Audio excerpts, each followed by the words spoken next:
Chapter 35. Fang Yuan's temporary advantage would not last long. As the punches and kicks intertwined, he was already panting. On the other hand, Gao Wan's breathing was still long and deep. There was a huge gap between their stamina. At the same time, Gao Wan began to move. His body gradually heated up, and his punches became faster and faster. The numbness and sluggishness brought by the cold were gradually swept away, and he began to display the strength that he had trained for decades. "Kid, you can't beat me. The clan rules state that you cannot use the moonlight goo in the academy. You are finished. Today you are destined to become my prisoner." Gao Wan laughed sinisterly. He had a lot of battle experience, and he tried to use words to break Fang Yuan's fighting spirit. "I am still a teenager after all. My body has not matured, and my quality is not as good as this slave." Fang Yuan's heart was like ice. After 500 years of training, how could his fighting spirit be shaken? The moonlight goo. His heart moved. He activated his primeval essence and leaped back, pulling away from Gao Wan. Gao Wan wanted to chase after him, but he suddenly saw a layer of blue light emitting from Fang Yuan's palm. His face immediately darkened and he shouted, "Kid, you are using a goo to fight in the academy. That is against the clan rules." "So what if I am?" Fang Yuan laughed coldly. He studied the clan rules and was proficient in them, but it was never for the sake of obeying them. Immediately, his palm slashed towards Gao Wan. With a soft sound, the blue crescent blade flew towards Gao Wan's face. Gao Wan gritted his teeth and raised his arms in front of his face, forming an arm shield. At the same time, he did not stop and rushed towards Fang Yuan, intending to resist and end the battle quickly. The moon blade hit his arm, and with a puff, flesh and blood splattered under the moonlight. An extremely intense pain was transmitted to Gao Wan's nerves. Gao Wan was caught off guard and almost fainted from the pain. How can this be? His momentum came to a halt, and he was horrified to find that his two forearms had been cut open horizontally. Blood flowed out of the wound, and from the side one could see the bloody flesh. Even the pale broken arm bones could be seen. Gao Wan was shocked. "This is impossible. A rank 1 beginner moonblade can at most hurt my flesh. How can you cut my bones? Only a rank 1 middle stage can do this." Of course he didn't know that although Fang Yuan was only a rank 1 initial stage goo master, he was a rank 1 initial stage goo master. But because of the liquor worm's refinement, there was rank 1 middle stage primeval essence. Under the activation of middle stage primeval essence, the moonlight goo's moonblades were naturally powerful, surpassing initial stage. Not good. There's something strange about this kid. Gao Wan was caught off guard and was severely injured. His fighting spirit was completely gone, and he made a prompt decision to retreat. "Do you think you can escape?" Fang Yuan sneered and chased after him. The crescent blade in his hand shot out continuously. "Help!" Gao Wan screamed as he ran for his life. His voice traveled far and wide in the silent academy. "What's going on? Someone is calling for help." The voice alerted the nearby academy guards.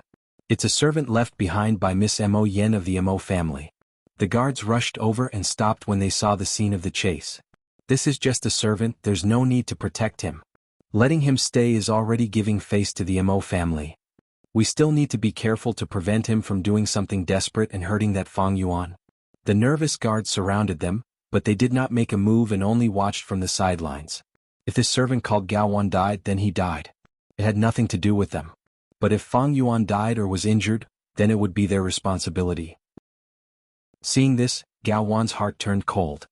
He screamed mournfully, "We are all outsiders, you can't just watch me die." He lost more and more blood and his speed gradually slowed down. Fang Yuan caught up from behind. His voice was as cold as ice, pronouncing Gao Wan's death sentence. "Scream, no matter how loud you scream, it's useless." As he said that, he flipped his hand and two moonblades flew out. With two swishing sounds, the moonblades hit Gao Wan's neck. Gao Wan felt a chill in his heart, as if he had fallen into an abyss. The next moment he felt his vision suddenly spin. He saw his feet, chest, back, and his neck that had been cut off.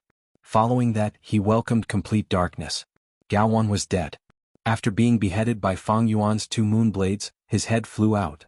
His body flew for more than 10 meters before he fell to the ground. Bright red blood gushed out of his neck like a fountain, dyeing the surrounding flowers and plants red. Murder. Fang Yuan killed someone. The guards could not help but exclaim softly. They witnessed the whole process with their own eyes, and their bodies trembled, feeling a sense of fear and terror. Fang Yuan was only a weak 15-year-old boy, but he killed a strong adult without any expression. This was the power of a Gu master. The outcome of the battle was decided. Fang Yuan slowed down his footsteps and slowly walked over. His expression was calm, as if he had just done something as trivial as eating and drinking. This expression caused the guards to feel a chill in their hearts. Gao Wan's head lay on the ground, his eyes wide open, dying with everlasting regret. Fang Yuan was expressionless. He lifted his leg and kicked the head away. The corners of the guards' eyes twitched when they saw this. Fang Yuan approached Gao Wan's body, and found that the body was still trembling. Blood quickly flowed all over the ground, forming a small pool of blood. He looked at the wounds on Gao Wan's body, his face somewhat gloomy. These wounds were very deep, enough to expose the secret of his middle-stage primeval essence. Once this secret was exposed, it would quickly implicate his liquor worm. Once the liquor worm appeared, the higher-ups of the clan would naturally think of the flower wine monk. Thus, Fang Yuan had to keep this secret. But there are too many people who saw it. Fang Yuan glanced at the surrounding guards. There were more than 10 of them. He only had less than 10% of his primeval essence left, and it was impossible to kill them all. After thinking for a while, Fang Yuan bent down, lifted Gao Wan's ankle, and dragged the corpse back. "Young Master Fang Yuan, leave this to us."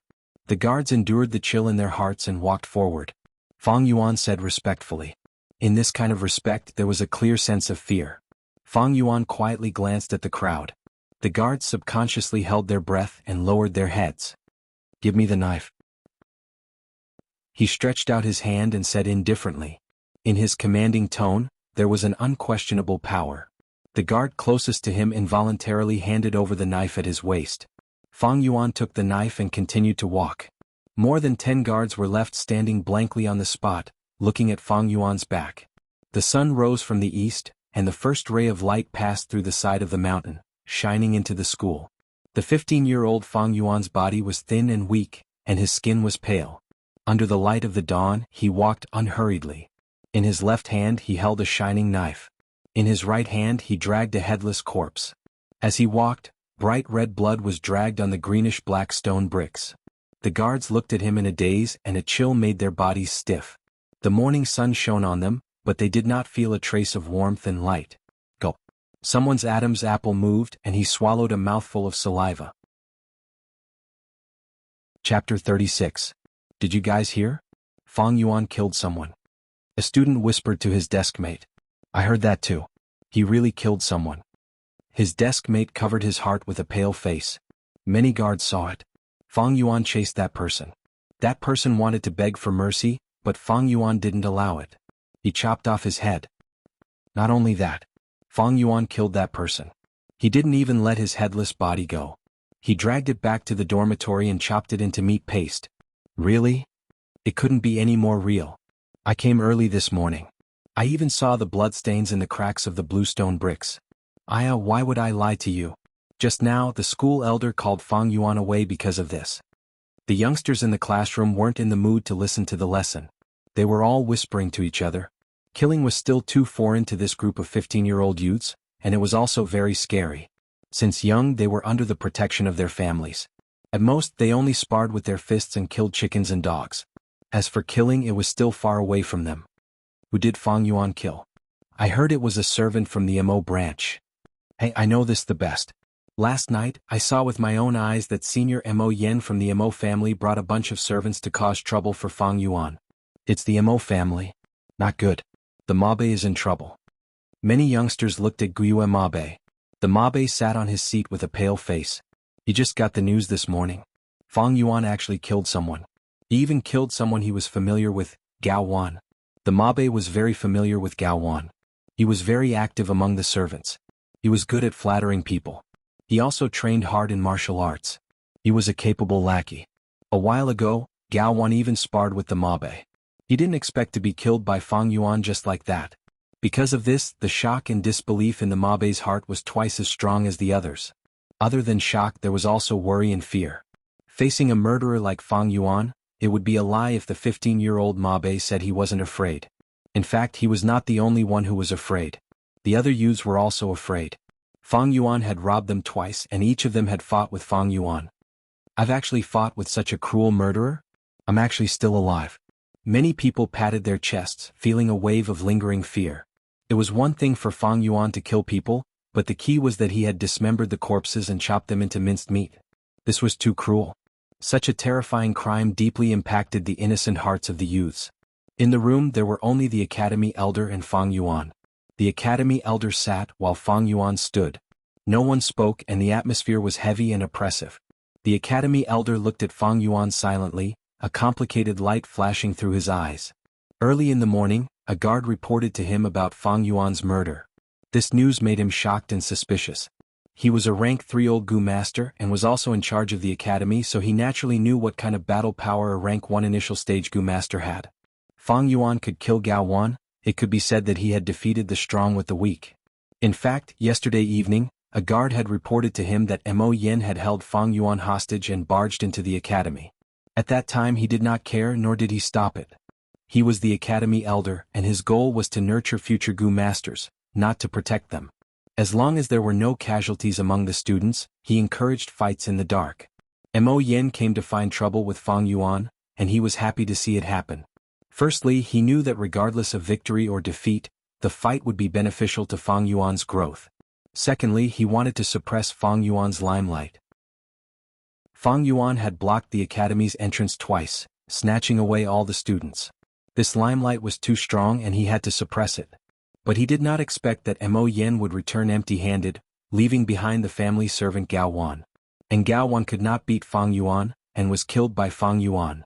In this world, strength reigned supreme. Killing someone was not rare, especially to Gu masters. It could be said to be an extremely common thing.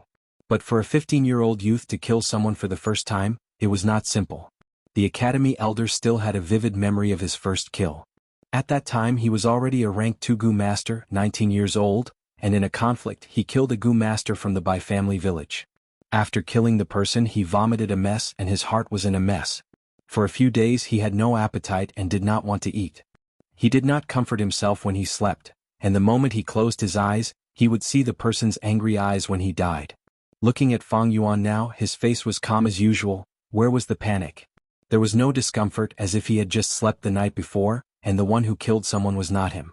Especially when the academy elder heard that after Fang Yuan killed the family servant, he did not let him go, and dragged the body back to the dormitory, chopping the body into meat paste to vent his anger. Such ruthless methods, it was terrifying to hear. So, at this moment, the academy elder looked at Fang Yuan with a complicated gaze. On one hand, he was shocked at Fang Yuan's indifference towards life, his heart as cold as ice. On the other hand, he admired Fang Yuan. He was born to be a battle seed. He had just mastered the Moonlight Gu and he could already use it to kill someone. Ordinary youths, even those great geniuses, might not be able to do it. This was the talent of battle. If he was nurtured to fight for the family, he would be the enemy's nightmare. The third aspect was worry and distress. He was worried that after this incident, Fang Yuan's momentum would grow, and he would not be able to suppress him. This Fang Yuan was too daring. Not only did he violate the clan rules, he used to Gu in the academy and even killed someone because of it. He had to suppress his limelight, or else how could he manage this academy? What was distressing was how to deal with the aftermath of this incident, since it involved the clan's Mo bloodline. Fang Yuan, do you know why I summoned you? The academy elder used a low voice, breaking the silence in the room. I know. Fang Yuan nodded. I used the Moonlight Gu in the academy and violated the clan rules. According to the rules, this is the first time I violated it, and I should pay 30 yuan stone as a punishment. He avoided the main point and did not talk about Gao Wan's death. The academy elder was stunned. He did not expect Fang Yuan to answer like this. His face darkened and he snorted, "Don't try to act dumb in front of me. Let me ask you, what's the matter with Gao Wan's death?" Fang Yuan squinted his eyes. Gao Wan offended his superiors, and his intentions were vicious. Last night, not only did he block my door, he also wanted to kill me. In self-defense, I had to use the Moonlight Gu and luckily killed the thief. I suspect that this person is very likely to be a spy from the other mountain strongholds. Family elder, please investigate this matter. The academy elder heard this and frowned, not knowing what to say. Now that Gao Wan was dead, Fang Yuan could say whatever he wanted. He was just an outsider, not a member of the clan. If he died, then so be it. The academy elder did not care at all. But he was worried about the Mo family's reaction. Gao Wan was a servant of the Mo family, but he died in the academy. He was in charge of the academy, and he needed to give the Mo family an explanation. After thinking for a while, the academy elder stared at Fang Yuan and asked, "Then let me ask you, how did you deal with Gao Wan's body?" Fang Yuan's lips curled into a cruel smile. "I chopped up Gao Wan's body and put it in a wooden box. When the sun rose, I placed it at the back door of the Mo family." What? The academy elder was shocked and almost stood up from his seat. Fang Yuan not only killed a servant, but also chopped up the body and placed it at the back door of the Mo family. This was a blatant provocation. To the academy elder who wanted to settle this matter, this was definitely a real nightmare. Fang Yuan was just a small rank Wungu master. What kind of reaction would the huge Mo family have? When the academy elder thought of this, he felt a headache. Things had already gotten out of his control. This Fang Yuan was really a troublemaker. "Sai, since it has already happened, there's no point in talking about it. You can leave first, there will be punishment in a few days, you better be mentally prepared." The elder was in a mess and waved his hand to let Fang Yuan leave. He needed to calm down and think of a solution. Chapter 37. At the same time in the Mo family. "What did I tell you? Look at what you've done." In the study, Guo Mo Chen slammed the table and flew into a rage. Mo Yen stood in front of the old man with her head lowered. Her eyes were filled with shock and anger. She had just received the news that Gao Wan had been killed by Fang Yuan. That 15-year-old boy actually had such means and determination. Gao Wan was a servant of the Mo family. Fang Yuan killed him, which meant that he didn't respect the Mo family at all. "Grandpa, don't be angry. Gao Wan was just a servant. It doesn't matter if he's dead. After all, his surname isn't Guyue. But that Fang Yuan is too daring. Even if he beats a dog, he has to look at the owner first. Not only did he beat our dog, but he also killed it." Mo Yen said angrily. Guo Mo Chen roared, "You still have the cheek to say that? You've grown up and don't care about what I said anymore, right? What did I warn you about? You've completely forgotten it? Your granddaughter doesn't dare." Mo Yen was shocked. She realized that her grandpa was really angry, so she quickly knelt down. Guo Mo Chen pointed outside the window and reprimanded, "Humph, it's fine if that servant is dead, but you still won't let go of Fang Yuan. You're so short-sighted and don't know what's important. Do you know what you're doing? It's their business to fight among the younger generation. As the elders, we shouldn't get involved. This is the rule. Now that you're looking for trouble with Fang Yuan, you're breaking the rule. Who knows how many people are looking at the Mo family as a joke now?" "Grandpa, please calm down. Anger is harmful to the body. It's my fault for dragging the Mo family down.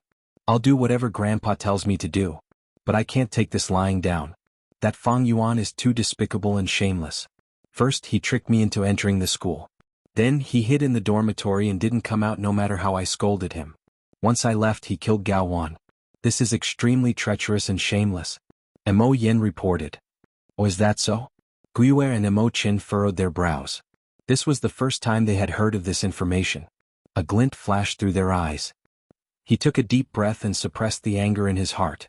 Stroking his beard, he muttered, "I've heard of this Fang Yuan before. He composed poems in his early years and has early wisdom. Unexpectedly, his aptitude was only C grade, which made it difficult for him to be of great use. Thus he gave up on recruiting him. Now that I think about it, it's quite interesting." After a pause, Guo and Mo Chen knocked on the table with their fingers. "Someone bring that box over." There were servants waiting outside the door. Soon a box was brought in. The box was neither too big nor too small, but it was a bit heavy. The servant carried it with both hands and stood beside the desk. "Grandpa, what is this?" Mo Yen asked curiously when she saw the wooden box. "Why don't you open it and take a look?" Guo Mo Chen narrowed his eyes, his tone a little complicated. Mo Yen stood up and opened the wooden lid to take a look inside. Immediately, her expression changed and her pupils shrunk to the size of a needle. She could not help but take a big step back and let out an uncontrollable cry of shock. The wooden lid in her hand also fell to the ground. Without the wooden lid, the contents of the wooden box appeared in front of everyone. It was a pile of flesh and blood. These pieces of flesh and blood were obviously cut into pieces and placed in the box. Scarlet blood accumulated inside. Some were pale white flesh and some were long intestines. There were even 1 or 2 pieces of bones mixed in, either leg bones or ribs. In the corner of the blood pool there were 2 fingers and half a toe. Mo Yan's beautiful face paled and she took another big step back.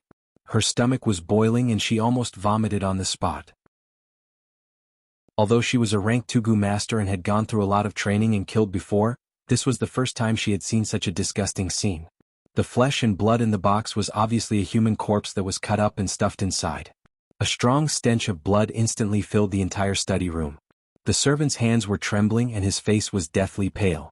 Although he had seen this box and vomited, he still felt waves of fear and disgust when he held it. Among the 3 people in the study room, only Elder Guiyue Mo Chen's expression did not change. He glanced at the flesh and blood in the box and said slowly to Mo Yen, "This box was placed by Fang Yuan at the back door of my house this morning." "What, it's really him?" Mo Yen was shocked and couldn't help but think of Fang Yuan's image. The first time she saw Fang Yuan was at the inn. At that time, Fang Yuan was sitting by the window eating quietly. His face was ordinary, his eyes were dark, his body was thin, and his skin was pale like a teenager's. He was obviously such an ordinary and quiet teenager, but he actually did such a perverted and crazy thing. After the shock came anger. Mo Yen shouted, "This Fang Yuan is too arrogant, he must have eaten a leopard's guts. He actually dared to do this, this is a provocation to our Mo family. I'll go over now and bring him here for questioning." She was about to walk out. "Scoundrel, stop right there." Guiyue Mo Chen was even angrier than her, casually grabbing a piece of inkstone on the table and throwing it out. The hard and heavy inkstone hit Mo Yan's shoulder and fell to the ground with a bang. "Grandpa!" Mo Yan held her shoulder and cried out. Guiyue Mo Chen stood up and pointed at his granddaughter. He said agitatedly, "It seems that all these years of training have been in vain. You really disappoint me. To deal with a small rank 1 initial stage Gu master, not only did you mobilize so many people, you were also led by the nose by the opponent. Now you've been blinded by anger. Do you still understand the meaning of Fang Yuan's actions?" "What meaning?" Mo Yen was confused. Guiyue Mo Chen snorted, "If Fang Yuan wanted to provoke us and make a big deal out of this, why didn't he place this box at the front door where people come and go? Why did he place it at the back door? Could it be that he wants to reconcile? No, if he wants to reconcile, wouldn't it be better to apologize in person? Why did he send this box of dismembered corpses? This is a provocation." Mo Yen said. Guiyue Mo Chen shook his head and nodded. "He wants to reconcile, but it is indeed a provocation. He placed the wooden box at the back door to reconcile. Putting dismembered corpses in the wooden box is a provocation." The old man pointed at the box. "This wooden box is not big, it can't contain a complete corpse. So there is only a part of the corpse inside. He wants to tell us that he doesn't want to make a big deal out of this and wants to keep the peace. But if the Mo family still doesn't let this go, he will throw the rest of the dismembered corpses at the front door and make a big deal out of this. When that happens, it will be a lose-lose situation. The whole family will know that the Mo family broke the rules first, and that the future leader of the Mo family is actually so weak that he needs to be pampered and protected by the elders." When Mo Yen heard this, she was momentarily stunned. She had never expected that Fang Yuan's move would have such a deep meaning. "This is a brilliant move," Guiyue Mo Chen sighed. "It is just a move, but it is a combination of strength and gentleness, and he knows when to advance and when to retreat. This simple wooden box not only shows Fang Yuan's intention to compromise, but it is also his threat to the Mo family. Unfortunately, he has really grasped our Achilles heel. If the Mo family's reputation is damaged because of this, the Qi family will rise in revolt, and the family head will attack us." Mo Yen did not believe in this. She said, "Grandpa, aren't you overestimating him? He's only 15 years old." "Overestimating?" Mo Chen looked at his granddaughter unhappily. "It seems that you have been used to having a smooth life all these years, and you have developed an arrogant habit. You can't see reality clearly. This Fang Yuan was calm in the face of danger, and he tricked you into entering the school. Then he was quick-witted and hid in the dormitory to avoid trouble. He allowed you to insult him, but he did not try to be brave. This is tolerance and calmness. After you left, he immediately killed Gao Wan. This is determination and bravery. Now he sent this box. This is obviously a clever plan. Don't you think I overestimated him?" Mo Yen was stunned. She really did not expect her grandpa to admire Fang Yuan so much. She immediately said, unconvinced, "Grandpa, he is only a C grade." Guiyue Mo Chen stroked his beard and sighed. "Yes, he is only a C grade. He has such wisdom, but he is only a C grade. It is a pity. If his aptitude is a little higher, and he is a B grade, he will definitely be the future leader of the Guiyue family. Unfortunately, he is only a C grade." The old man's sigh was full of emotion. He seemed to be regretting but also rejoicing. Mo Yin was silent. She could not help but think of Fang Yuan's image again. Under her psychological influence, Fang Yuan's originally weak and scholarly face was now shrouded in a layer of sinister and dangerous shadow. "You're the one who caused this. How do you think we should deal with it?" Guiyue Mo Qin suddenly broke the silence and started to test Mo Yin. Mo Yin thought for a while, then said with a cold tone, "Gao Wan is just a slave. It is fine if he dies. Fang Yuan is only a sea-great, so it is a small matter. The key is to protect the Mo family's reputation. In order to settle this matter, we might as well kill Gao Wan's entire family to show the whole family that we uphold the rules. Yes, it is good that you can look at the big picture and temporarily put aside your personal feelings to protect the family's interests. However, this way of dealing with it is not appropriate." Guiyue Mo Qin stroked his beard and commented, "Please instruct me, Grandpa." Mo Yin bowed. Guiyue Mo Qin thought for a while and said, "This matter was caused by you, so Grandpa will punish you by confinement for 7 days. From now on, don't cause trouble for Fang Yuan. Gao Wan offended his superior, and a slave offended his master. He deserves to die. He should be punished. Because he is a slave of the Mo family is also responsible for not disciplining him properly. Compensate Fang Yuan with 30 yuan stone. As for Gao Wan's family, give them 50 yuan stone as an allowance, then kick them out of the mansion." He paused for a while and said, "For the next 7 days rest well at home and don't go out. At the same time, think about Grandpa's intentions in dealing with this matter." "Yes, Grandpa." Chapter 38. In the sky there were layers of dark clouds and the spring rain continued to fall. The rain was as thin as a cow's hair, and as it fell, Qingmao Mountain was covered in a thin layer of smoke. The first floor of the inn's dining hall was still deserted, with only 4 tables of guests. Fang Yuan sat by the window and a gust of wind blew, carrying with it a poetic and floral scent. The light rain on the heavenly street is soft, the color of the grass is nowhere to be seen. Fang Yuan looked at the window, softly muttering before retracting his gaze. The table in front of him was filled with good wine and dishes, all looking and smelling good. Especially the green bamboo wine, the fragrance of the wine was mellow and fresh. The dark green wine quietly sat in the bamboo cup, and from this angle, it gave off a warm amber luster. The table closest to him was the grandfather and grandson. They were dressed in plain clothes and were both mortals. The old man drank the rice wine while looking at Fang Yuan with envy. He was obviously attracted by the green bamboo wine, but did not have the money to buy it. His grandson was eating the braised beans, making crunching sounds in his mouth. At the same time he was pestering his grandfather, shaking the old man's arm. Grandfather, tell me the story of Renzu. If you don't, I'll go back and tell Grandma that you came out to steal wine. So I can't even eat in peace." The old man sighed, but his face showed a loving expression. He used his bony hand to touch his grandson's head. "Then I'll tell you. It is said that Renzu gave his heart to the Hope Gu, and escaped from the trap.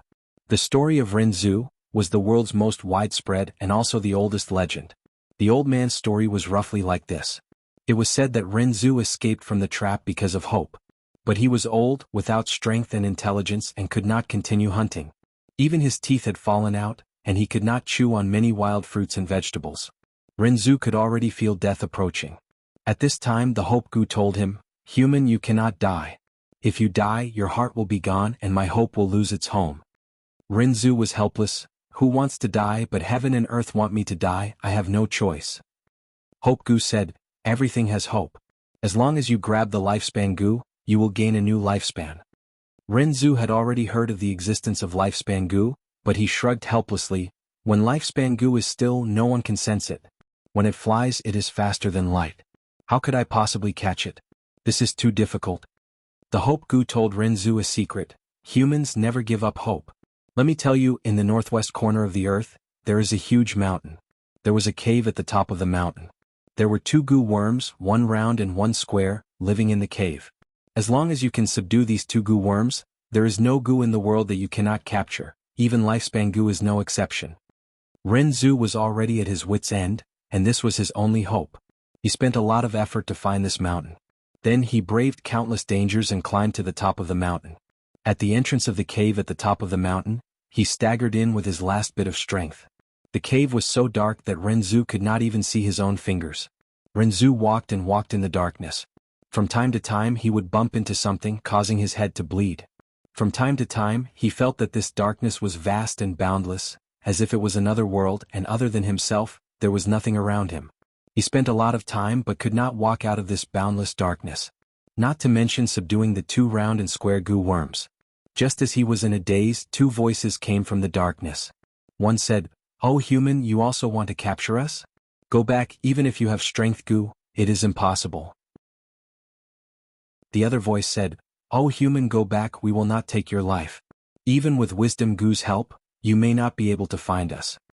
Renzu fell on the ground powerlessly, gasping for breath. "Strength goo and wisdom goo have left me long ago, I do not have much lifespan left, I have nowhere else to go. But as long as there is a trace of hope in my heart, I will not give up." Hearing Renzu's words, the 2 voices became silent. After a while they said, "I understand human, you have already given your heart to the hope goo. You are saying that you will not give up no matter what." The other voice continued, "Since that is the case, we will give you a chance. As long as you say our names, we will be yours to use." Renzu was stunned. Trying to find 2 accurate names from the sea of words was like looking for a needle in a haystack. Moreover, he did not even know how many words were in the names of these 2 goo. Renzu quickly asked the hope goo, but the hope goo did not know either. Renzu had no other way out, he could only bite the bullet and say the names. He said many names, spending a long time, but there was no response from the darkness, he had clearly called the wrong names. Gradually, Renzu's aura became weaker. In this cave he went from an old man to an old man. It was like the evening sun was gradually setting, half of it had already fallen into the horizon, becoming the setting sun. The food he brought with him became less and less, his mind moved slower and slower, and he did not have much strength to speak.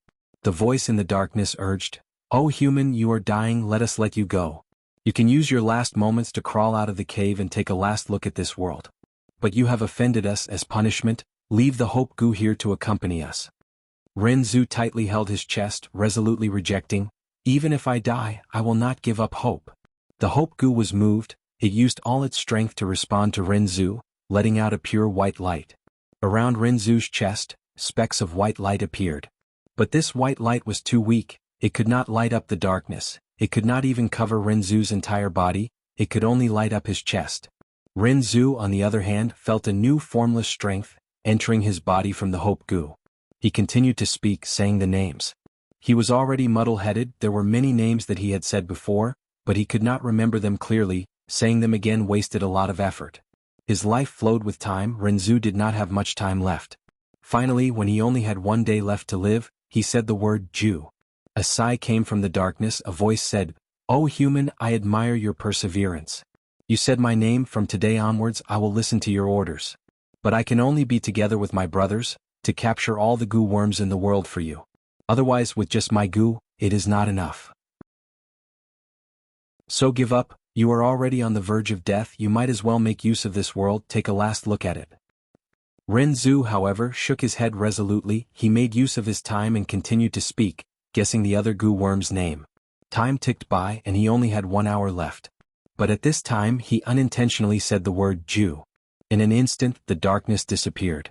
2 goo appeared in front of him. Just like what the hope goo said, 1 goo was square, it was called Jew. The other goo was round, it was called Gu-A. Together it was called Rules. The 2 goo spoke together, "No matter who it is, as long as they know our names, we will listen to them.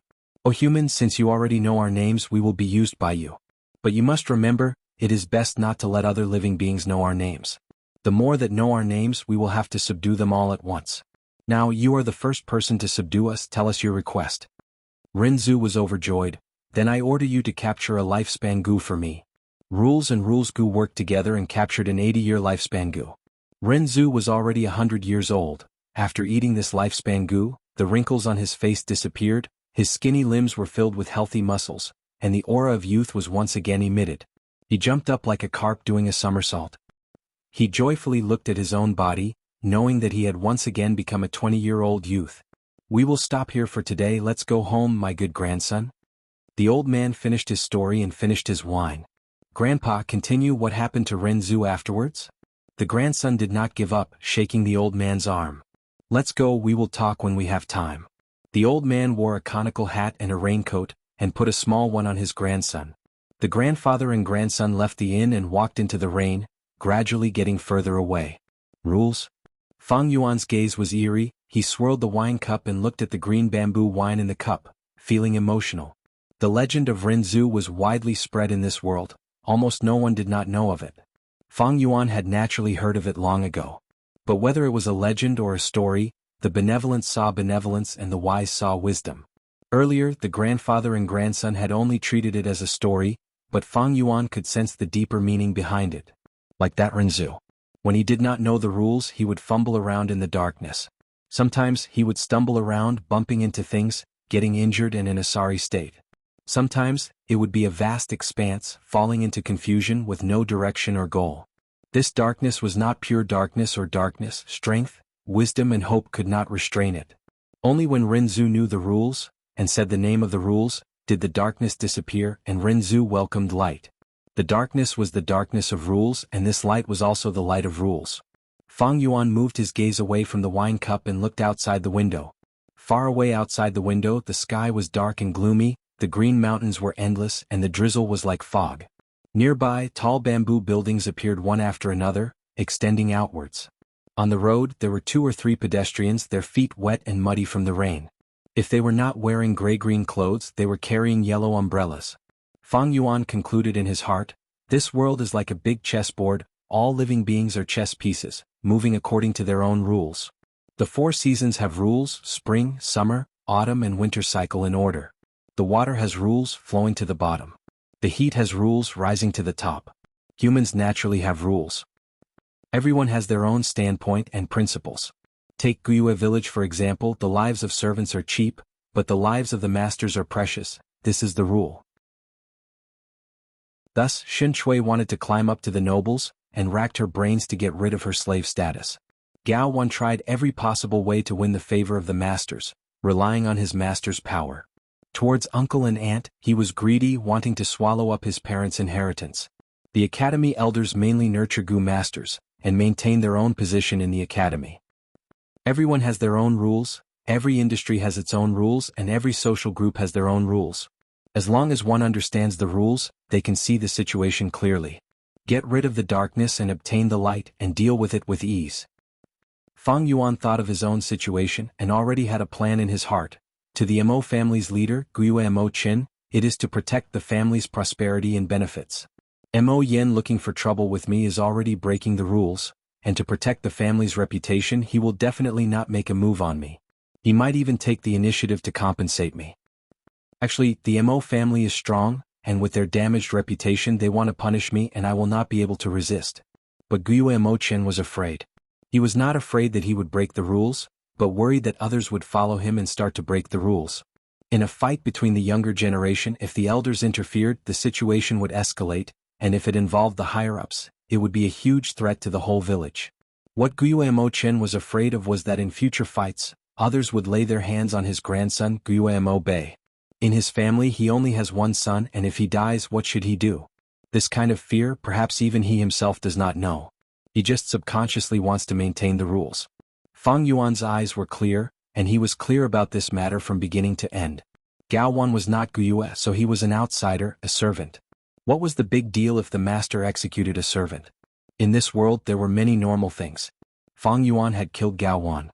Gao Wan's death was not the key was his master, the Mo family behind him. But this time I sent a box of dismembered corpses. I guess Guyue Mo Qin will interpret it as a compromise and a threat. This is what I want him to understand. If nothing goes wrong, the Mo family will not pursue the matter of Gao Wan's death.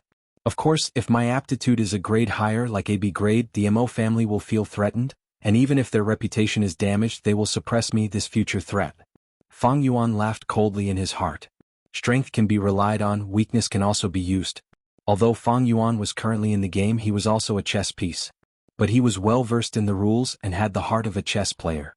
Ordinary people were mostly like Guyue Mo Qin or the academy elder, and they only knew their own rules. Different professions were worlds apart. Like Fang Yuan, who could see the big picture and was well versed in the rules, it was extremely difficult. To know the rules, one had to be like Rinzhu, struggling in the dark and wandering around in confusion. At this time, strength, wisdom, and hope were not very useful. He had to spend time and experience it for himself in order to gain experience. Renzu was able to say the names of the Gu rules and Gu because he spent time and tried countless times under the shroud of death. Fang Yuan was well versed in the rules because of his 500 years of experience in his previous life. Since his rebirth, he was confident that he could create a glorious future. Not because of the spring-autumn cicada's reappearance, not because he knew many treasures in the mystic realms, and not because he had a grasp of the general direction of the future. Instead, it was the life experience he had accumulated over the 500 years of his previous life. Just like Renzu, who mastered the Gu, could easily capture all the insects in the world. And Fang Yuan, who was well versed in the rules and regulations, could look down from above and see through the complicated affairs of the world. Or he could delve into a cocoon or hit the nail on the head. I am proud and arrogant, coldly looking at the people of the world like chess pieces, following their own rules and moving forward step by step. Darkness is the darkness of the rules and light is the light of the rules. And the reborn demon is already walking in the light. Chapter 39. May was the transition between spring and summer. The fragrance of flowers pervaded the air, and the mountains were green. The sun began to gradually show its warm side. Under the clear blue sky, white clouds floated like cotton. On Qingmao Mountain, the bamboo forest was still as straight as a spear pointing towards the sky. Weeds grew wildly everywhere and unknown wildflowers dotted the grass. When the wind blew, the weeds moved up and down, and the strong smell of pollen and grass assaulted one's senses. Halfway up the mountain, there were large numbers of terraced fields. Layer by layer, step by step, tender green wheat seedlings were planted, and from afar, it looked like a green sea. There were many farmers in the terraced fields, busy working. Some were cleaning the canals to divert water, while others rolled up their trousers and stood in the fields to plant seedlings. These people were naturally mortals with other surnames, as Guyue's clansmen did not engage in such lowly work. Ding ding ding. The sound of camel bells could be faintly heard in the spring wind.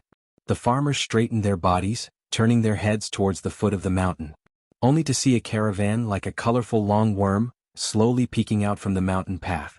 It's a caravan. Yes, it's already May, the caravan should be here by now. The adults understood in their hearts. The naughty children gave up playing with the water and the mud in their hands, skipping towards the caravan. Southern border had 100,000 mountains and Qingmao Mountain was just one of them. Every mountain was inhabited by a village, and the people maintained the village with their blood and kinship. Between the mountains, the forests were deep and serene, with steep cliffs and steep cliffs. The environment was complex, with large numbers of fierce beasts and strange Gu worms. Mortals could not pass through it all. If a single person wanted to pass through these obstacles, they would need to be at least a rank 3 Gu master. Thus, the economy was in decline and trade was difficult. The main form of trade was the caravan.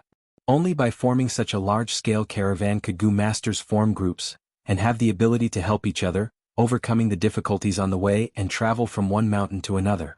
The arrival of the caravan was like a bowl of boiling water, suddenly pouring into the calm and peaceful Qingmao Mountain. In the past they came in April, but this year it's May. But he's finally here. The innkeeper heaved a sigh of relief when he heard the news. The inn's business was extremely slow in other months. They could only count on the arrival of the merchant caravan to bring them a year's worth of income. At the same time, he still had some green bamboo wine in his inventory which he could sell to the caravans. Not only the inns but the tavern's business would also flourish. The caravan entered Guyue's village one after another. The one in the lead was a treasure brass toad. The toad was 2.5 meters tall and had an orange-yellow body. Its back was broad and thick and it was covered in warts and bumps, like the huge copper rivets on ancient city gates. On the back of the treasure brass toad, a large pile of goods was secured with thick ropes. At first glance it looked like the treasure toad was carrying a huge bag. A middle-aged man with a round, pockmarked face and a round belly was sitting cross-legged on the head of the treasure toad. His eyes narrowed into slits as he smiled and cupped his fists to greet the Guyue villagers around him. This person's name was Jianghu, and he had rank 4 cultivation. He was the leader of this caravan. The treasure toad hopped forward, and Jianghu sat on the toad's head steadily. When he hopped, his height was level with the window of the second floor. Even if he landed, he would be higher than the first floor of the bamboo buildings. The originally spacious street suddenly seemed narrow. The treasure brass toad was like a monster that charged into the forest of bamboo buildings. After the treasure toad was a big fat bug. Its eyes were like stained glass windows, bright and colorful. It was 15 meters long, and its body resembled a silkworm. But its surface was covered with a thick layer of black glazed leather armor. The leather armor was also piled with goods, tied with hemp ropes. In the gaps between the goods, Gu masters were sitting, some old and some young. There were also mortals, all of them strong and healthy martial artists, following the black-skinned fat beetle as it slowly moved forward.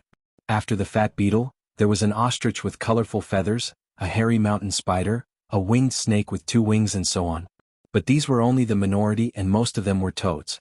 These toads were similar to the treasure brass toad, just that they were slightly smaller, about the size of a cow or horse. They carried goods and people, their bellies bulging as they hopped forward. The caravan zigzagged deep into the village.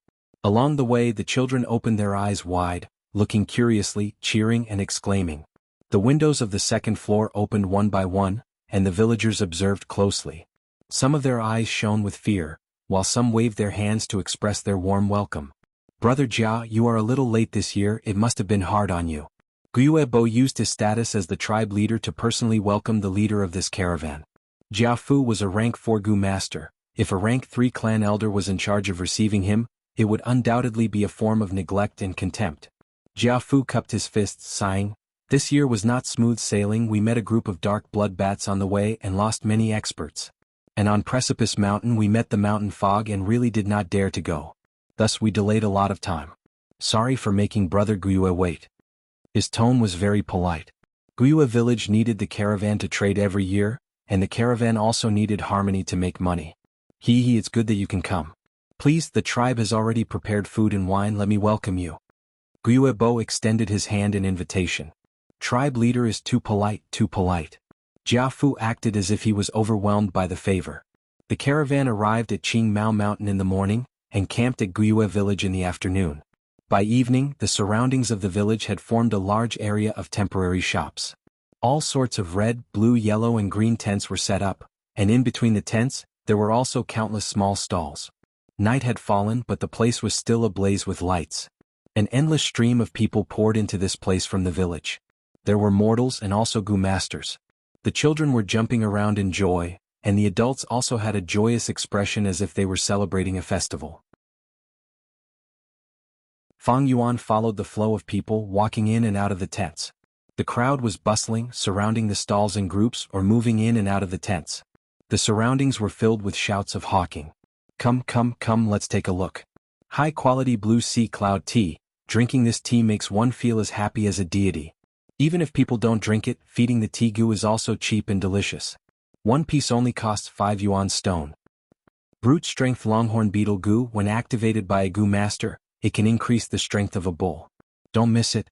Intimate grass, high-quality intimate grass. Look at the quality, it's as fresh as if it was just picked. 2 yuan stone per caddy, what a cheap price."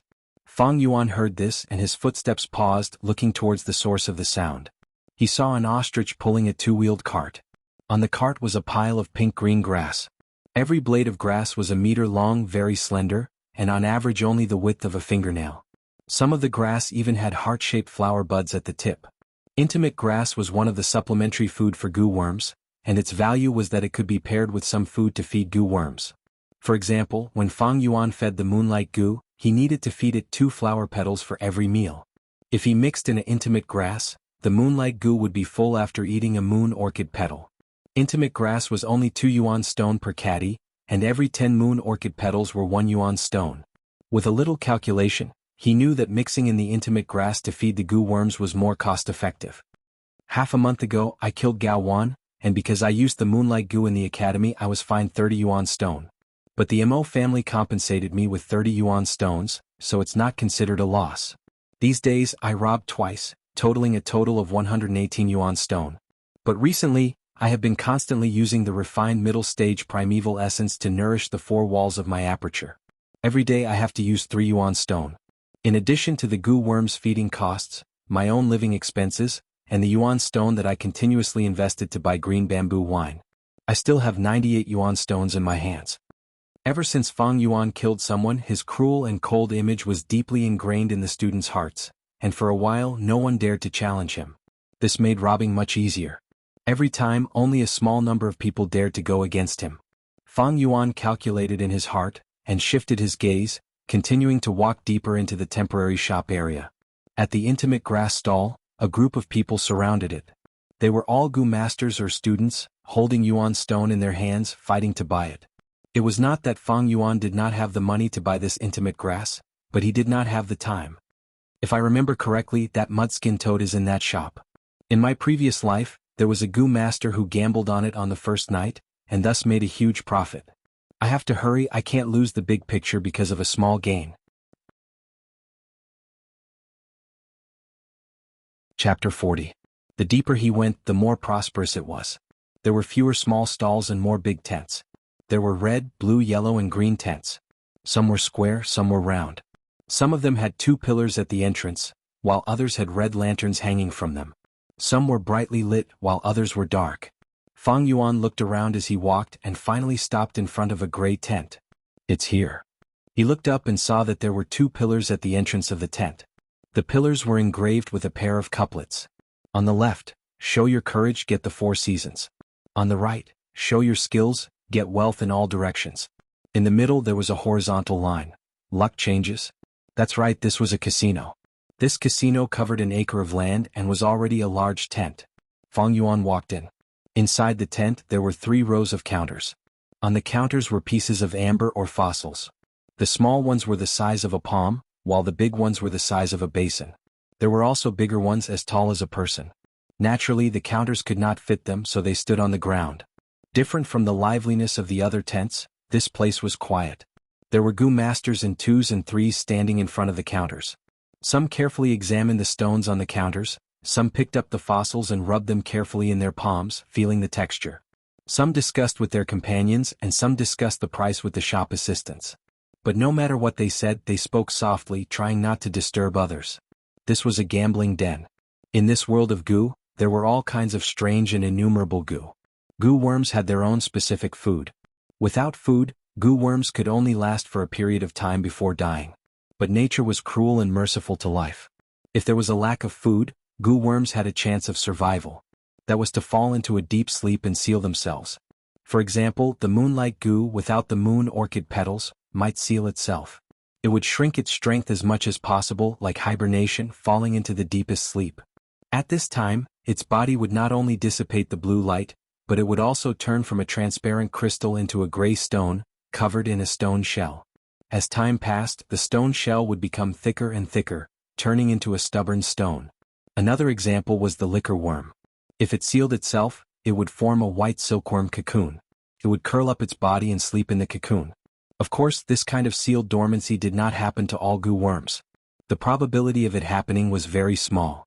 Under normal circumstances, Gu worms would not fall asleep but starve to death. Only a small number of Gu worms would seal themselves under certain circumstances. Some Gu masters accidentally obtained these sealed Gu worms on rocks or cocoons, awakening the Gu worms within. Some of them made a small fortune from this. Some of them had a meteoric rise, their lives ushering in a turning point. These situations happened frequently in the Gu master world. There were often rumors that were true or false, causing people to have wild and fanciful thoughts. This was the source of the stubborn stones in this gambling den. Of course, these stones were similar in appearance. He had to open it to determine if there really was a Gu worm hidden inside. For a small-scale gambling den like this, 9 out of 10 stones are solid, and there are no Gu worms inside. Even if there were Gu worms in the stones, they might not all be living worms. Most of them were dead Gu worms. But once they bet on a living Gu, under most circumstances, they would make a huge profit.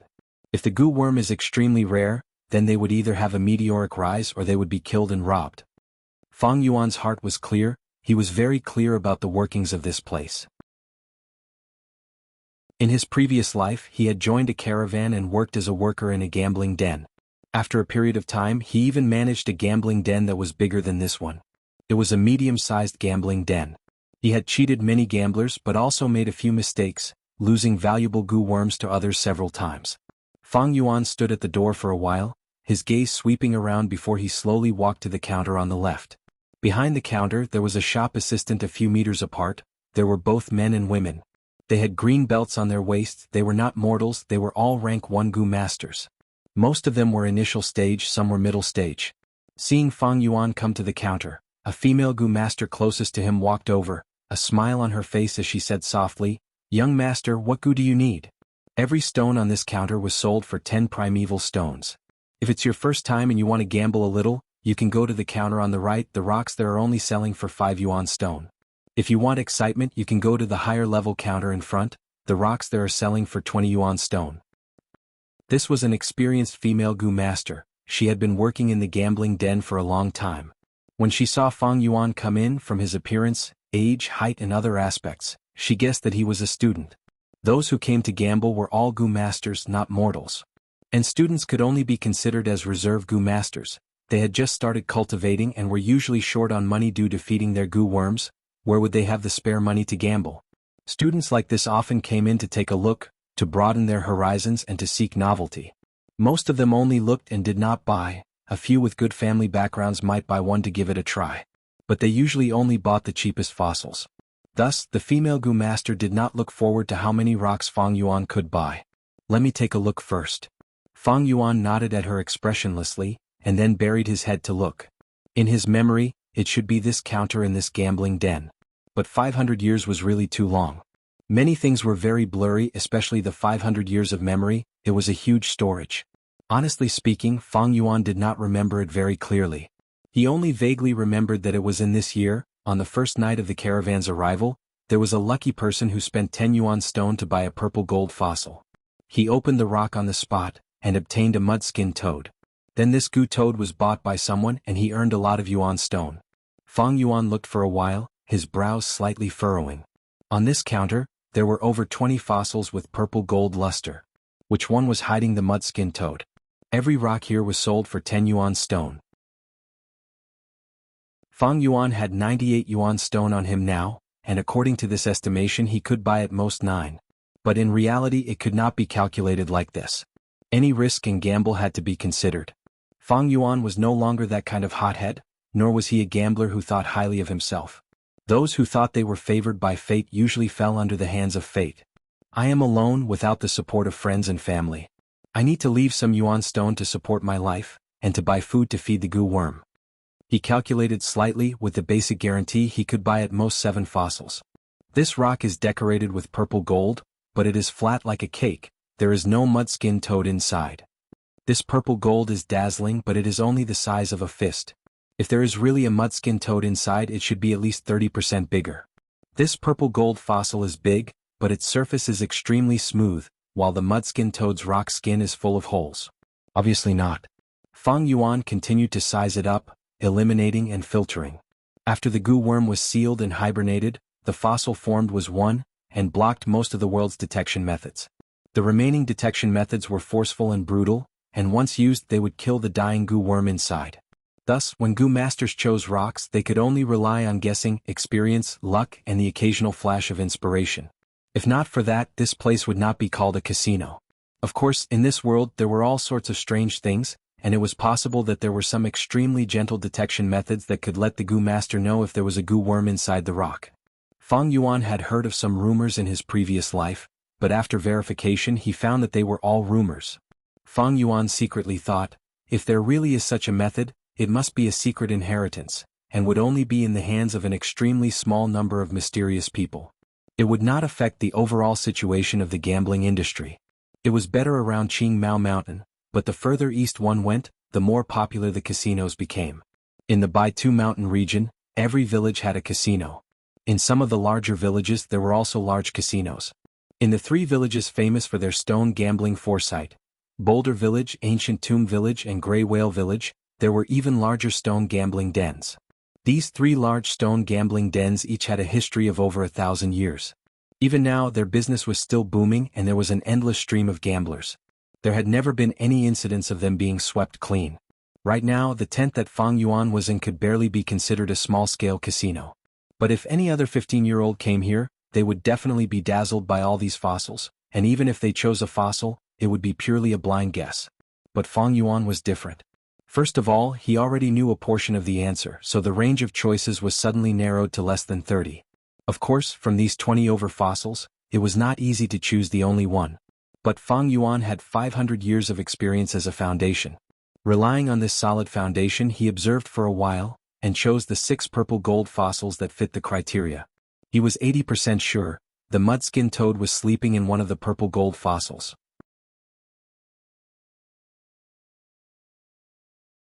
Chapter 41. I want to buy some stones. After choosing his target, Fang Yuan said to the female Gu master. Newbie. The female Gu master immediately thought of this. No matter how bad a gambler is, if they want to buy it they have to inspect it first. First observe it carefully, then rub the stone in their hands, feeling the texture and weight of the stone. After observing it for a while, if they feel something is wrong, the gamblers will give up. They will not immediately say they want to buy it. And people like Fang Yuan who immediately say they want to buy, are undoubtedly newbies who are gambling for the first time. But although the female Gu master thought so, her expression did not change, her smile was still like a flower as she softly asked Fang Yuan, "Then which one do you want to choose?" Fang Yuan pointed, "This one." The female Gu master immediately took it out. Fang Yuan pointed again, "This one?" The female Gu master was slightly surprised, she did not expect this young man to buy two at once. Looks like this young man's gambling habits are more intense. She evaluated in her heart. But immediately after, Fang Yuan pointed again, "And this one, that one, I'll buy them both." The female Gu master was stunned, feeling greatly surprised. She could not help but size up Fang Yuan again. Looks like this ordinary-looking young man, his family background should be very good. Otherwise, how can a normal Gu master have so much spare money? Thinking of this, the female Gu master's smile became gentler and friendlier. She did not expect the young man in front of her to be a customer. This was an unexpected surprise. But Fang Yuan surprised the female Gu master again. He pointed to the furthest purple gold stone, "Right, and the two over there." The female Gu master's heart couldn't help but be slightly shocked. Which Guyu village's rich young master is this? He seems to be the successor of a branch family. If I can get close to him, maybe I won't have to stay here and work so hard as a shop assistant. Thinking of this, the female Gu master's smile became even gentler, even her gaze towards Fang Yuan had a hint of charm. 6 stones placed in front of Fang Yuan. Fang Yuan took out 60 yuan stone and handed it to the female Gu master without hesitation. His action of paying the bill immediately attracted the attention of other Gu masters in the tent. Someone is starting to gamble on stones.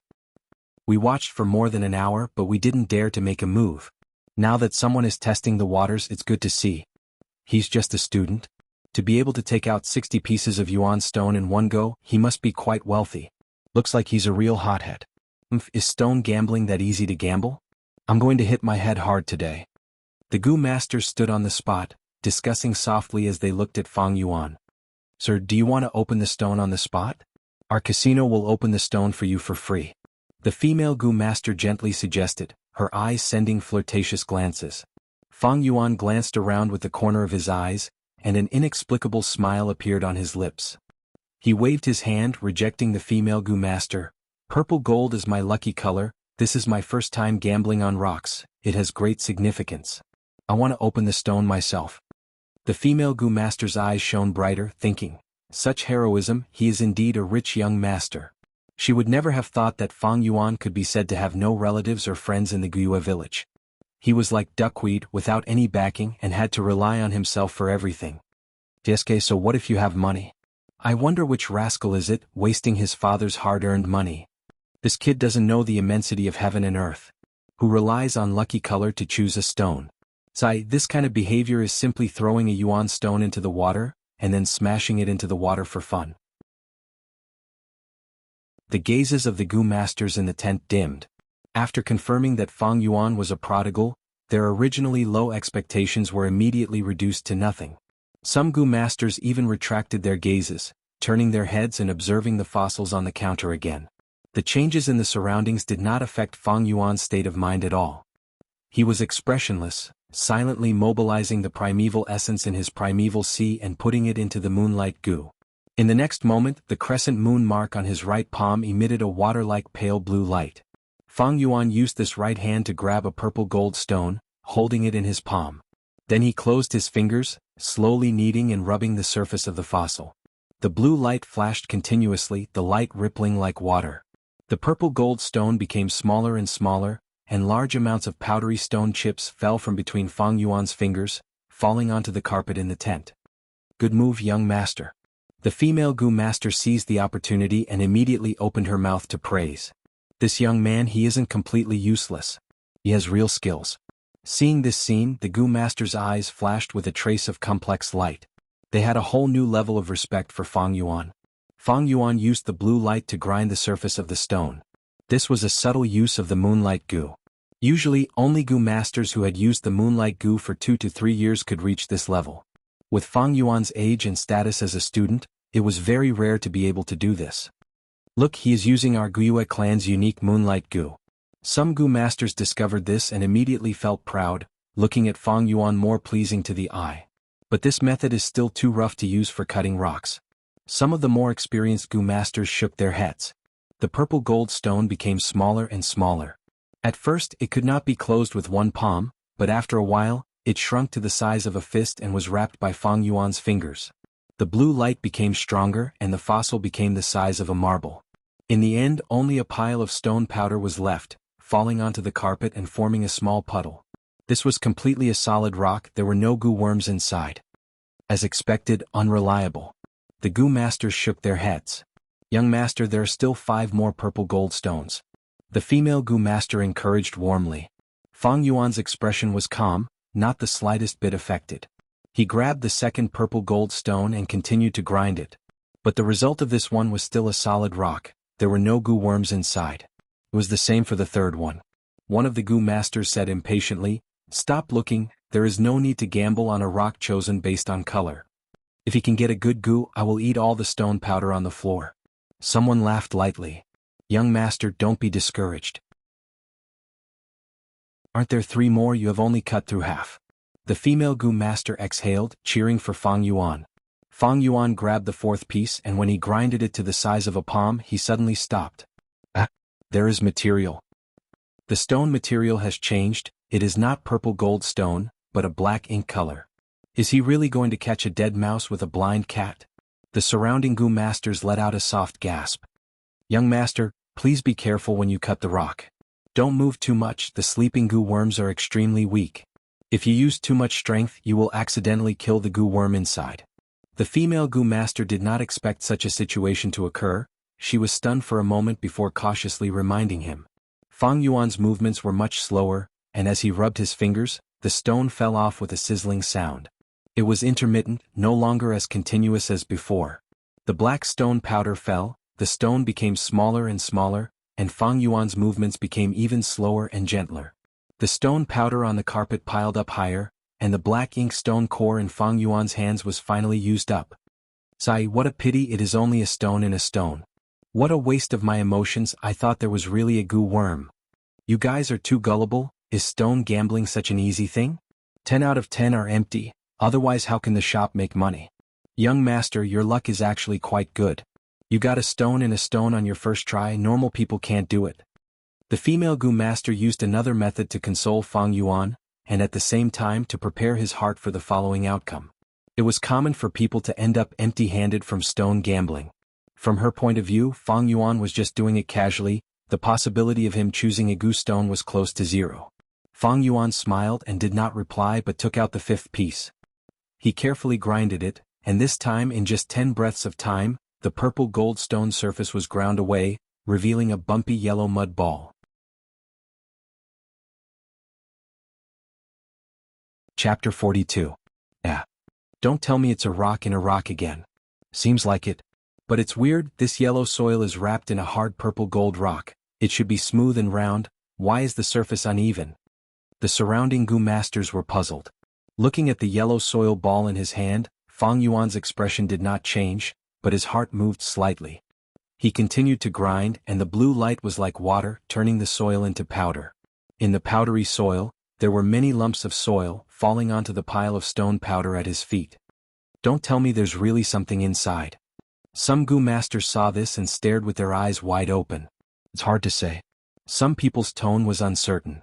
I feel like there's something inside, it seems like there's something inside, someone said softly. The yellow soil ball gradually became smaller, and when it was about the size of a palm, someone suddenly barged into the tent. Lad, take it easy. I Jia Sheng will buy this soil ball. Fang Yuan's hand stopped, and at once the Gu Masters in the tent focused their attention on this person. This person looked young, about 20 to 25 years old. He wore a golden robe with a silk belt around his waist, and in the middle of the belt was a square jade piece. The jade piece had a horizontal jade rune, forming the rarely seen one word. Obviously this was a rank 1 Gu master. 20 years old and still a rank 1 Gu master, it seems his aptitude was not that great. But this person's status was somewhat special. Seeing this person, the Gu masters in the tent bowed and said in unison, "Subordinate greets second young master." Second young master? He called himself Jia Sheng. Could he be the half-brother of the caravan leader Jia Fu? That means this gambling den should be opened by him. But now that he interfered, it seems like he is breaking the rules of the casino. The Gu masters discussed softly. "That's right, I am the shopkeeper of this shop. Little brother, so young yet you are gambling on stones. Aren't you afraid of being scolded by your family? I will offer 40 yuan stone to buy the soil ball in your hand. What do you think? 40 pieces of yuan stone is quite a lot, and there might not be any Gu inside.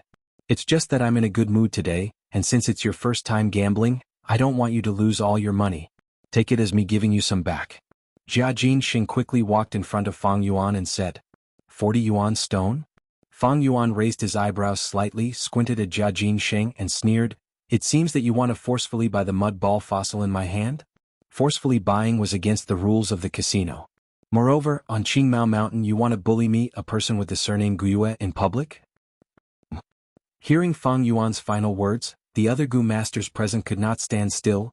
They could not help but feel a sense of common hatred towards the enemy as they rushed towards Fang Yuan's direction. The way he looked at Jia Jinxing also became unfriendly. Jia Jinxing had thought that a 15-year-old boy like Fang Yuan would be easy to deal with, and that he would be able to move his heart with just a few words. He did not expect Fang Yuan's methods to be so good. With just a few words, he had fallen into a disadvantageous situation. Seeing the posture of the Gu masters rushing over, Jia Jinxing's expression immediately changed. He changed his tone and hurriedly waved his hands. "Little brother, you misunderstood.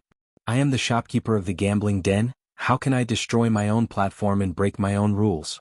Then how can I still do business in the future? I just saw that your mud ball was interesting, so I wanted to buy it. If you don't want to sell, then forget it. But if you don't have anything later, don't blame me for not warning you." Fang Yuan did not bother with him anymore, turning his head and concentrating on rubbing the mud ball in his hand. His movements were very slow, very meticulous. Often after a while, wisps of dry mud powder would fall down. As he moved, a dormant Gu worm gradually appeared in front of everyone. "Oh my god, there really is a Gu worm. He really opened a Gu. Are you kidding me? This kind of stone gambling can work? This young man's luck is off the charts. He actually used his luck to forcefully open a Gu worm." At once, the Gu masters exclaimed in shock. The female Gu master subconsciously covered her mouth, looking at this scene in disbelief. She had become a shop assistant and had been to many villages, meeting all kinds of people and many customers, but she had never seen such a dramatic scene. There really is a Gu worm. Jia Jinxing's eyes flashed with a cold light, his heart filled with hatred. He was narrow-minded and easily jealous. What he liked to do the most was to take advantage of others. What he hated the most was to be taken advantage of. He opened this gambling den, and arranged a tight network of spies inside. Once a customer seemed to be opening a Gu worm, he would get the news and appear, usually forcefully buying it. Right now, Fang Yuan was in his gambling den, opening a Gu worm right under his nose. Jia Jinxing felt his heart bleed. What he opened was a toad Gu. It was yellow all over, its belly was pale yellow, its back was brown and bumpy, covered with warts that were unique to toads. At first glance it was somewhat horrifying. It was not big, only the size of a palm. Holding it in his palm, it was like holding 2 or 3 eggs. Under all kinds of shocked, envious and jealous gazes, Fang Yuan's expression was calm as he carefully mobilized his primeval essence, injecting it into the toad's body. Immediately, this toad was refined by him. Gu worms obtained from unsealing fossils were extremely weak. Not only did they have little strength left, their will was also muddled, without any ability to resist, and could be easily refined by the Gu master. The toad Gu was awakened from its slumber by Fang Yuan. It slowly opened its eyes, its belly slightly bulging as it softly called out, "Croak." Although this sound was weak, it caused the expressions of the people present to become extremely interesting. The difference in value between a living Gu and a dead Gu was huge. "It's a living Gu, he opened a living Gu." Someone rubbed his eyes, not daring to believe it. "This is a mudskin toad, damn it, it really is a mudskin toad." Someone recognized the toad Gu's identity, shouting excitedly, "This young lad is so lucky. Why don't I have such luck? Someone sighed, his emotions complicated, containing envy, jealousy and hatred. Young master, congratulations. This is the most precious goo worm I've seen so far. The female goo master was so excited that her words were somewhat incoherent, her eyes shining brightly.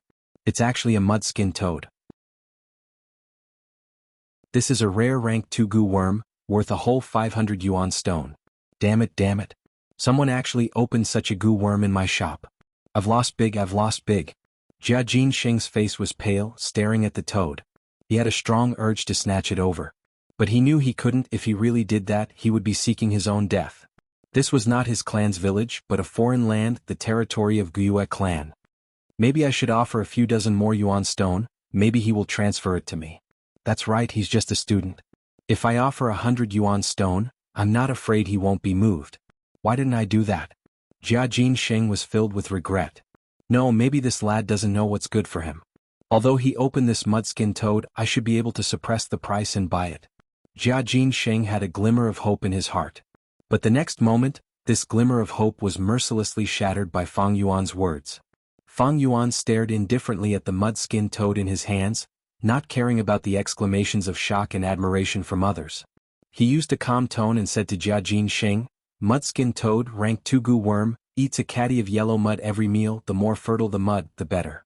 It is rare and is the main goo needed to refine the treasure brass toad. The market price is 500 yuan stone. Jia Jinsheng, do you want to buy it? You actually know so much." Jia Jinsheng's lips trembled, almost speechless after such a blow. Fang Yuan laughed lightly and continued, "If you're not willing, then forget it. I'll sell it to others. I believe there will be people who will buy it." Hold on. I'll buy it. But can you lower the price a little? Jia Jinsheng's face showed a bitter smile. Fang Yuan turned around and left.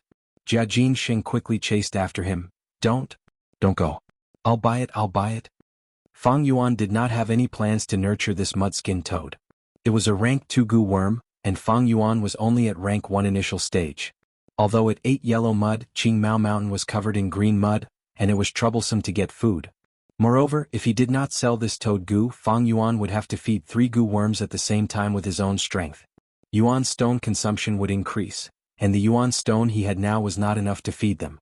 Thus, Fang Yuan's goal had always been to sell the mudskin toad and earn 500 yuan stone, earning a sum of money. 500 yuan stone to a rank 1 initial stage goo master like Fang Yuan was already a huge sum of money.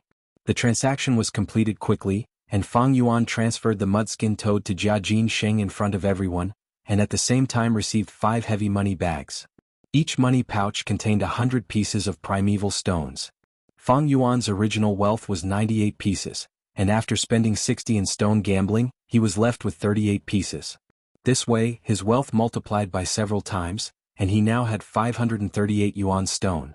Many goo masters saw this scene with their own eyes and their eyes turned red. Fang Yuan kept the 5 money bags in his arms, and picked up the last purple gold fossil, walking out of the tent leisurely. "Young master, is this yuan stone not working?" The female goo master blinked and looked at Fang Yuan's back, reminding him loudly. Fang Yuan turned a deaf ear and left the gambling den without looking back, leaving behind a group of stunned goo masters, looking at each other in silence. Chapter 43. Waves rose and fell in the green copper primeval sea, rising and falling. Above the sea, the liquor worm curled up into a ball, emitting a faint white mist of wine. A gust of primeval essence rushed upwards, straight into the wine mist. By the time it landed, half of it was gone and the color was deeper. From the initial stage emerald green, it turned into the middle stage pale green. The middle stage primeval essence fell into the primeval sea, but it did not mix with the initial stage primeval essence. It was as if it was heavier, sinking into the bottom. The upper half of the primeval sea was initial stage primeval water, and the lower half was middle stage primeval essence. As time passed, the wine mist lingered in the aperture. Under the refinement of the liquor worm, the initial stage primeval essence gradually decreased, and the middle stage primeval essence gradually increased. It could be clearly seen that the middle stage primeval essence in the lower half was getting higher and higher, while the initial stage primeval essence in the upper half was dropping and rising. Fang Yuan refined the primeval essence while absorbing the natural primeval essence from the yuan stone, quickly replenishing the aperture in his body. Finally, 45% of the primeval sea in the aperture was completely refined into middle-stage primeval essence. Thanks to the middle-stage primeval essence, otherwise I wouldn't have been able to cut the rock 5 times in a row in the gambling den. Sitting cross-legged on the bed in the dormitory, Fang Yuan slowly opened his eyes. It was already late at night. After he came out of the gambling den, he did not go to any other shops, but went straight back to the academy. Although it was near the Guiyue village, as a rank 1 initial stage Gu master, having 538 yuan stones was still too much. This was not only because these yuan stones were heavy and inconvenient to carry around. It also attracted covetous eyes and could endanger one's life. If a rank 1 upper stage or even a rank 2 Gu master had evil intentions with Fang Yuan's current ability, he would not be able to handle them. Money is just a worldly possession, and it is sad that people die because of money. It is laughable that many people in the world cannot see through this. The boat of profit carries many people and also how many people sink. Fang Yuan's lips curled into a cold smile, looking at the gray yuan stone in his hand. A complete yuan stone was the size of a duck egg. But the one in his hand, because half of the true essence had been absorbed, had already shrunk a whole circle. Fang Yuan did not feel heartache at all. Everything has its pros and cons. He only had C-grade aptitude, and he had to use the liquor worm to refine his Zhen Yuan. Yuan stone consumption was several times that of his peers. However, it was also because of this that he was able to overcome his lack of aptitude. In terms of true cultivation progress, he could be ranked in the top 3. Fang Yuan put the yuan stone back into his coin pouch and took out the last piece of the purple gold fossil. He had bought a total of 6 pieces at the casino, opened 5 on the spot, and brought the last one back with him. His eyes shone brightly and he activated the moonlight goo again. His 5 fingers rubbed together as he dissected the rock.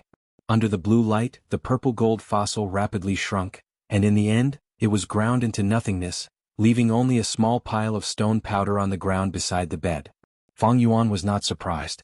When it came to stone gambling, 9 out of 10 gambles were lost. Even if he had 500 years of experience, he could only lose 8 out of 10 gambles. The remaining 20% chance of winning was divided into dead goo and live goo.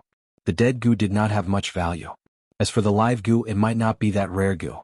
If it was really a live goo with great value, it would instead attract a fatal disaster. Fang Yuan's current cultivation was very low.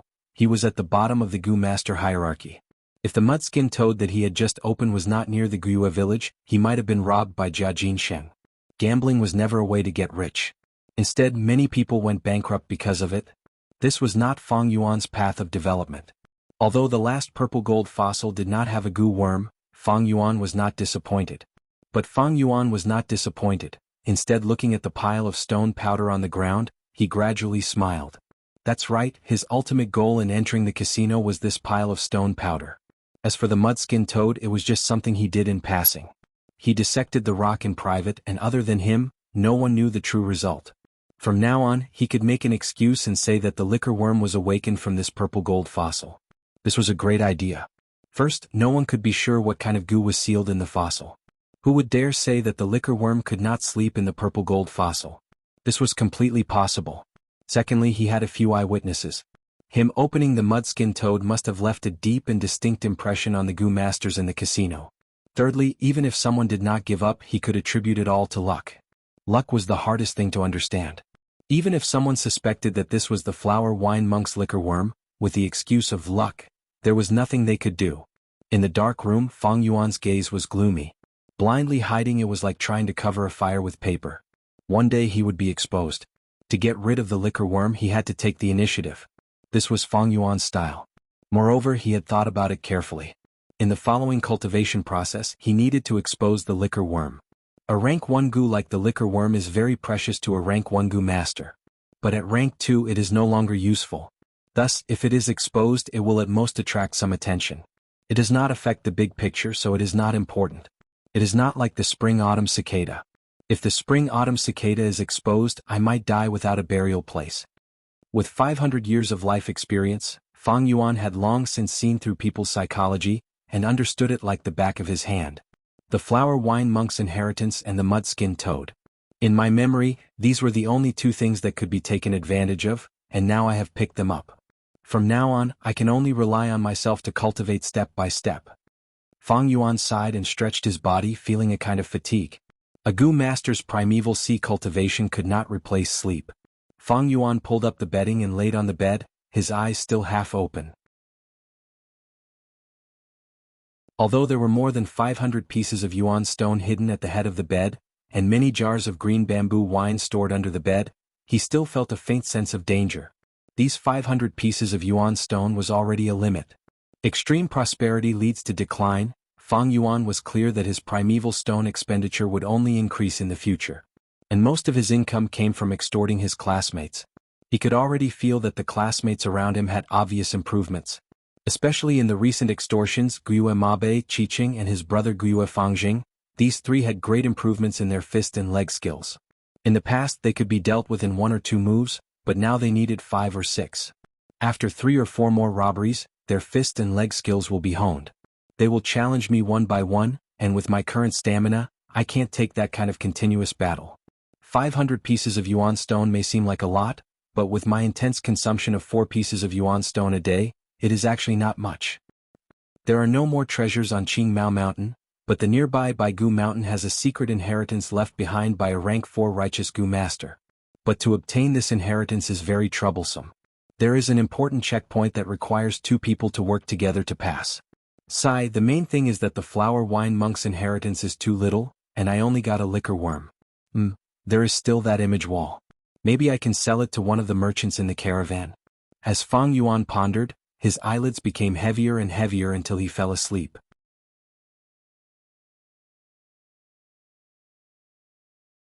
Chapter 44. The next day at noon, Fang Yuan went to the merchant district outside the village while he was eating lunch. Because they had to work during the day, there were not many villagers in the tents and stalls. Fang Yuan followed his memory and walked to the place where the intimate grass was sold last night. But he saw an empty handcart parked on the spot. Dragging the handcart was an ostrich. It stood proudly on the spot. Its body was as big as an ostrich and its appearance was like a chicken, but its back was bulging, forming an arc.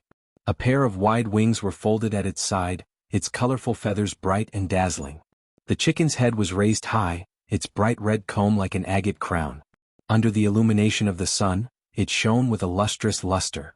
It seems I was a step too late, the intimate grass has already been sold out. What a pity, if I had bought a few kilograms of intimate grass, I could have saved a lot of yuan stone. Fang Yuan's footsteps paused for a moment, before he left and continued walking inside. Come, let's taste the village's wine. There are over 100 types of fine wine here. There's the best lantern grass wine, the lingering 9 melody wine, the quiet and elegant Gulongjing wine, the sweet and sour flower stone wine, the mouth-watering 100 springs old cellar, the rich and fragrant drunken 3 autumns. In front of a blue barrel-shaped tent, the waiter was shouting with all his might. Fang Yuan's gaze flashed, his interest immediately piqued. He turned around and entered this wine shop. The wine shop's facilities were very unique. At the innermost part of the tent, there was a long counter. A Gu master was guarding it, behind him were tens of wicker basket-sized crystal ladybugs, clinging to the tent's cloth. The tent's floor was not covered with carpet, but directly exposed the mountain rocks and soil. In the soil grew a group of colorful mushrooms. These mushrooms were colorful, round and round, somewhat cute. Some were as big as a table, some as small as a stool. Around a table-sized mushroom, there were a few stool-sized mushrooms. These are true mushrooms intentionally grown by a Gu master. They can absorb dust and turbid air, purifying the air, a type of grass Gu. Fang Yuan immediately recognized these mushrooms. He chose a small mushroom and sat down. The surface of the mushroom immediately caved in slightly, giving Fang Yuan the illusion that he was sitting on a sofa on earth. Young master, this is the wine list. What kind of wine would you like? A waiter came over. Fang Yuan looked at the wine list and found that the wine here was more expensive than the green bamboo wine. I'll have a glass of monkey wine, Fang Yuan said as he put down the wine menu. A cup of monkey wine. The waiter turned his head and shouted. At the counter, the rank 1 Gu master heard it and immediately bent down, taking out a bamboo wine cup from the counter. Then, glass in hand, he turned to face the tent behind him. On the blue canvas of the tent, there were dozens of large crystal ladybugs quietly clinging to the tent with their heads down and their tails up. It was like a decoration hanging on the wall of a tent. These crystal ladybugs were also a type of Gu. Their stomachs were hollow and were often used by Gu masters to store precious liquid. They were transparent as if they were made of crystal. From the outside, one could see what kind of wine was stored in the round stomachs of the ladybug. The goo master quickly found the crystal ladybug with the monkey wine in it. He placed the bamboo wine cup under the mouth of the ladybug and used his other hand to gently stroke the ladybug's crystal carapace. An extremely small amount of primeval essence flowed into the crystal ladybug's body. Then, the ladybug opened its mouth and a stream of wine flowed down, pouring into the bamboo wine cup. The wine splashed for a while and suddenly stopped. The goo master placed the bamboo wine cup filled with monkey wine on the counter. The waiter outside the counter had been waiting for a long time. He carefully picked it up and walked a few steps, bringing it to Fang Yuan. Fang Yuan only took a light sip. The monkey wine was a fruit wine, it was mellow and sweet, soft in the mouth.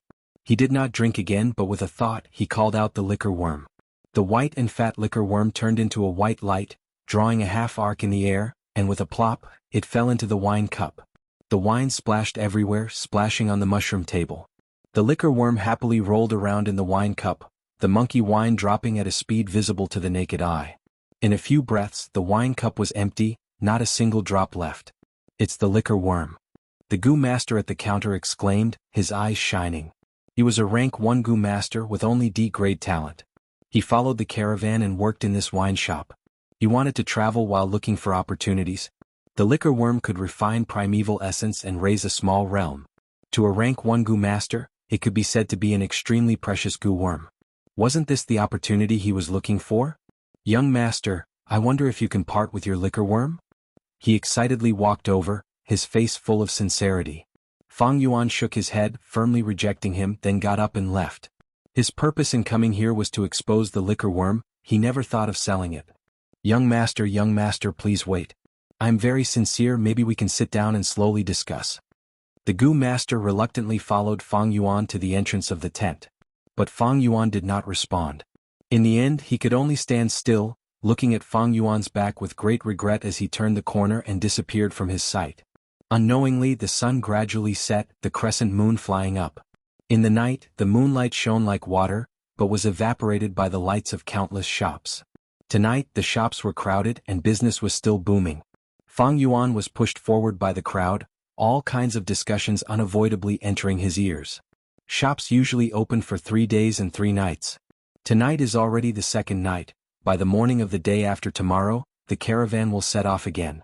So if we want to buy something, we have to hurry. Yesterday I saw a golden belgu, it's too expensive. After haggling with the shopkeeper for half a day, it didn't get much cheaper. I'll go take a look tonight. Did you guys hear just last night? A young man actually opened a mudskin toad in the gambling den, earning a total of 500 yuan stone. Fang Yuan listened attentively, and could not help but feel disappointed. He did not hear any news about the liquor worm.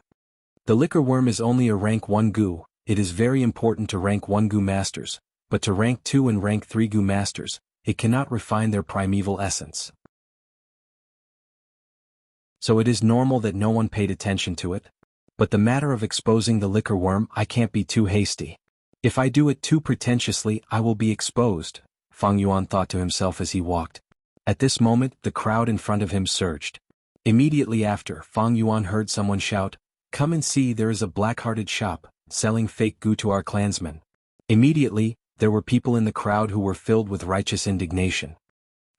Something like this actually happened. Quick, go and see which shop dares to deceive our clansmen. Fang Yuan followed the flow of people, following them.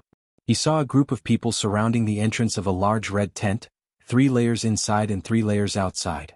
Some were looking curiously, some crossed their arms and looked coldly, but most of their faces were shrouded in a thin layer of anger. 2 people stood at the entrance of the tent.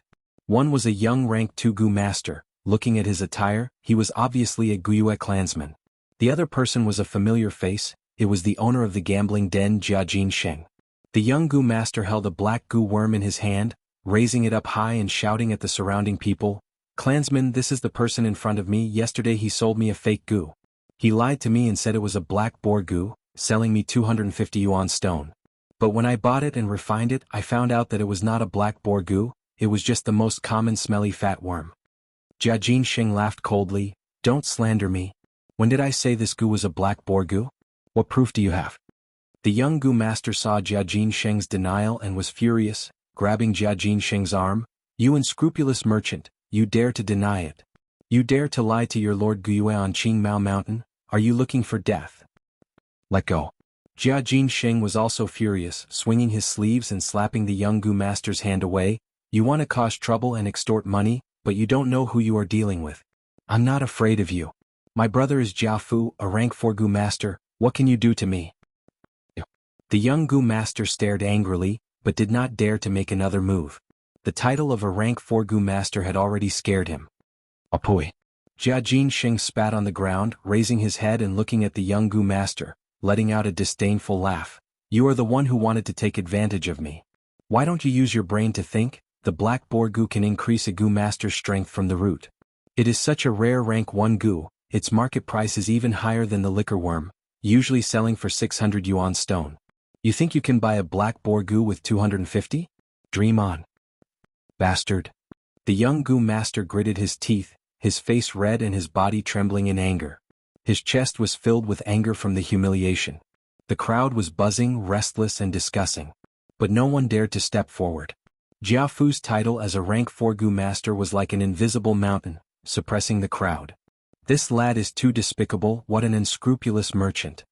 No wonder he dared to be so arrogant on Qingmao Mountain, so he is Jiafu's younger brother. I heard they have the same father but different mothers. He himself is only a rank 1 Gu master, but using this relationship to act like a tyrant in the caravan. What exactly is going on? Right at this moment, a loud and clear voice rang out. Jiafu is here. The leader is here to settle the dispute, everyone move aside. The discussion suddenly stopped, and the crowd quickly dispersed, forming a narrow passageway. A short and sturdy middle-aged Gu master with a fat belly walked along the passageway and walked in.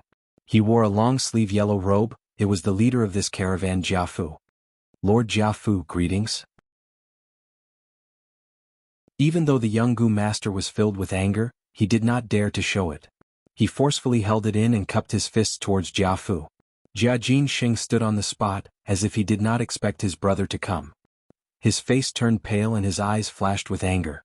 This slight change in expression made Fang Yuan, who had been observing from afar, fall into deep thought.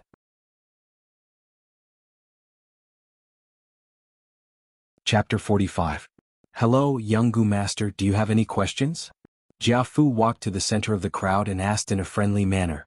The young Gu master was overwhelmed by the favor and bowed again. He glanced at the clansmen around him, then gathered his courage and told them everything that had happened. So that's what happened.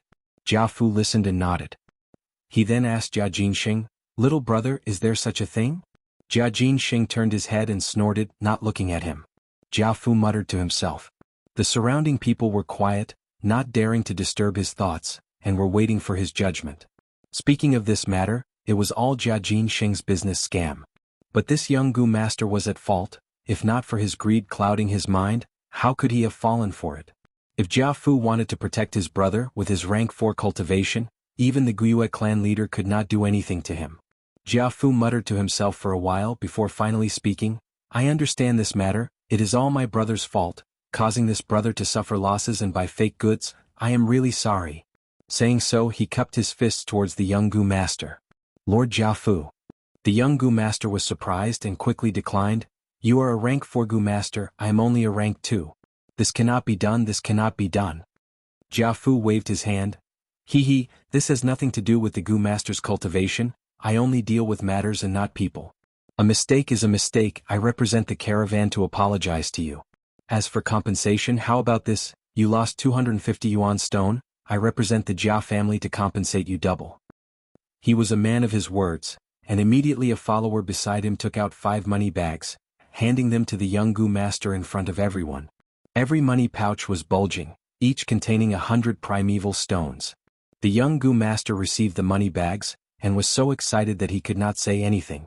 But brother, I have something to advise you. Jiafu continued, the black boar Gu is very rare, it can increase a Gu master's strength from the root. Although it is only rank 1, it is hard to find in the market. As long as it appears in the market, it would be bought immediately. Their prices were all around 600 yuan stone. Trying to buy a black boar Gu with 200 yuan stone is not realistic. Junior has learnt his lesson. The young Gu master sincerely bowed to Jiafu. Cheers came from the crowd. Lord Jiafu is wise. Amazing as expected of Lord Jiafu.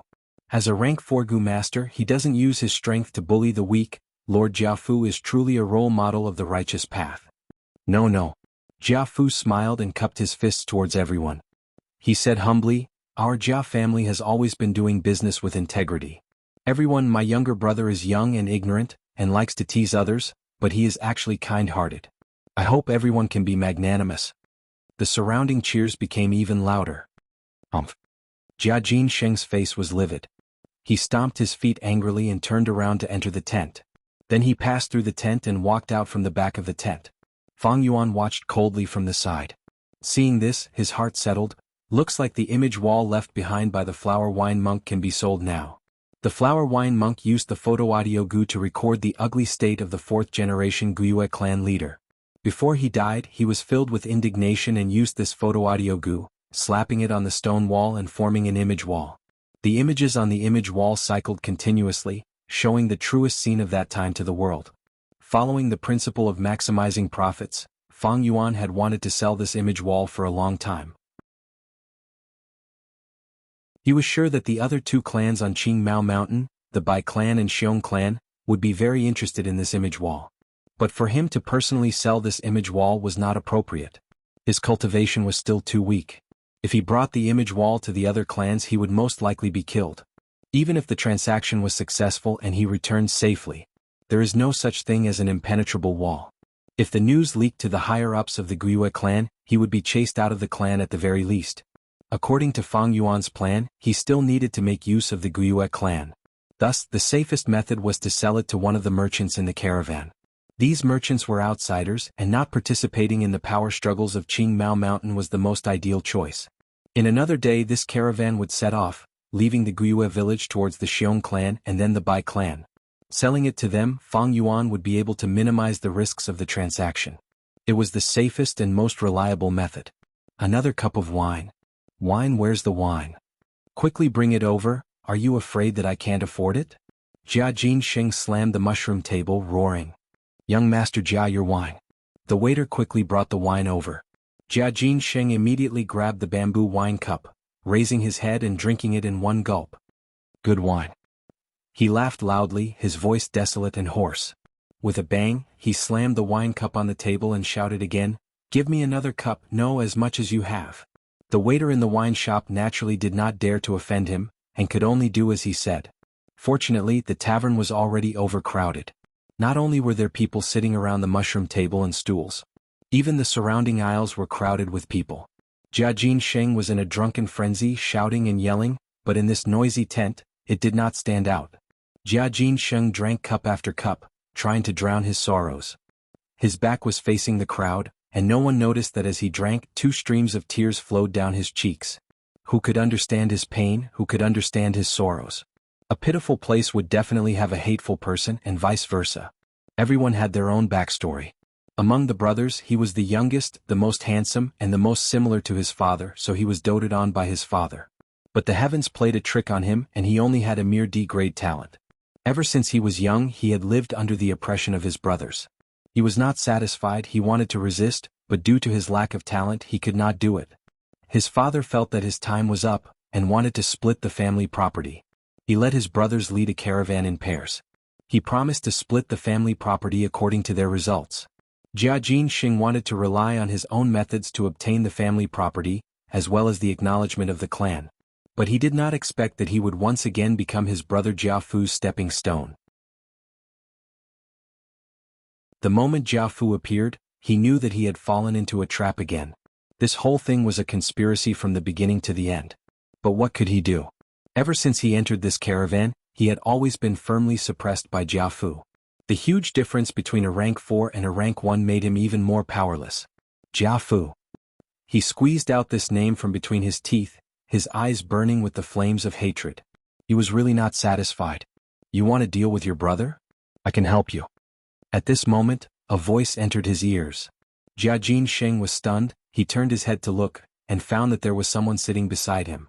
He shook his head a few times, blinking his eyes, and finally saw the person clearly. If it was not Fang Yuan, who else could it be? "It's you." He stared at Fang Yuan, slightly angry. "I remember you. Such a lucky lad, you actually got a mud-skin toad from the gambling den you gave me. Are you trying to make a fool out of me? Fang Yuan looked at Jiafu, his gaze as cold as water. I have a big business deal. If you want to get better results and get a bigger share of the family's assets, why don't you listen to me? Jia Jinxing's face instantly revealed a shocked expression. He straightened his back and sat up straight. How do you know about the family's assets? This matter was kept secret, outsiders could not possibly know. But Fang Yuan pointed it out with one sentence.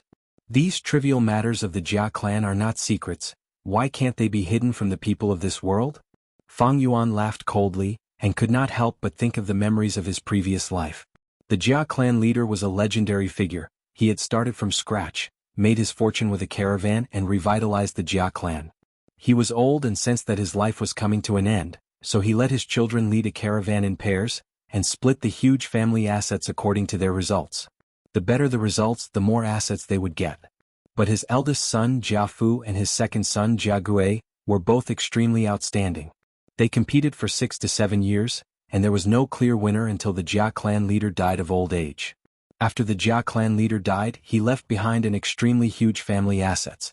In order to fight for the family assets, Jiafu and Jianghu turned on each other, escalated their internal strife, and brought in external help. This triggered a large-scale Gu fighting conference and finally both sides perished together. The Jia clan was strong for a while but soon fell, causing people to sigh. Jia Jinxing squinted his eyes, and did not comment on Fang Yuan's explanation. He thought to himself, Father announced the rules of splitting the family assets last year, and now it is already the second year. There are no walls in this world that have ears, and it is not strange for this matter to be leaked out. What he was really worried about was whether this was another trap set by Jiafu. But no matter what, there is no harm in listening first. Fang Yuan did not speak immediately. He looked around and this wine shop was the one he entered at noon. The wine shop's shopkeeper had a unique way of operating, and business was almost bursting at night. The tent was noisy and overcrowded. Talking here was actually safer than in a secluded place, and could avoid being eavesdropped by Gu insects. He crooked his finger at Jia Jinxing, come closer. Jia Jinxing snorted unhappily, but he still leaned over. After listening to Fang Yuan's narration, he frowned and looked at Fang Yuan with a cold gaze. This business involves the 3 mountain strongholds of Qingmao Mountain, and it is taboo for us businessmen to get involved in the local power's internal strife. You were sent by Jiafu to frame me, right? Fang Yuan had already expected him to have such suspicions, and did not explain at all. He stood up and left. If that is the case, then I will go talk to your brother. Jia Jinxing squinted his eyes and kept staring at Fang Yuan. Until Fang Yuan was about to walk out of the wine shop, he finally could not sit still anymore.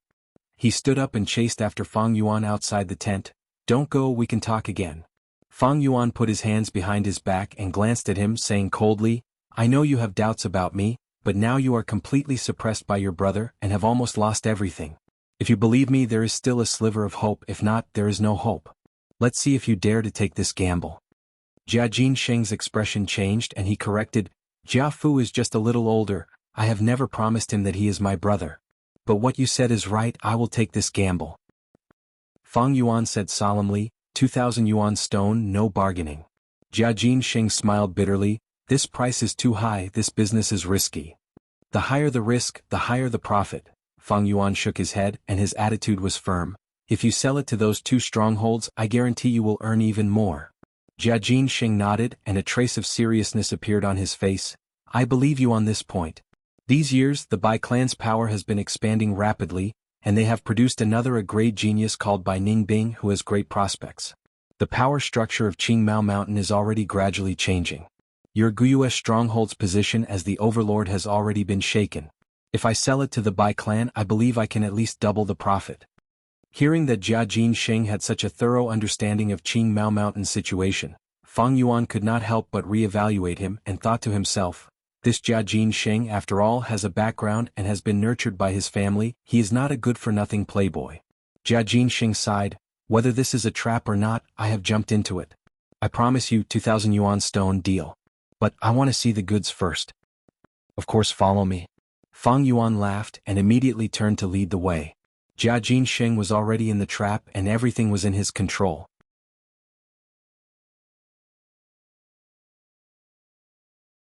Chapter 46. According to his memory, Fang Yuan brought Jia Jinsheng to the crack in the mountain wall again. The two entered the crack, the path became narrower, and their vision became dark. Jia Jinsheng became more bewildered as he walked. After all, he was not familiar with this place. Finally, he could not hold it in anymore. I have a question. Jiafu has always been honest, kind, and trustworthy. But I am a swindler, forcing people to buy and sell. Why did you choose me for this transaction and not him? Fang Yuan's reply came from the crack. Because his cultivation is too high. If he saw the image wall, he could choose to trade with me, or he could choose to give up and give the image wall to Guiyue clan leader. I don't like to put the initiative in other people's hands. Moreover, I have never believed in honesty. The so-called reputation is bullshit. It's just that the benefits are small and can't move my heart. The main reason was that Jia Jinsheng's status was special, and his cultivation was weak, so it was easier to manipulate him. But Fang Yuan naturally would not say this out loud. Hee. Jia Jinsheng laughed dryly. His suspicions were mostly dispelled. Your last sentence resonated deeply with me. The two finally squeezed into the secret cave in the mountain. Jia Jinsheng saw the image wall at the first moment, and could not help but laugh heartily. Haha, I made the right bet, you didn't lie to me.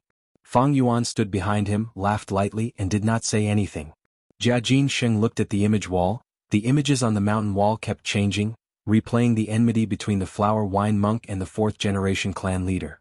After looking at it once, he looked away and turned to look at Fang Yuan, saying, Looks like that fourth-generation ancestor of yours is not that great after all. Fang Yuan said, This is nothing.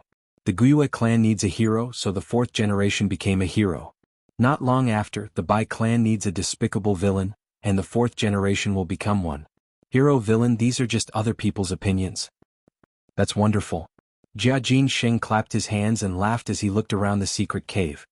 His gaze paused on the skeleton of the flower wine monk and said, It's a pity for a fifth-rank expert. Brother, you must have gotten a lot of benefits from him, right? The inheritance of a rank 5 Gu master was no small matter. When Jia Jinsheng thought of this, he couldn't help but be tempted. He couldn't help but ask Fang Yuan about the situation.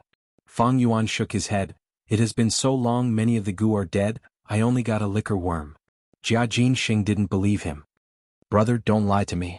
As long as this deal goes through, we'll all be in cahoots. I won't tell anyone. Tell me honestly, how much did you gain? Fang Yuan sneered. He could not be bothered to reply and did not explain further. Fang Yuan had already expected Jia Jinsheng's reaction. This was the reason why he chose Jia Jinsheng over Jiafu. Jia Jinsheng continued, minding his own business. Let's not talk about anything else. I know that the flower wine monk has a famous 1,000 miles earthwolf spider. This is a rank 5 Mount Gu. It has a huge body and is extremely good at burrowing into the ground. The flower wine monk is a demonic cultivator. He can move freely and easily because of this 1,000 miles earthwolf spider, allowing him to escape from the encirclement of the righteous cultivators. Oh, there's such a thing? Fang Yuan frowned slightly. He really hadn't heard much about the flower wine monk. Jia Jinsheng said proudly, When I came to your village last year, I heard this legend and found it interesting, so I went home to ask around. The 1,000 miles earthwolf spider and the flower wine monk are inseparable. From what I can see, this secret cave in the mountain was created by the 1,000 miles earthwolf spider. Otherwise, how could Qing Mao Mountain's thick and sticky green soil form a secret cave naturally? Brother, don't try to hide it anymore. The flower wine monk died here, so his 1,000 miles earthwolf spider is definitely here. Fang Yuan's frown deepened. He faintly felt something was wrong. His gaze was gloomy as he said, That's right, there are no other exits here. The 1,000 miles earthwolf spider's body is huge. If we went through the crack we came in from, we wouldn't be able to squeeze out. But there's also the possibility that this 1,000 miles earthwolf spider was killed by the fourth generation. Look at the image wall. The flower wine monk did not summon the 1,000 miles earthwolf spider during the intense battle. Then this matter is even more fishy. This secret cave can't be formed naturally. It must have been created by the flower wine monk at the last minute. Without the 1,000 miles earthwolf spider, does he have other methods? Jia Jinsheng looked suspiciously at Fang Yuan. Fang Yuan's eyebrows were knitted into a knot. He felt that something was wrong. From the new information he had just received from Jia Jinsheng, he vaguely felt that he had missed out on something. He couldn't help but fall into deep thought. Jia Jinsheng was also thinking. The image wall could no longer satisfy his appetite. When he confirmed that this matter was true, He really wanted to dig out the flower wine monk's inheritance from Fang Yuan. Neither of them expected that at this moment, something strange would happen. Suddenly the image on the screen wall, which had been in a cycle, flashed. A heavily injured and extremely pale bald Gu master replaced the original image and appeared on the image wall. He slumped weakly on the ground, his back leaning against the mountain wall. His chest and limbs were filled with deep wounds. But the strange thing was that although these wounds were skin and flesh exposed, they did not bleed. It was as if all the blood in his body had been sucked dry. "I am the flower wine monk." The bald Gu master snickered, his face sinister and terrifying. "Successor, no matter who you are, to be able to make my image wall replay for close to 100 days, it is enough to prove that you have no good feelings towards the Guiyue clan. Very well, you are my successor. I will leave all my inheritance to you, but I have one condition. You must destroy the Guiyue clan for me and slaughter the entire village, leaving no one alive." Jia Jinxing stood rooted to the ground, his face full of shock. The rank 5 flower wine monk's inheritance. He was stunned, and for a moment his head buzzed, his thoughts tumbling. Oh my god. A rank 5 expert, what kind of concept is that? A rank 3 is a clan elder, and a rank 4 is the head of a village. And a rank 5 Gu master is a mountain lord, able to dominate a mountain and act like a tyrant. To think that in this small place, there would be a rank 5 Gu master's inheritance. Wait, the flower wine monk is a demonic cultivator. If I inherit his strength, isn't that a little inappropriate? No, strength has nothing to do with good or evil. The flower wine monk wants his successor to exterminate the Guiyue clan. Do you think I will do it? He is already dead. I just need to inherit his inheritance and not care about it. This is a huge opportunity. Although I only have D-grade talent, if I inherit the flower wine monk's inheritance, I might be able to change my talent. Those rare Gu worms that can raise talent might even be in this inheritance. If I inherit this wealth and become a rank 4 or 5 Gu master, I will be able to fight against Jianghu. Wait, I almost forgot, there is still an outsider. What should I do? Do I have to split the inheritance with him? No, kill him. Only by killing him will I be able to keep this secret. Right, calm him down first, and say that we will split the inheritance equally to deceive him, so that he will let down his guard. Then I will ambush him and kill him here. This place is so well hidden, even if I kill him, no one will know. Although he thought so much, it was only a short moment. Having made up his mind, Jia Jinxing squinted his eyes and a fake smile appeared on his face. He slowly turned around and faced Fang Yuan. Just as he was about to speak, he saw 2 eerie blue moon blades shooting towards him. His pupils shrunk to the size of a needle. The distance was too short, he could not react in time. You. His voice stopped abruptly. The moon blades accurately hit his neck.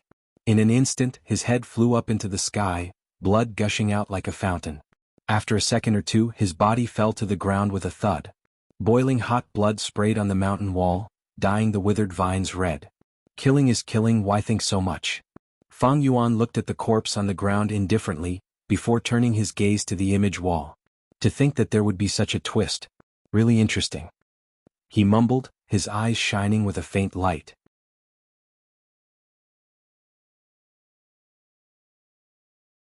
Chapter 48.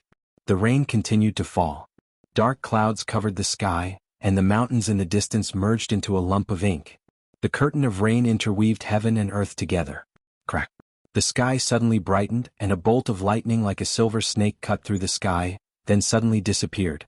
It was almost summer, and this late spring rain seemed to bring a hint of summer's warmth. On Qingmao Mountain, large patches of green spear bamboos stood tall, resisting the wind and rain. The bamboo bodies were still straight like spears, the bamboo tips pointing towards the sky. In the Guyu village, countless tall buildings were lined up in rows, their heads buried as they endured the washing of the heavy rain. Outside the village, the caravan had already set off again. The rain is heavy, pay attention to the road. Don't fall behind, Gu masters lead the Gu worms, especially the fat beetles, don't get stuck on the mountain path. You mortal martial artists, keep your eyes open and take good care of the goods. If you lose even one, I'll settle the score with you. Shouts rose and fell from the caravan. After staying in the Guiyue village for 3 days, the caravan left, following the Qingmao mountain path towards their next destination. The rain washed the land and the roads around the village were paved with cobblestones. But after 500 meters, there was a muddy and narrow mountain path. The proud ostrich hung its head down at this time. Its brightly colored feathers were soaked by the rain and stuck together into pieces. It was truly a drenched chicken. The fat beetle twisted its fat body, moving forward very slowly. The rain hit its black leather armor, forming streams of water that slid down to the ground on both sides. The furry mountain spiders were also drenched, their green-black fur sticking together. But those toad goo happily cried out, carrying the goods and goo masters, jumping up and down the mountain. There was also the winged serpent, already keeping its wings. The thick snake body moved happily in the muddy water. To protect the goods and prevent them from being drenched by the rain, the goo masters displayed their abilities. On the bodies of a few fat beetles, there were goo masters standing in the middle. Their hands were raised high and an inch above their palms, each had a single chi golden light worm floating in the air. The green bronze true essence rose like water vapor and poured into the body of the golden light insect. The goo worm's whole body was shining like a golden bean, and with this circle as the center, it held up a huge pale golden air barrier. The hemispherical air shield covered a large area. Apart from covering a fat beetle completely, there was still more than enough space. When the raindrops hit the air shield, they bounced off as if they were hitting an umbrella. But this Ichi golden light worm expended primeval essence continuously, and after a long time, a rank 1 goo master would not be able to endure it. Sure enough, after a while, a goo master shouted, "I can't hold on any longer, my primeval essence is almost depleted. Who will replace me?" "I'll do it." Almost immediately, a goo master rushed over and took over his position. Some goo masters who were pulling carts or riding mountain spiders activated the green silk goo in their bodies. Under the green silk goo's power, the goo master's hair grew wildly. A normal person would have at least 100,000 strands of hair. 100,000 strands of hair would each grow to 5 to 6 meters long. They interweaved with each other, wrapping around the goo master's body and the goo mount under their buttocks, forming a temporary impenetrable black hair cloak. Green silk goo was a rank 1 goo worm, often used by goo masters to defend and attack. When used, it expended 30% of the green bronze primeval essence, unlike the Ichi golden light worm which required continuous primeval essence output. If this green silk goo was refined with the rank 1 black boar goo, it would advance to the rank 2 black mane goo. When the black mane goo was activated, not only the hair but all the hair on the body would become black and thick. In a few breaths, the goo master's body would grow into a black mane armor. If the black mane goo continued to advance, it would become the famous rank 3 goo, the steel mane goo. Other than the Ichi golden light worm and green silk goo, many goo masters in the caravan chose the water spider goo. It could be seen that these goo masters were covered in a thin layer of light blue water cloak. On the surface of the water cloak, water flowed continuously. When the raindrops hit the water cloak, they immediately fused with the water cloak. The goo masters were continuously drenched, and the water cloak on their body became thicker. Every once in a while, the goo master would need to activate the water spider goo to drain the excess water from the water cloak. At this time, the thick water cloak would be reduced to a thin layer. As for those mortal martial artists, they were rushing back and forth on the muddy road, taking care of the goods. Most of them were wearing straw raincoats, but in the chaos, the straw raincoat's effect was limited, and they were all drenched by the rain. This damned weather. The martial artists cursed in their hearts. In the rain, the mountain roads were even harder to walk. In such weather, no matter how strong the martial artists were, they were still mortals. If they were drenched and overworked, it was extremely easy to catch a cold. A serious illness would be a light one, but there might even be repercussions. If the illness was serious, they might even be abandoned by the goo master on the road. If they met with a landslide on the mountain road, or if they were attacked by wild beasts or goo worms, they might even lose their lives. The caravan was huge and there were many goo masters. But every time they traveled, there would be a large number of casualties. Mortal martial artists died the most, and goo masters would also have casualties. If the caravan was unlucky enough to meet with a large migrating beast group, there was a possibility of the entire caravan being wiped out. In fact, other than these natural disasters, there were also man-made disasters. The villages along the way might not all welcome the caravan. Some of the mountain strongholds liked to rob outsiders. Let's go, see you next year. Some goo masters sat on their goo worms, turning their bodies and waving goodbye to the Guiyue village. At the entrance of the village, many people gathered together, sending off the caravan with their gazes. You must come again next year. The children shouted reluctantly. The adults' gazes were much more complicated. The future is uncertain, the world is difficult. Next year, I wonder how many familiar faces will be left in the village. Whether it is a caravan or living in a village, it is not easy to make a living. The caravan moved further and further away, and the crowd gradually dispersed. The lively atmosphere of the market also disappeared without a trace. The place where the tents and stalls were set up was left with a huge mess. The turf was trampled by the endless stream of people, revealing grass roots and soil. When the rain fell on it, it immediately turned into mud, and there were countless potholes and muddy puddles. Other than that, there was also a lot of household garbage left behind. Fang Yuan stood alone on a secluded hill, looking at the caravan from afar. The caravan was like a fat, colorful python, under the gray rain, following the narrow mountain path, slowly entering the dense forest. The heavens are really on my side. Fang Yuan sighed lightly. He held a butter paper umbrella, standing quietly in the rain. He wore the most ordinary linen clothes, his body was thin, his skin was pale like a 15-year-old, and he had a head of clean black short hair. The ends of his hair trembled slightly under the umbrella. Others cursed the horrible weather, but he sighed at the timing of the rain. He killed Jia Jinsheng last night and cleaned up the scene. But it happened suddenly and there was something wrong.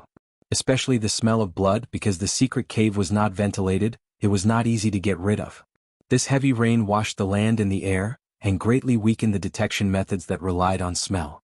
There would definitely be a small waterfall falling from the stone crevice, and after the fresh water vapor was diluted, it was almost impossible to be exposed in a short period of time. Of course, the longer the time, the higher the possibility of being exposed.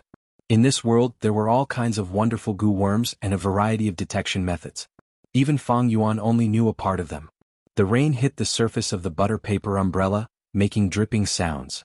Then, along the ribs of the umbrella, streams of water flowed down, hitting the green stone under Fang Yuan's feet, splashing water. Seeing the caravan turn around the corner and completely entering the dense forest, Fang Yuan did not show a trace of happiness, but instead had a serious look. Although Jia Jinsheng's cultivation is weak and his talent is low, his status is special. Everyone in the caravan is busy, so no one noticed his disappearance in a short period of time. However, it wouldn't be long before someone noticed. At that time, Jia Fu will come back to investigate and the real challenge will come. The Jia family had purposely arranged for Jia Jinsheng and Jia Fu to lead the caravan together. In terms of cultivation, Jia Jinsheng and Jia Fu are worlds apart. In terms of wisdom, Jia Jinsheng is even more inferior. This arrangement by the Jia family head is to let Jia Jinsheng suffer a blow, to let him see the reality and live a peaceful life. At the same time, it is also to test Jia Fu's temperament. If the blow is too great, to the point where he can't even tolerate his own brother, how can he pass the position of Jia family head to him?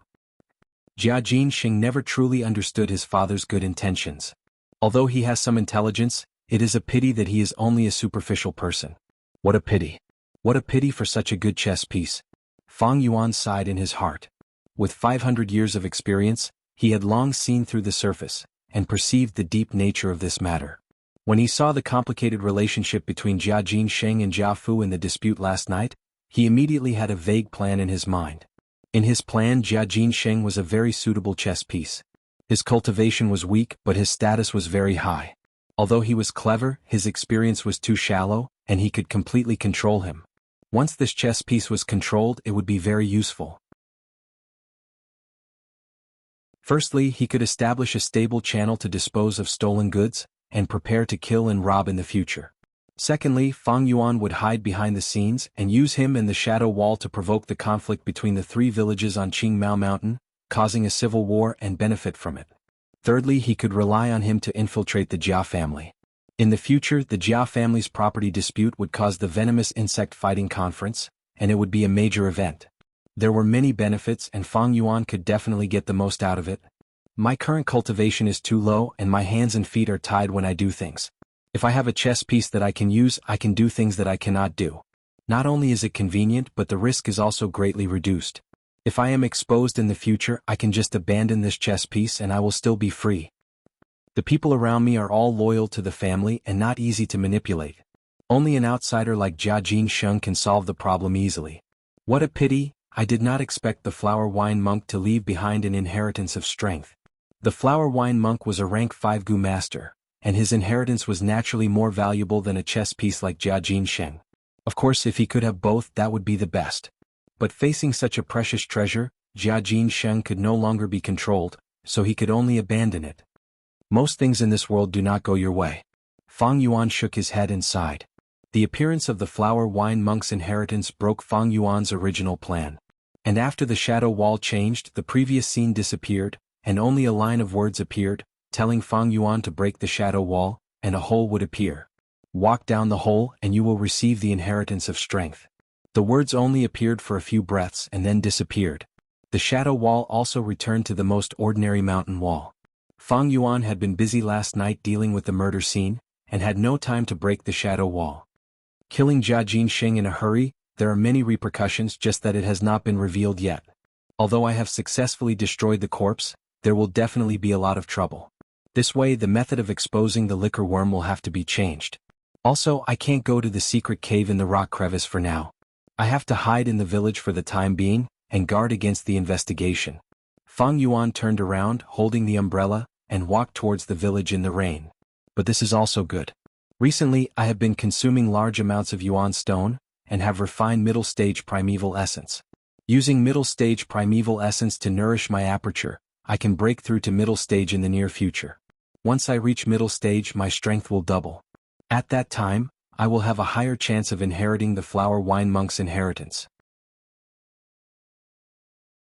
The inheritance of the demonic path was not as gentle as that of the righteous path.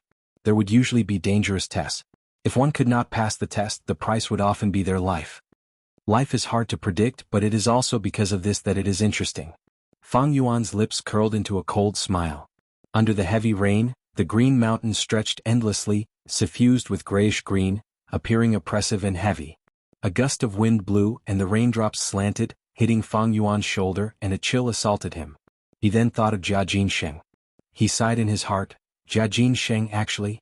I didn't want to kill you. What a waste of a good chess piece.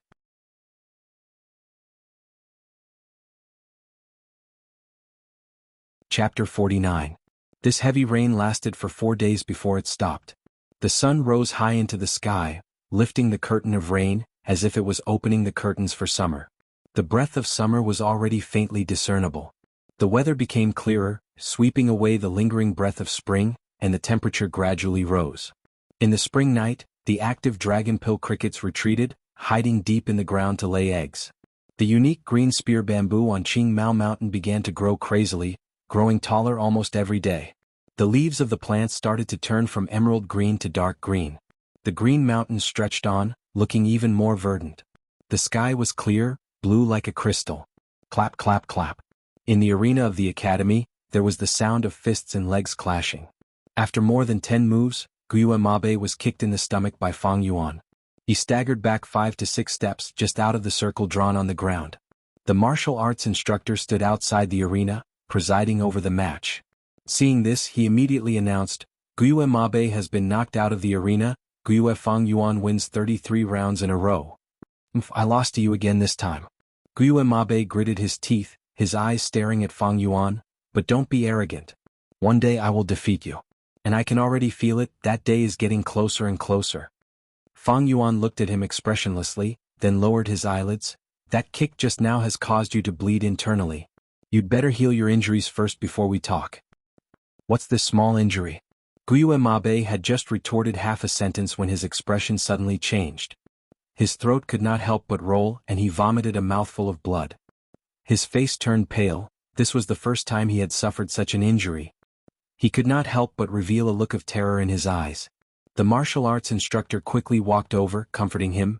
Don't worry, this injury will be healed after a few days of rest.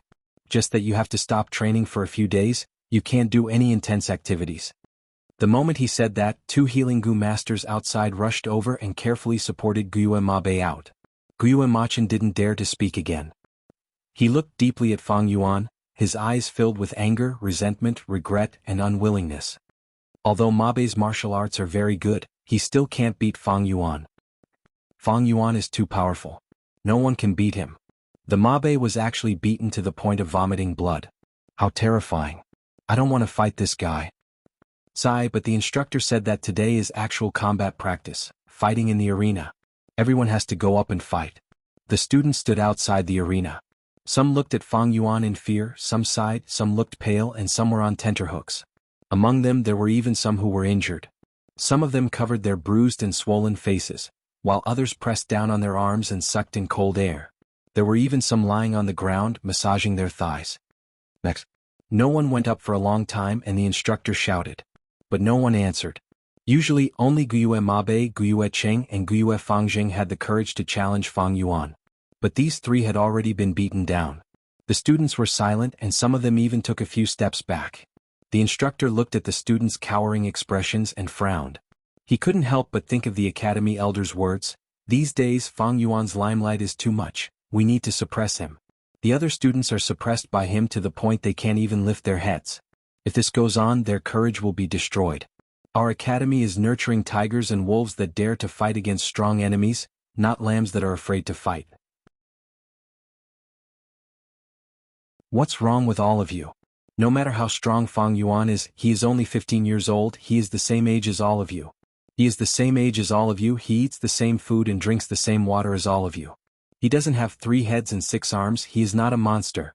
Gather your courage, let me see the pride of the Guyue family buried in your hearts. The instructor roared, trying his best to motivate the students. But he is too strong, we can't beat him at all. The students that fought with him were all so pitiful. Mabe was even beaten until he vomited blood. Fang Yuan's attacks are getting heavier, instructor, we don't dare to fight with him. The students retorted in a small voice, cowardly. The instructor was so angry he almost stomped his feet. This bunch of ignorant kids. He could clearly see that Fang Yuan had fought 33 consecutive battles without any rest. Although Fang Yuan had been adjusting his breathing, he was almost out of energy.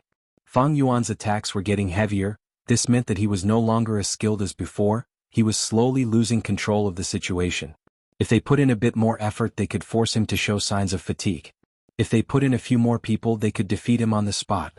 Once they defeated Fang Yuan, his power would drop drastically, the students' courage would be ignited, and the goal of suppressing Fang Yuan would be achieved. But now, the students were all intimidated by Fang Yuan's tiger skin. Sometimes what defeated oneself was not the strong enemy, but one's own heart. The instructor was anxious and continued to encourage them. But he was not good with words, he had said the same thing before, igniting the students' blood and igniting a few challengers. But he had said the same thing too many times, the students were already numb to it. Fang Yuan crossed his arms, coldly watching everything. Although he was standing in the center of the field, he seemed like an outsider. The instructor had been encouraging for a long time, but the students were still looking at each other, no one moved. The instructor could not help but feel angry and helpless. He turned to face Fang Yuan and unhappily scolded, "Fang Yuan, you are also at fault. Your attacks are getting more and more vicious. Sparring with fellow students should be more gentle and friendly. How can you be so heavy-handed? Next, you need to be more careful, be careful when you attack. If you beat your fellow students until they vomit blood again, I will judge you as the loser and let you leave the field." "Instructor, you are wrong." Fang Yuan coldly snorted, his eyes did not show any signs of weakness, facing the instructor. "Sparring, naturally we need to give it our all, otherwise how can we achieve the purpose of training? Don't tell me that when we fight in the future, can we also ask our enemies to be gentle and friendly?" The instructor was enraged. "Humph, your attacks are vicious, you hurt your fellow students and you still dare to twist words and force logic." "Instructor, you are wrong again." Fang Yuan coldly sneered, "You are the one who arranged this sparring and raised the prize to 20 yuan stone. Without your instigation, would these people be injured?" "Bastard." The instructor was not good with words, pointing at Fang Yuan, he roared, "Do you still want the prize or not? If you continue to quibble, even if you get the first place, I will still judge you as the loser. You are not united and friendly, and you dare to contradict your teacher, how can you be qualified to get 20 yuan stone?" Fang Yuan laughed, "It is only a win or lose, only 20 yuan stone, do you think I care?" As he spoke, he turned around and walked out of the center of the field, under the astonished gaze of the crowd. Although the screen wall was not sold, but Fang Yuan had more than 100 yuan stone in his hands. Moreover, this time he was not here for the yuan stone. Seeing Fang Yuan really walk out of the field, the instructor could not help but be stunned, revealing a look of shock and confusion. Shouldn't a 15-year-old youth be full of vigor, eager to fight? Fang Yuan had such fighting talent, his temperament should be even more so. Why did he just leave the field? Moreover, this Fang Yuan did not have any funding, so the Yuan stone should be very tight. Why couldn't he be attracted by these 20 primal stones? For a moment, the instructor was stunned on the spot, not knowing what to do. Fang Yuan did not fall into the trap, directly walking out of the field. The instructor suddenly realized there was really no way to deal with Fang Yuan. With his status, he could not blatantly find trouble and force Fang Yuan to go on stage, right? The surrounding students all retreated, keeping a distance from Fang Yuan. Fang Yuan stood outside the field with no one beside him. With him as the center, 5 steps around him, there was a circular empty space. Unfortunately, if they stood beside Fang Yuan, they would hear Fang Yuan trying his best to suppress his breathing. I don't have enough stamina. Fang Yuan sighed in his heart. On the surface, he looked energetic, but his body, which was covered by his clothes, was trembling slightly. His body was only that of a 15-year-old, and he did not have the help of a goo worm. 33 matches consecutively, he was close to his limit. Although he had rich fighting experience from his previous life, but in this period of time, the other youngsters' martial arts had improved greatly. From their bodies, Fang Yuan could already feel an increasingly strong pressure. This pressure was directly reflected in Fang Yuan's attacks. His attacks were getting heavier and he could not hold back anymore. In the previous battles, the students were too weak, thus he could handle them easily, and the youngsters only suffered some injuries at most. But now, his control over the field was getting weaker, and he had to use heavy attacks to stabilize the situation. Experience is not omnipotent after all. The power of any thought needs a material foundation to have a medium. Fang Yuan squinted his eyes. Actually, he had already seen through the instructor's thoughts. He was not surprised and had already expected that there would be pressure from the academy. Ever since he killed Gao Wan, there were fewer and fewer people who dared to challenge him. When he was extorting, many people were pressured by his pressure, and did not dare to resist, obediently handing over Yuan's stone. If this went on for a long time, Fang Yuan's undefeatable image would be established. It would leave a shadow in the hearts of the other youngsters, and cause them to lose confidence in their martial arts from the start. This was something the academy elder did not want to see. He needed Fang Yuan to promote the improvement of the students, but he did not want Fang Yuan to completely extinguish the students' fighting spirit. He wanted to see Fang Yuan fail. Once Fang Yuan fails, the undefeatable image he had built up in the early stages would be destroyed. At the same time, it would awaken the other students' fighting spirit. And after a setback, it would mold their unyielding fighting spirit. But to Fang Yuan, he needed this kind of deterrence to make it easier to extort Yuan's stone. If he fails, the youngsters would realize his weakness and attack together. Although Fang Yuan had a lot of Yuan stone, but extortion was his main source of Yuan stone. If he lost this source, he would be like a water without a source. So Fang Yuan went on stage and fought 33 consecutive matches. His real goal was not the 20 Yuan stone reward, but to maintain his deterrence. If he avoided battle from the start, it would only show his weakness. But if he continued to fight, he would be exposed. What are you all standing there for? Who hasn't gone on stage yet? Go on. The first place gets 20 Yuan stone reward, don't you want it? The martial arts instructor was stunned for a while before shouting out loud. The remaining students immediately became enthusiastic. Fang Yuan had already left the stage, and it was as if an invisible boulder had been lifted from their hearts. I'll go. I'll go. The 2 youngsters fought to be the first, jumped onto the stage and began exchanging blows. Sigh, if I had known, I would have waited and not rushed to go on stage, and wouldn't have been chased off the stage by Fang Yuan. What a pity, I didn't expect Fang Yuan to go on stage. He really dares. Look, even the instructor can't do anything to him. The instructor heard the whispers behind him and immediately felt his prestige dropping. He was very annoyed and really wanted to punish Fang Yuan. But Fang Yuan didn't do anything wrong. Taking the initiative to leave the stage was allowed. The instructor was depressed and helpless. In the end, he looked at Fang Yuan and glared at the latter. Fang Yuan's lips curled into an angle and thought, such shallow methods, this instructor is quite cute.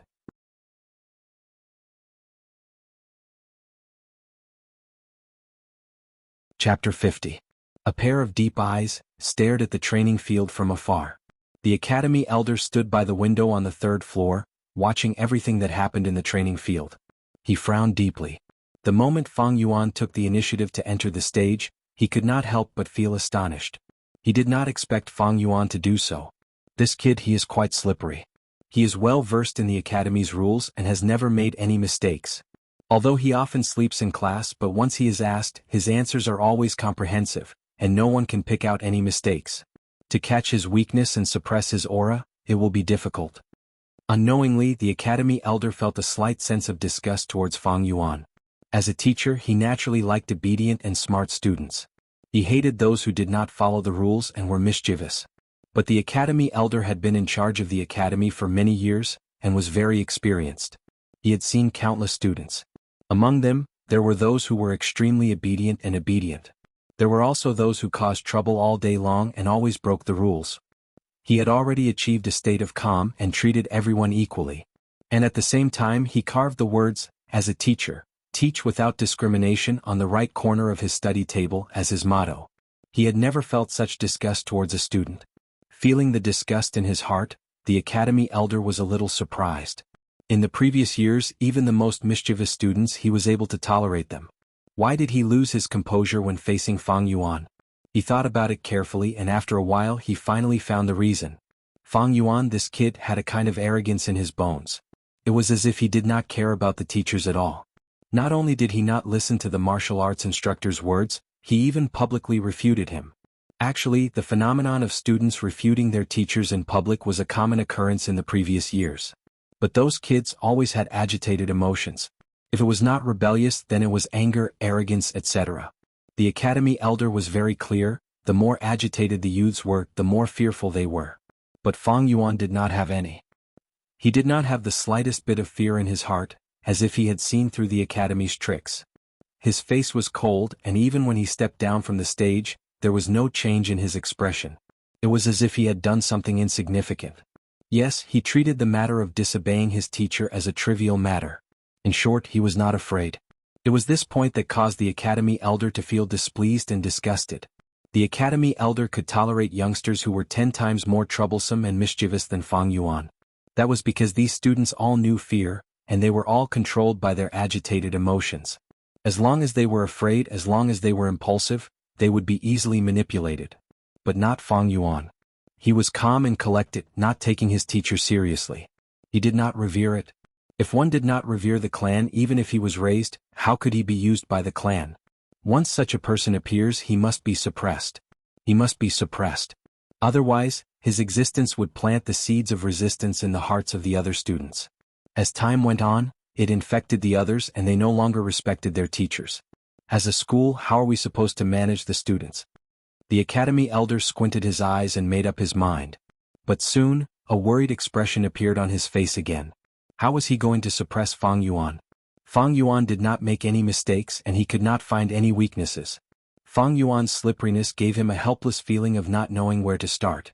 He had never met a student who was so familiar with all the rules of the academy. As the academy elder, he had always been fair and just. He could not be like a hooligan, purposely finding fault with Fang Yuan. He had placed his hopes on the martial arts instructor, but he was deeply disappointed. Looks like to suppress Fang Yuan's limelight, I can only wait for the other students to advance to rank 1 middle stage. For a Gu master to advance, the biggest factor was their talent. With his rich experience, the academy elder had already calculated in his heart. The ones who had the chance to advance first were Guiyue Fangjing, Qiqing, and Ma Bei. One of them was a grade, the other 2 were B grade, and they had the support of their elders, so they did not lack Yuan stone. No matter which one it was, they had the possibility of becoming this year's first rank 1 middle stage. Guiyue Fangjing, Qiqing, and Ma Bei, these 3 are the true hope of this year. The academy elder looked at the training field and sighed. With his sharp eyes, he had already discovered. On the training field, the students seemed to be standing casually, but in reality they had already formed into 3 circles. In one circle, Guiyue Cheng was holding his shoulder, surrounded by a group of people of the same age. The second circle's center was Guiyue Fangjing. The descendants of the clan leader were all subtly relying on this a great genius. The third circle was Guiyue Ma Bei. His internal injuries had already been healed, and he stood in the middle of the training field, his face pale. The students beside him were asking about his well-being. This is the meaning of allowing them to fight. Looking at the 3 circles, the academy elder smiled, full of gratification. Letting the students fight was not only to nurture their battle instincts, but more importantly, it was to select leaders in advance. In the previous years, the small circles could only be separated in the second half of the year. But this year, because of Fang Yuan's sudden appearance and extortion, the fights were brought forward greatly. Facing Fang Yuan, only Fang Jing, Ma Bei and Qi Qing dared to challenge him head-on. After a long period of time, the other youths naturally took these three as their leaders after a subtle and imperceptible influence. As long as there were no accidents, these three circles would be the future leaders of the clan. But these circles are not stable yet, and there are still people moving between the circles. When the three of them advance to the middle stage, they will be given the positions of class monitor and vice class monitor, and with power, the circle will be stabilized. The Academy elder thought. Of course, there were people who were not in these three circles. There was only one, and that was Fang Yuan. It was human nature to rely on the strong. In fact, even though Fang Yuan extorted the students and stood on the opposite side of everyone. But it was not that there were no youths who wanted to rely on him. But these people were all rejected by Fang Yuan. To him, only those who were useful were pawns, and these people of the same age had too little value. This was another reason why the Academy elder hated Fang Yuan. Fang Yuan was too eccentric and did not fit in with the group. For such a person, the clan did not have as much control over him as they did over the other youths. The Academy elder's gaze, once again landed on Fang Yuan in the middle of the field. Fang Yuan stood alone in a corner, his hands behind his back, his eyelids slightly closed. No matter how the youths in the field fought for the prize, his expression did not change at all. His surroundings were empty and none of the youths were willing to stand with him. It was obvious that he did not want these people to stand with him. He stood alone and loneliness enveloped him. He drifted away from the group. But there is no need to worry too much. This Fang Yuan is still young, he can be trained slowly. The Academy elder's eyes flashed as he thought to himself. The next step is to set up a class monitor and vice class monitor. After a year, they will be divided into groups with a leader and vice leader. Every year, there will be all sorts of glory and rewards such as the Little Red Flower Award, Blue Scarf Award, 5 Merit Student Award. If he wants to cultivate, he will need resources, and he will have to compete for these positions and rewards. After a long time, he will be bound by family, friendship, and love. There is no need to worry that he will leave the clan's control. Over the years, the Academy elder had gradually come to understand. Once a new member of the clan was born, the clan would brainwash them. First, they would be instilled with the clan's supreme values. Then they would be taught morals and they would realize the beauty and importance of family, friendship, and love. They would also be taught the concept of glory, and in the process of growing up, they would constantly use material rewards to attract them. Using the clan's established positions, they would select and recruit the most loyal clansmen. Don't think that the positions of class monitor and vice class monitor were small, but once they became one, they would be integrated into the clan's system. Under such a system they would be influenced. On one side were the benefits and sweetness of power, and on the other side were the disadvantages of leaving the system. With a carrot in one hand and a stick in the other, who could escape? Even the most rebellious person, the most eccentric person, would be assimilated into the clan step by step. Even if there was no loyalty, loyalty would be cultivated. Even if there was no family, friendship, or love would be involved. That was the power of the system. That was the power of rules. That was the clan's way of survival.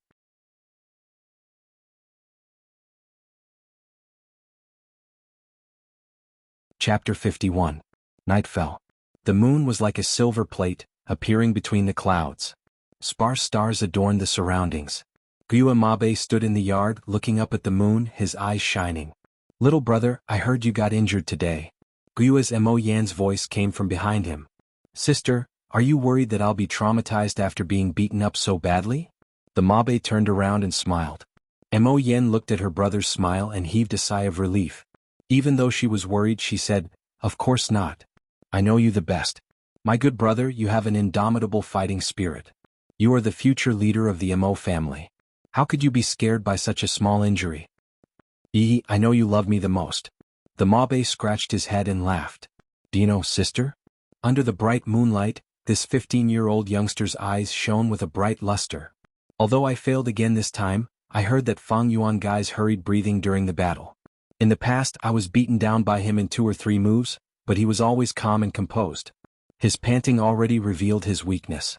He is definitely not as strong as most people think. One day I will defeat him fair and square." "Good, you are indeed a good man of the Mo bloodline.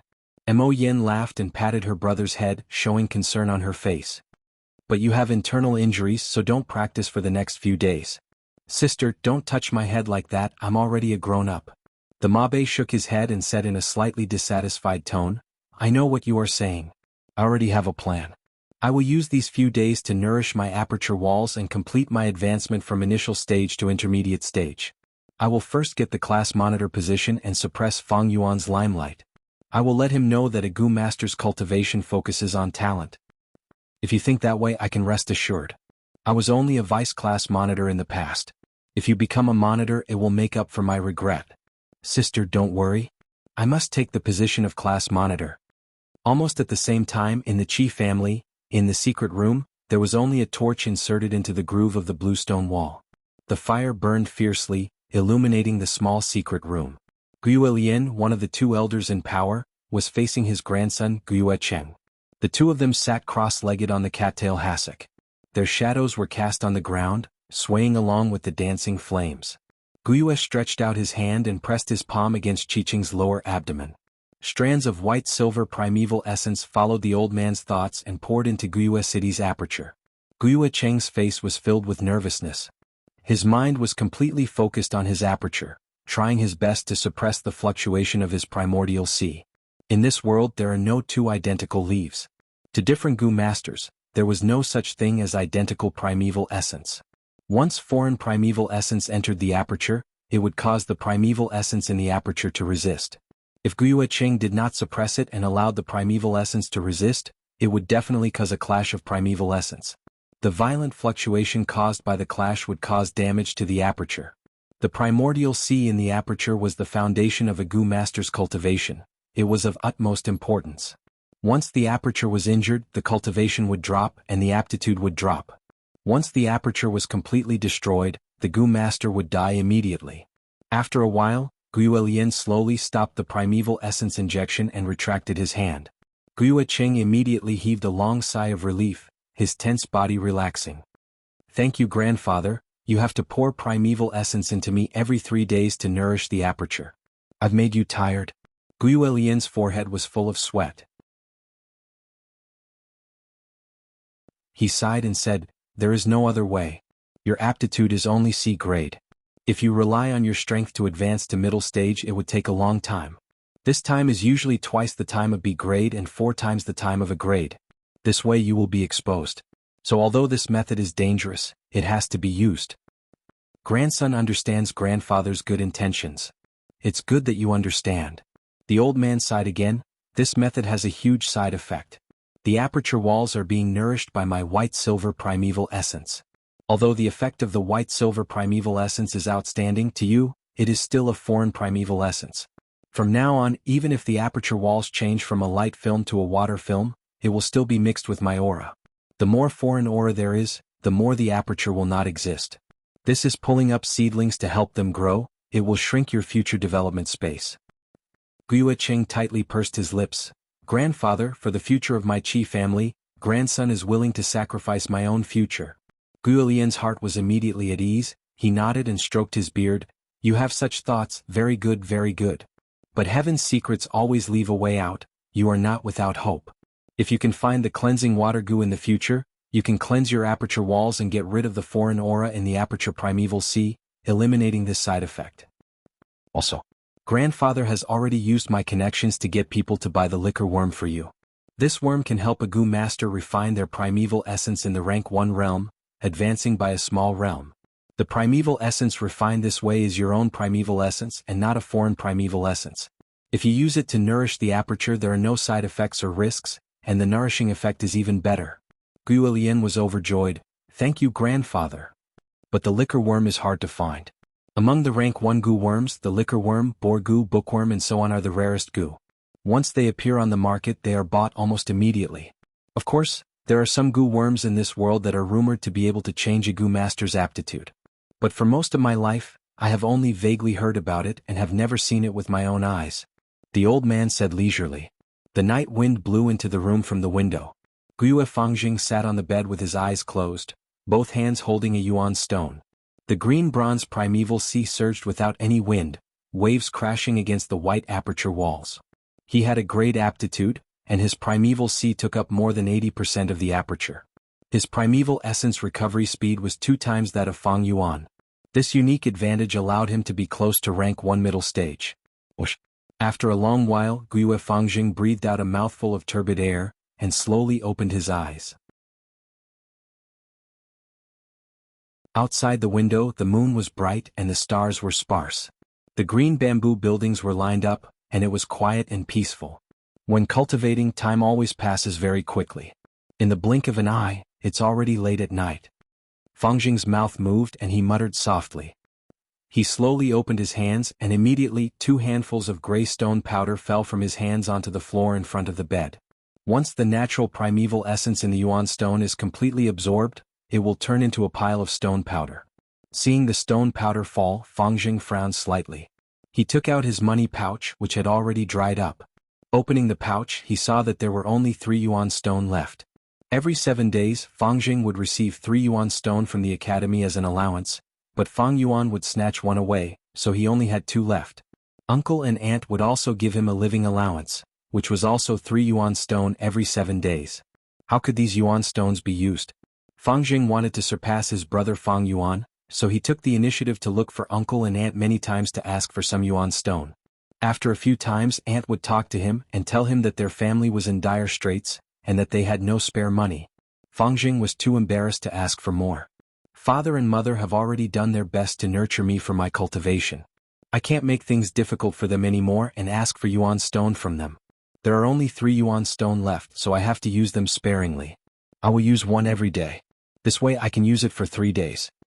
I have a feeling that after 3 or 4 days I will definitely advance to the middle stage. I just don't know how Big Brother's progress is. Thinking of this, Fangjing subconsciously looked out of the window, at the direction of the academy dormitory. I have a grade talent and Big Brother is only C grade. His progress will definitely not be as fast as mine. Big Brother will definitely not be my opponent this time. Big Brother, I will let you know the power of a grade talent. Thinking of this, Fangjing could not help but clench his fists.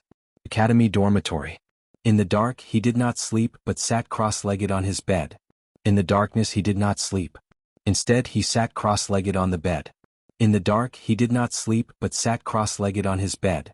In the past at this time Fang Yuan would have already laid down and slept. But in today's cultivation he felt that he was just a step away from entering the middle stage.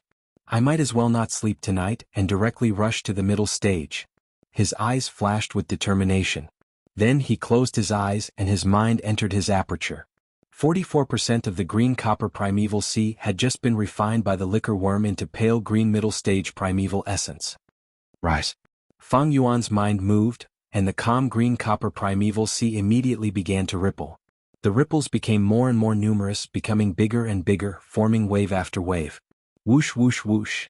The waves came one after another, crashing into the aperture walls all around. It was like crashing into a reef. Most of the primeval essence broke into emerald green waves, splashing high, and then merging into the sea.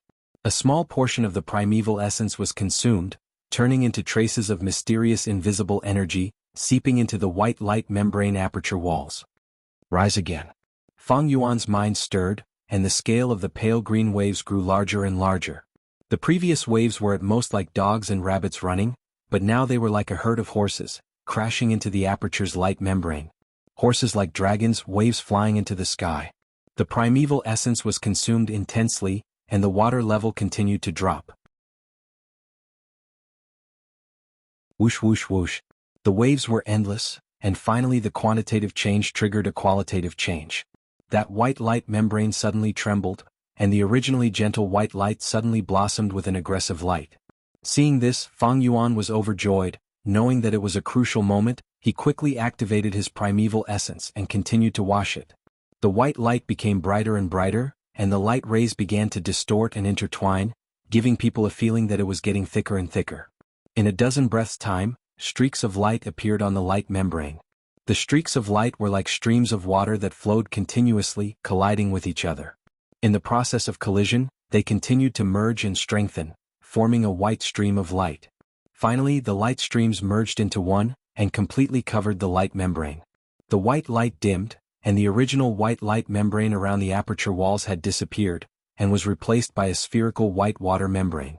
The surface of the light membrane was smooth without any impurities. The water membrane was obviously thicker than the light membrane, and the light on it flowed, flickering. The primeval sea regained its calmness, and there was still 20% seawater left in the aperture. Advanced to middle stage. Fang Yuan laughed brightly and opened his eyes. Bright sunlight passed through the cracks of the window and entered. Unknowingly, a night had passed and it was already morning.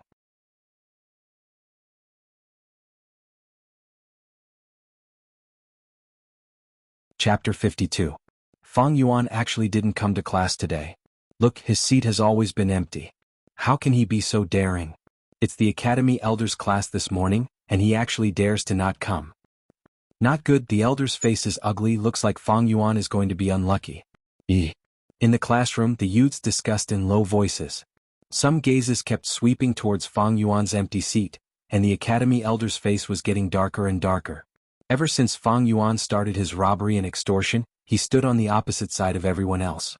Seeing him in trouble was something all the students loved to see. Section 51. Let's see how you explain the situation. The Academy Elder's face was ashen as he explained the trick of nurturing the aperture. He secretly swept his eyes over Fang Yuan's seat. He laughed coldly in his heart. Fang Yuan. Yesterday I was still worried that I couldn't catch you. Today you came to me on your own accord. You are still a 15-year-old youth. I have overestimated you. The unsightly expression on his face was mostly an act. His goal was to take the opportunity to punish Fang Yuan and get rid of his increasingly arrogant attitude. Undeniably, as time passed, Fang Yuan's aura grew stronger and stronger, pressuring the other students to the point where they could not breathe. The Academy Elder did not wish to see one school dominate. What he wished to see was a scene of 100 flowers blooming and 100 schools contending. Come. The Academy Elder bent his finger and lightly knocked on the desk. Sir, your subordinate is here. The two guards outside immediately pushed the door open and entered. The Academy Elder snorted coldly in front of everyone. This Fang Yuan is too outrageous, to actually be so lazy, openly skipping class in front of my eyes. Go to the dormitory and bring him here. Yes, sir. The guards turned and left. Seeing the guards disappear outside the door, the Academy erupted into noise when Section 51. Let's see how you explain it. Countless students whispered to each other. Fang Yuan is out of luck this time. Someone's eyes lit up. There's going to be a good show to watch later. Someone laughed gloatingly. Big brother, you're too arrogant. You are challenging the authority of the clan elder. No matter what punishment you receive, you asked for it. Guyue Fangjing looked at his seat and sighed in his heart. Bang bang bang. The Academy Elder's face was grave and stern. He slammed his hand on the desk 3 times. Everyone be quiet. There is no noise in the Academy. At this moment, his aura was like a volcano that was about to erupt. It was daunting. Suddenly, the classroom was so quiet that one could hear a pin drop. The students all shut their mouths in fear and sat up straight. It was just that on the surface, but in their hearts, their attention had long been drawn to this matter. The class continued, and the youths all seemed a little absent-minded. Some of the students who were seated near the windows would look out from time to time. Time passed, and after a while, footsteps suddenly came from the door. In a split second, the ears of many students twitched, and dozens of pairs of eyes suddenly lit up. He's here. The Academy Elder also heard the footsteps, and he could not help but squint his eyes. He had already thought of how to deal with Fang Yuan. He would punish him to stand outside the door for 6 hours. Although the punishment was not heavy, it was a loss of face. After class, the students would walk in and out of the door, and if they kept walking they would see Fang Yuan, who was punished, to stand. This way it would shatter Fang Yuan's terrifying image. When the students realized that Fang Yuan was only SOSO, the threat that Fang Yuan brought to them would be greatly reduced, and their hearts would be filled with courage and their fighting spirit would be ignited. What was amazing was, the punishment for Fang Yuan came from the Academy. Invisibly there would be reverence. Only reverence would there be obedience. Therefore, although this method was simple, it actually had a deeper meaning behind it. The footsteps got closer and closer, and finally the person stopped outside the door. Dong dong dong. A series of knocks came from the door. I'll open the door. A student who was sitting near the door volunteered to stand up, walked out of his seat and opened the door. The Academy involuntarily quietened down, and countless pairs of eyes stared at the door. Crick. The door was in the hands of the student, and was gently pulled open a gap. Sunlight shone in through the gap, and the body of the student who opened the door at this moment suddenly trembled. Ah! He was stunned for a moment and suddenly exclaimed and subconsciously took a big step back. His body collided with the desk and instantly lost his balance, and even the desk and him fell to the ground. His face was completely white and filled with fear. His 4 limbs trembled and he could not exert any strength.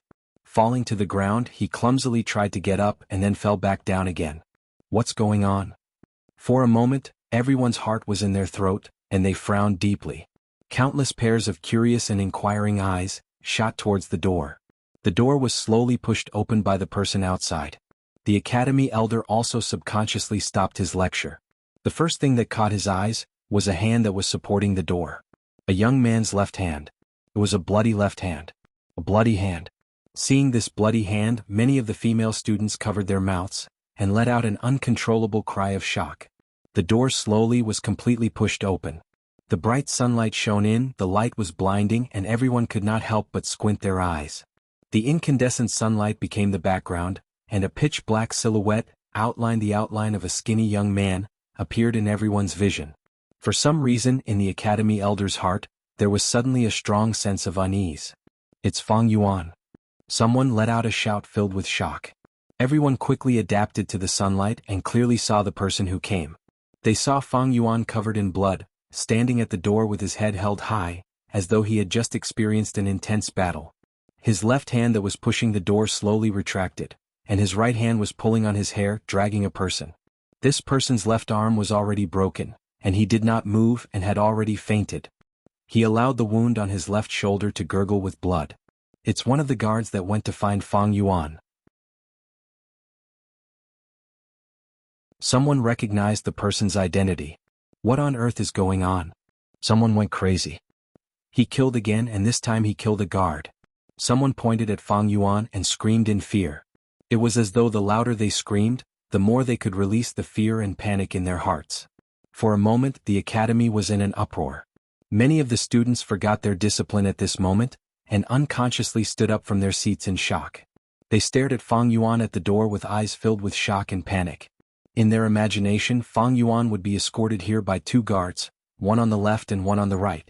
But the reality in front of them was, Fang Yuan's body was covered in blood, and his expression was cold as though a demon had arrived. Of the 2 guards, one had disappeared and the other was not moving. Blood slowly flowed out from his body, and very quickly accumulated into a pool of fresh blood at the door. A thick stench of blood instantly filled the air in the hall. The academy elder was stunned. He had never expected such a scene to unfold. After the shock, there was a surge of anger. These 2 guards were martial artists with different surnames, and if they died, then so be it. The academy elder did not care. But the key was their identity. They were the academy's guards and represented the academy's authority, and represented the academy elder's face. This Fang Yuan was simply too daring. It was bad enough that he killed Gao Wan, but now he even dared to kill the academy's guards. No, it was not just daring, it was a naked provocation, a provocation of the academy's authority. The academy elder's hair stood up in anger, and he pointed at Fang Yuan and shouted, "Fang Yuan, what's the matter with you? You have to give me a clear explanation and give me a reason to forgive you. Otherwise, just based on the fact that you killed the guards, you will be thrown into prison and await the family's punishment." All the students kept quiet out of fear.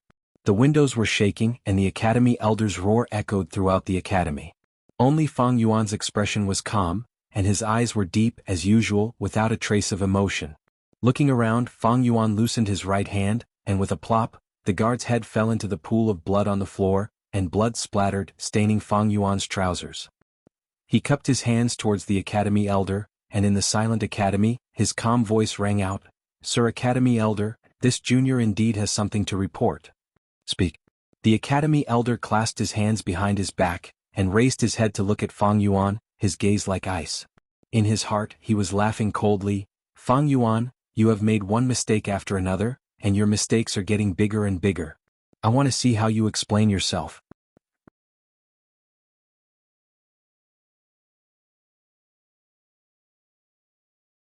Chapter 53. The rain continued to fall. Dark clouds covered the sky, and the mountains in the distance merged into a lump of ink. The curtain of rain interweaved heaven and earth together. Crack. The sky suddenly brightened, and a bolt of lightning like a silver snake cut through the sky, then suddenly disappeared. It was almost summer, and this late spring rain seemed to bring a hint of summer's warmth. On Qingmao Mountain, large patches of green spear bamboos stood tall, fighting against the wind and rain. The bamboo bodies were still straight like spears, the bamboo tips pointing towards the sky. In the Guyu village, countless tall buildings were lined up in a row. They buried their heads and endured the washing of the heavy rain. Outside the village, the caravan had already set off. The rain is heavy, pay attention to the road. Don't fall behind, Gu masters lead the Gu worms, especially the fat beetle. Section 47. Jiajin Sheng, I don't want to kill you, don't get stuck on the mountain path. You mortal martial artists, keep your eyes open and look after the goods. If you lose even one, I'll settle the score with you. Shouts rose and fell from the caravan. After staying in the Guyue village for 3 days, the caravan left, following Qingmao Mountain's mountain path towards their next destination. The heavy rain washed over the land, and the roads around the village were paved with cobblestones, which was still okay. But after 500 meters, there was a muddy and narrow mountain path. The proud ostriches hung their heads, their brightly colored feathers drenched by the rain, sticking together into pieces. They were truly drenched. The fat beetle twisted its fat body, moving forward very slowly. The rain hit its black leather armor, forming streams of water that slid down to the ground on both sides. The furry mountain spiders were also drenched, their green-black fur sticking together. But those toad Gu happily cried out, carrying the goods and Gu masters, jumping up and down the mountain. There was also the winged serpent, already keeping its wings. The thick snake body moved through the muddy water. In order to protect the goods from the rain. Section 47. Jiajin Sheng, I don't want to kill you. The Gu masters were also showing their abilities. On the bodies of the fat beetles, there were Gu masters standing in the middle. They raised their hands up high, and a golden radiant chi insect hovered an inch above their palms. The green bronze true essence rose like water vapor and poured into the body of the golden light insect. The Gu worm's whole body was shining like a golden bean, and with this circle as the center, it held up a huge pale golden air barrier. The hemispherical air shield covered a large area. Apart from covering a fat beetle completely, there was still more than enough space. When the raindrops hit the air shield, they bounced off as if they were hitting an umbrella. But this Ichi golden light worm expended primeval essence continuously, and after a long time, a rank 1 Gu master would not be able to endure it. Sure enough, after a while, a Gu master shouted, I can't take it anymore, my primeval essence is exhausted. Who will replace me? I'll do it. Almost immediately, a Gu master rushed over and took over his position. Some Gu masters who were pulling carts or riding mountain spiders activated the green silk Gu in their bodies. Under the green silk Gu's power, the Gu master's hair grew wildly. A normal person would have at least 100,000 strands of hair. 100,000 strands of hair would each grow to 5 to 6 meters long. They intertwined with each other, wrapping around the Gu master's body and the Gu mount under their buttocks, forming a temporary impenetrable black hair cloak. Green silk Gu was a rank 1 Gu worm, often used by Gu masters to defend and attack. When used, it expended 30% of the green bronze primeval essence, unlike the Ichi golden light worm which required continuous primeval essence output. If this green silk Gu was refined with the rank 1 black boar Gu, it would advance to the rank 2 black mane Gu. When the black mane Gu was activated, not only the hair but all the hair on the body would become black and thick. In a few breaths, the Gu master's body would grow into a black mane armor. If the black mane Gu continued to advance, it would become the famous rank 3 Gu, the steel mane Gu. Other than the Ichi golden light worm and green silk Gu, many Gu masters in the caravan chose the water spider Gu. It could be seen that these Gu masters were covered in a thin layer of light blue water cloak. On the surface of the water cloak, water flowed continuously. When the raindrops hit the water cloak, they immediately fused with the water cloak. The Gu masters were continuously drenched, and the water cloak on their body became thicker. Every once in a while, the Gu master would need to activate the water spider Gu to drain the excess water from the water cloak. At this time, the thick water cloak would be reduced to a thin layer. As for those mortal martial artists, they were rushing back and forth on the muddy road, taking care of the goods. Most of them were wearing straw raincoats, but in the chaos, the straw raincoat's effect was limited, and they were all drenched by the rain. This damned weather. The martial artists cursed in their hearts. In the rain, the mountain roads were even more difficult to walk. In such weather, no matter how strong the martial artists were, they were still mortals. If they were drenched and overworked, it was extremely easy to catch a cold. A serious illness was a light one, but there was a chance that they would contract some sequelae, and if the illness was serious, they might even be abandoned by the Gu master on the road. If there was a landslide on the mountain road or if they were attacked by wild beasts or Gu worms, they might lose their lives. The caravan was huge and there were many Gu masters. But every time they traveled there would be a large number of casualties. Many mortal martial artists died and Gu masters would also have casualties. If the caravan encountered a large migrating beast group, it was possible that they would be completely annihilated. In fact, other than these natural disasters there were still others. The villages along the way might not all welcome the caravan. Some of the mountain strongholds liked to rob outsiders. Let's go, see you next year. Some Gu masters sat on their Gu worms, turning their bodies and waving goodbye to the Gue village. At the entrance of the village, many people gathered together, sending off the caravan with their gazes. You must come again next year. The children shouted reluctantly. The adults' gazes were much more complicated. The future is uncertain, the ways of the world are difficult. Next year, I wonder how many familiar faces will remain in the village. Whether it is a caravan or living in the village, it is not easy to make a living. The caravan moved further and further away, and the crowd gradually dispersed. The lively atmosphere of the market also disappeared without a trace. The place where the tents and stalls were set up was left with a huge mess. The turf was trampled by the endless stream of people, revealing grass roots and soil. When the rain fell on it, it immediately turned into mud, and there were countless potholes and muddy puddles. Other than that, there was also a lot of household rubbish left behind. Fang Yuan stood alone on a secluded hill, looking at the caravan from afar. The caravan was like a fat, colorful python, under the gray rain, following the narrow mountain path, slowly entering the dense forest. The heavens are really on my side. Fang Yuan sighed lightly. He held a butter paper umbrella, standing quietly in the rain. He wore an ordinary linen shirt, his body was thin, his skin was pale like a 15-year-old, and he had a head of clean black short hair. The ends of his hair trembled under the umbrella with the wind. Others cursed the horrible weather, but he sighed at the timing of the rain. He killed Jia Jinsheng last night and cleaned up the scene. But it happened too suddenly and there was something wrong. Especially the smell of blood, because the secret cave was not ventilated, it was not easy to get rid of. With this heavy rain, it washed the earth and the air, greatly weakening the detection methods that relied on smell. There was definitely a small waterfall coming from the stone crevice, and after the fresh water vapor was diluted, it was almost impossible to be exposed in a short time. Of course, the longer the time, the higher the possibility of being exposed. In this world, there were all kinds of amazing Gu worms and a variety of detection methods. Even Fang Yuan only knew a part of them. The rain hit the surface of the butter paper umbrella, making dripping sounds. Then, along the ribs of the umbrella, streams of water flowed down, hitting the green stone under Fang Yuan's feet, splashing water everywhere. Seeing the caravan turn around the corner, completely entering the dense forest, Fang Yuan did not show a trace of happiness, but instead had a serious expression. Although Jia Jinsheng's cultivation is weak and his talent is low, his status is special. Everyone in the caravan is busy, so no one noticed his disappearance in a short time. However, it wouldn't be long before someone noticed. At that time, Jia Fu will come back to investigate and the real challenge will come. The Jia family had purposely arranged for Jia Jinsheng and Jia Fu to lead the caravan together. In terms of cultivation, Jia Jinsheng and Jia Fu are worlds apart. In terms of wisdom, Jia Jinsheng is far behind. The Jia family had arranged this to let Jia Jinsheng suffer a setback, to let him see the reality and live a peaceful life. At the same time, it is also to test Jia Fu's character. If the setback is too great, to the point that even his own brother can't be tolerated, how can the Jia family head position be given to him? Jia Jinsheng never truly understood his father's good intentions.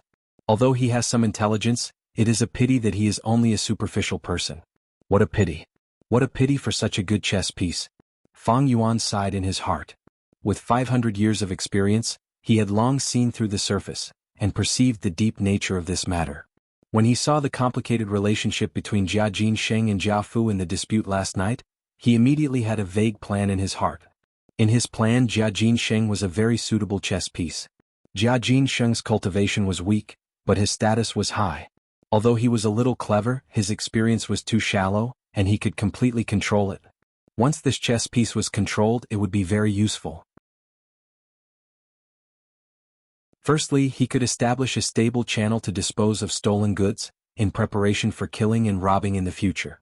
Secondly, Fang Yuan would be hiding behind the scenes, using him and the Shadow Wall to incite conflict between the three villages on Qingmao Mountain, triggering a civil war and reaping the benefits.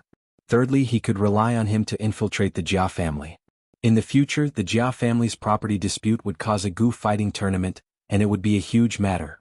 There were many benefits, and Fang Yuan could definitely obtain great benefits from it. My current cultivation is too low and my hands and feet are tied when I do things.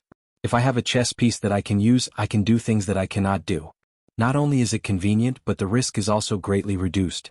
If I am exposed in the future, I can just abandon this chess piece and still be free. The people around me are all loyal to the family and not easy to manipulate.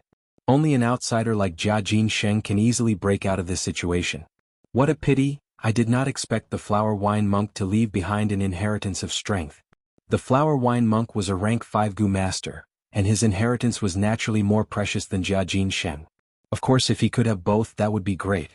But facing such a precious treasure, Jia Jinsheng could no longer be controlled, so he could only abandon it. 10 out of 10 things in this world do not go your way. Fang Yuan shook his head and sighed. The appearance of the flower wine monk's inheritance broke Fang Yuan's original plan. And after the shadow wall changed, the previous scene disappeared, and only a line of blood words appeared, reminding Fang Yuan to break the shadow wall, and a hole would appear. Walk down the hole and you will receive the inheritance of strength. The blood words only appeared for a few breaths and then disappeared. The shadow wall also reverted to a normal mountain wall. Fang Yuan had been busy last night dealing with the murder scene, and had no time to break the shadow wall. Killing Jia Jinsheng in a hurry, there will be many repercussions, just that it has not been revealed yet. Although I have successfully destroyed the corpse, there will definitely be a lot of trouble. This way, the method of exposing the liquor worm will have to be changed. Also, I can't go to the secret cave in the rock crack for the time being.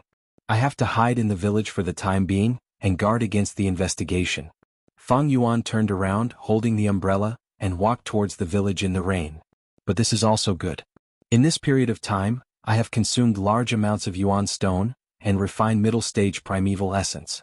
Using middle stage primeval essence to nourish my aperture, I will be able to break through to middle stage soon. Once I reach middle stage, my strength will double. At that time, I will have more confidence in inheriting the flower wine monk's inheritance. The inheritance of a demonic cultivator was not as gentle as that of a righteous cultivator. There would usually be dangerous tests. If the test was not passed, the price to pay would be his life. The affairs of the world are hard to predict, but because of this, it is very interesting. Fang Yuan's lips curled into a cold smile. Under the heavy rain, the green mountains stretched endlessly, suffused with grayish-green, appearing oppressive and heavy. A gust of wind blew, and the raindrops slanted, hitting Fang Yuan's shoulder. A wave of cold air assaulted him. He then thought of Jia Jinsheng. He sighed in his heart. Jia Jinsheng, actually, I did not want to kill you. What a waste of a good chess piece.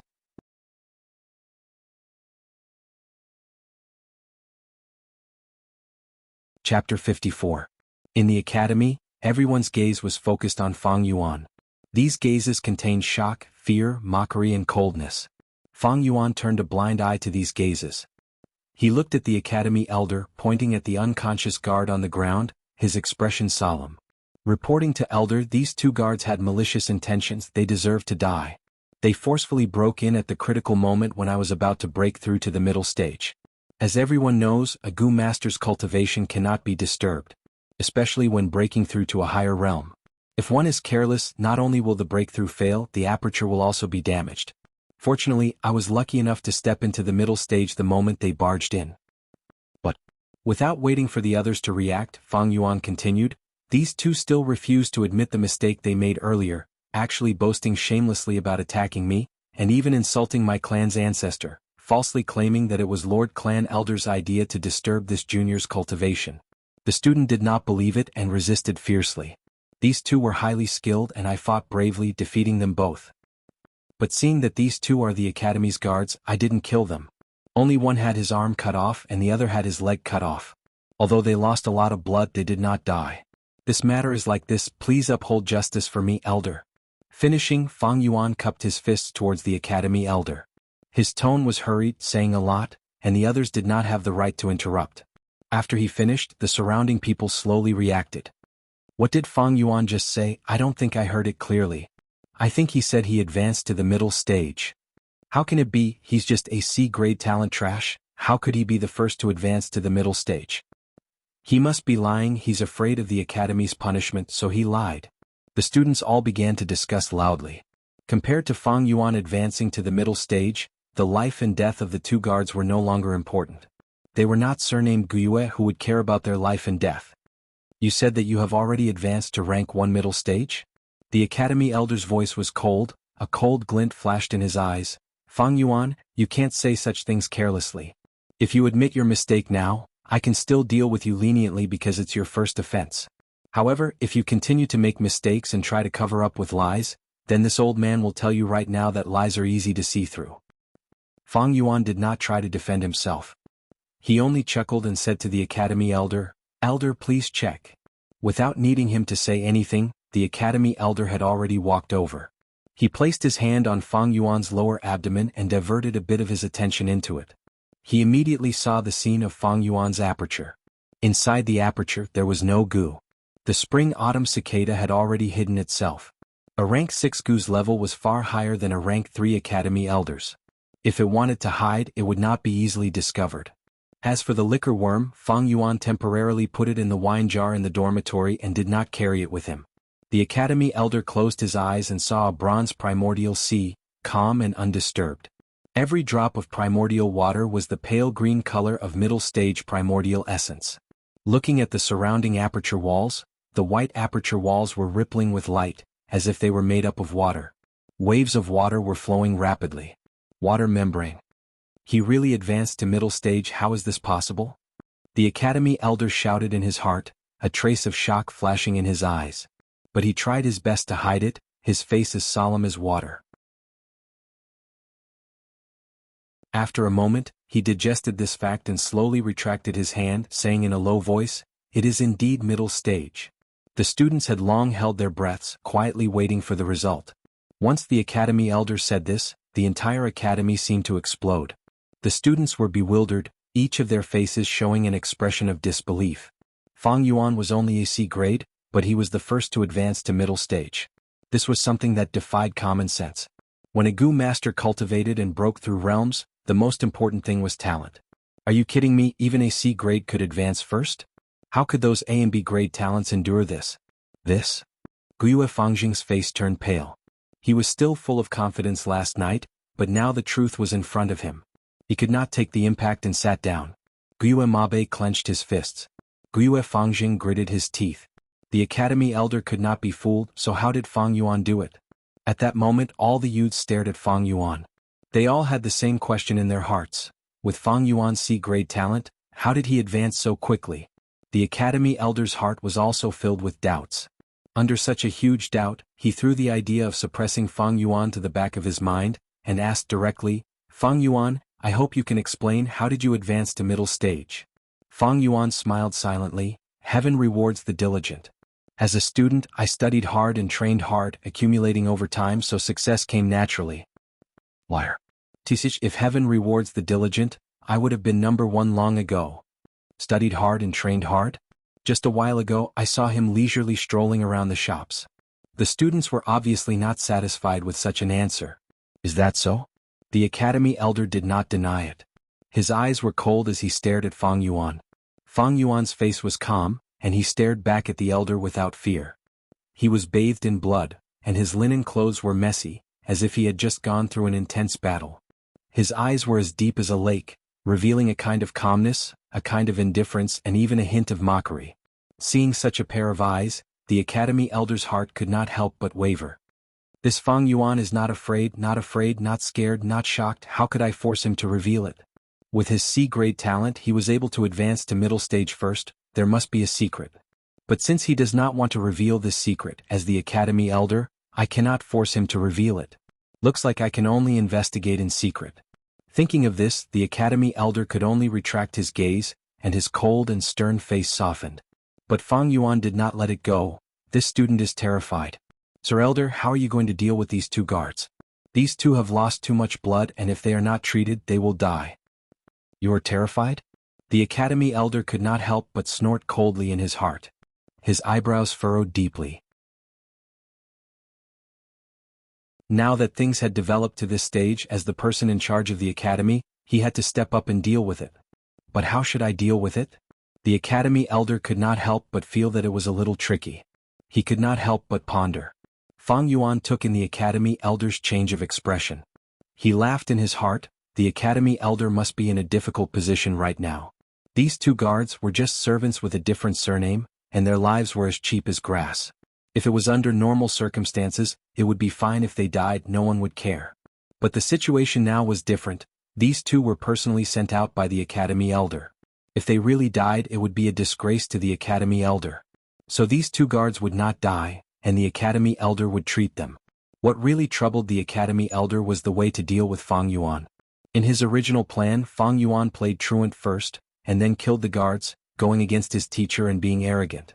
According to the clan rules, he would be locked up in the clan's prison, to reflect and admit his mistakes.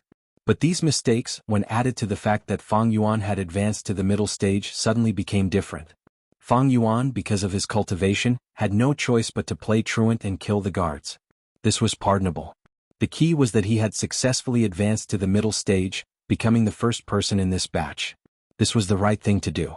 What did Fang Yuan rely on to advance to the middle stage? This secret could be put aside.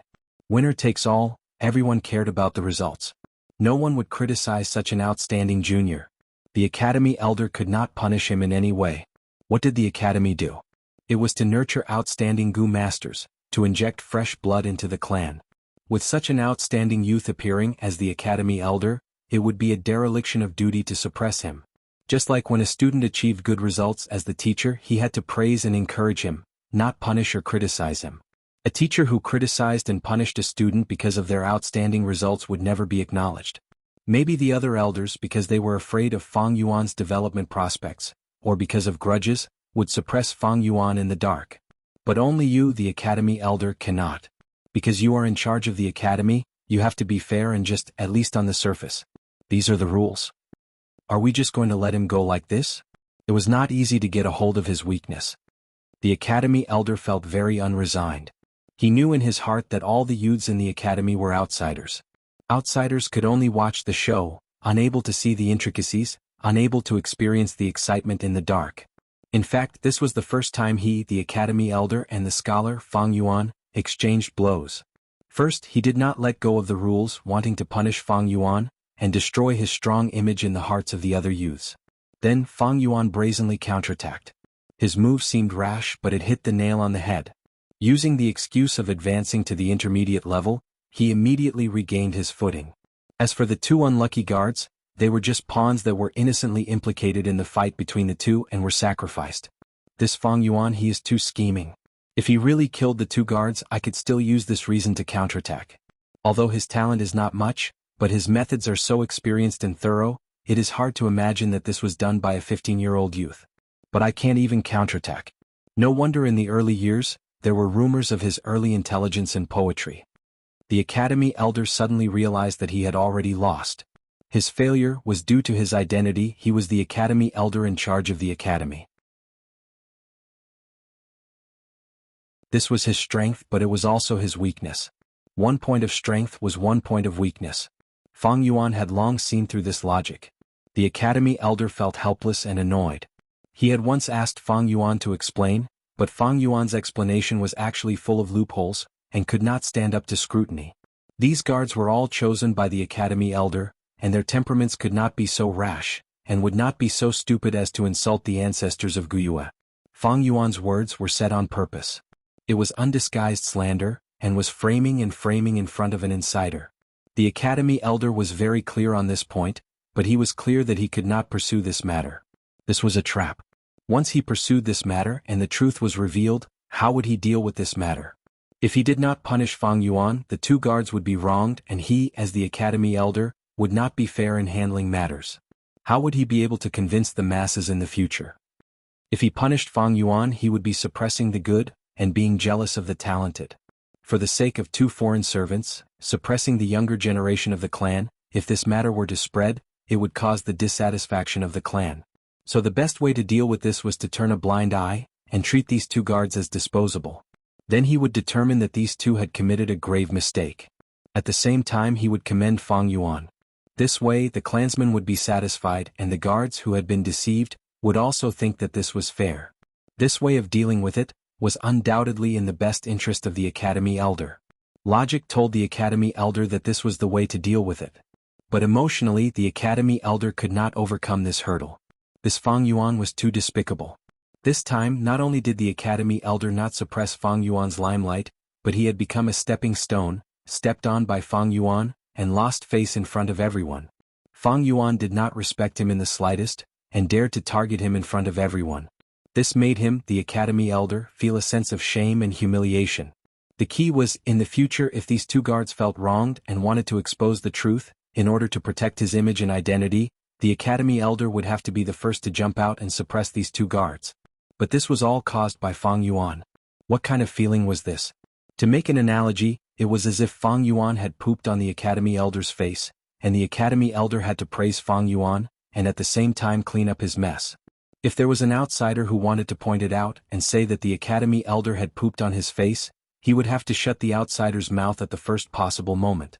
This kind of grievance and humiliation was almost unbearable for the Academy Elder. There was a growing urge in his heart to directly slap Fang Yuan a few times.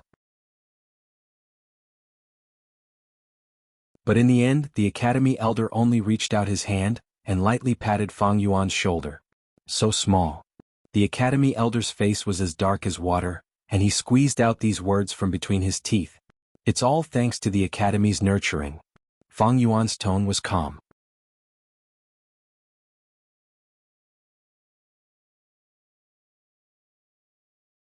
Chapter 55. Everything was within Fang Yuan's expectations. After that, the Academy Elder ordered a healing Gu master to save the two guards.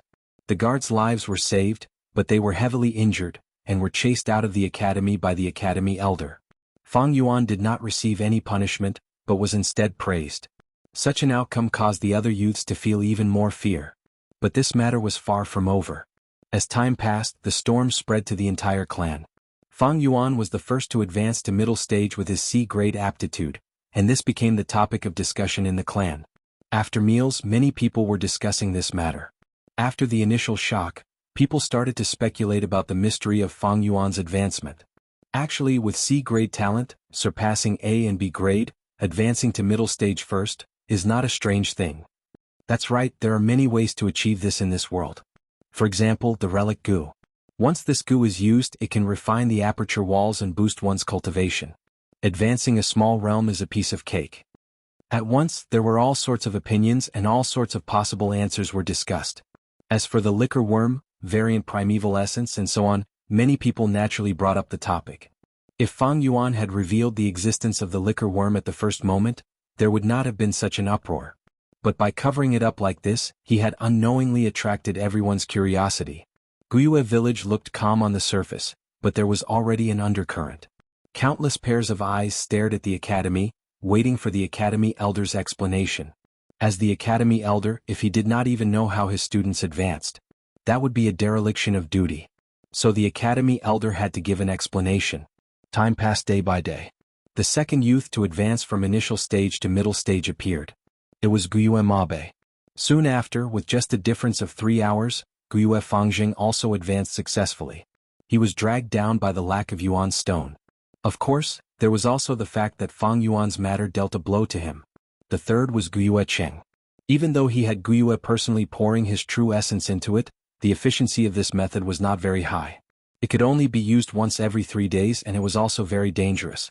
However, being able to obtain third place with a C-grade aptitude was already a success. On the 5th day, the Academy Elder distributed the Yuan stone again. Guyue Fang Yuan. Standing in front, he was the first to call out Fang Yuan's name. Fang Yuan stood up and walked forward with a calm expression. The gazes of the youths followed him, their gazes revealing jealousy, envy, suspicion, probing, hatred and so on. Today, Lord Elder is not only distributing the allowance, but he is also arranging the positions of the class monitor and vice class monitor. As expected, the first person the family elder called was Fang Yuan. He's the first to be promoted. The position of class monitor is going to be his. It's hard to imagine this result. I thought it was Fangzheng. It's too strange that he advanced to the intermediate level first. There must be a huge secret, but he's not telling us. Hee, if it were me I wouldn't tell you either. Wouldn't it be better to get rich quietly? As the students whispered to each other, Fang Yuan walked in front of the academy elder.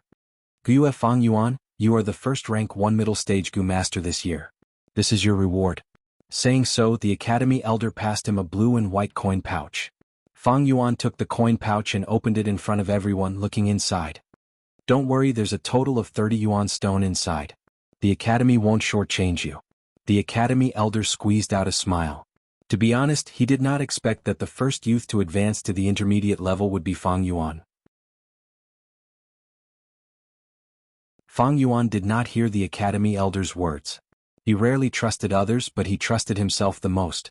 He checked carefully and found that there were indeed 30 yuan stone, not a single one missing. Only then did he keep the coin pouch in his arms. Seeing Fang Yuan's behavior, the academy elder thought that he was short on money, and the smile on his face widened. That's right, he's only a C-grade talent. To advance to the intermediate level, he'll need more yuan stone. He doesn't have anyone else to help him, so yuan stone is definitely tight. As long as he has a need for yuan stone, he won't be out of control. As long as he enters the family system, the secret he's keeping, even if we can't find out, one day he'll spill it. Regarding this, the academy elder was very confident. In fact, from that day onwards, he had sent people to investigate Fang Yuan in secret. Almost every day there would be new developments in the investigation. But it was obvious that those people had not found out that Fang Yuan had hundreds of yuan stone on hand, and was actually quite generous. The academy elder continued, Fang Yuan, you are the first to advance to rank 1 middle stage. According to the academy's rules, not only will you receive 30 yuan stone as a reward, you will also have priority in choosing your second Gu worm. Now, I appoint you as the class monitor. In the end, Fang Yuan is finally appointed as the class monitor. Once this was said, some of the students sighed. Damn it. Guiyue Mabe gritted his teeth, unwilling to give up. Guiyue Mabe crossed his arms, watching coldly from the side. The one who suffered the greatest blow was still Fang Yuan's younger brother, Guiyue Fangzheng. His face was pale, his eyes flickering, and a dark cloud shrouded his heart. When normal students see the class monitor and vice class monitor, they have to bow and greet them.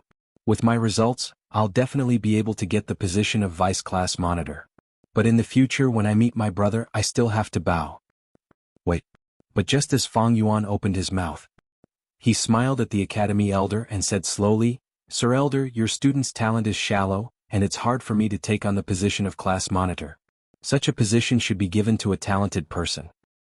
What? You mean you don't want to be the class monitor?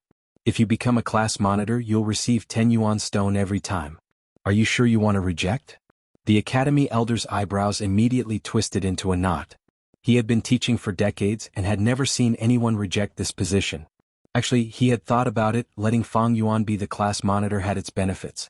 Once he became the class monitor, he would be included in the family system. Fang Yuan would have to enjoy the benefits and at the same time fulfill his duties. No matter what the specific duties of the class monitor were, he must at least stop extorting and robbing his classmates. This was definitely not something a class monitor could do. Just like previously, even if the academy elder was humiliated by Fang Yuan, he still had to praise Fang Yuan because of his cultivation results.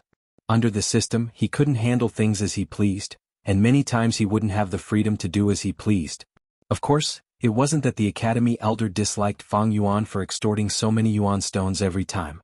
He was thinking for the sake of all the students. Once Fang Yuan became the class monitor, he wouldn't be able to bully his classmates anymore. This would allow the other youths, under the heavy pressure of Fang Yuan, to breathe a sigh of relief. After that, he would then take advantage of the situation to create a scene where hundreds of schools of thought contend. As long as he could cultivate Fangxing, Mabe, Qiqing, these seeds of hope, what was sacrificing a small class monitor position? However, although the academy elder's plan was good, the reality was completely different from what he had expected. Fang Yuan rejected. He actually rejected. Although the position of class monitor was small, in the hearts of these youths, it represented the glory of being number one. Not only glory, but becoming a class monitor, the allowance was as much as 10 yuan stone every time. This kind of temptation, there had never been a youth who could resist it. But Fang Yuan actually rejected it. Fang Yuan saw the academy elder stunned and asked him in reply, "Don't tell me the academy has a rule that only the first can be the class monitor?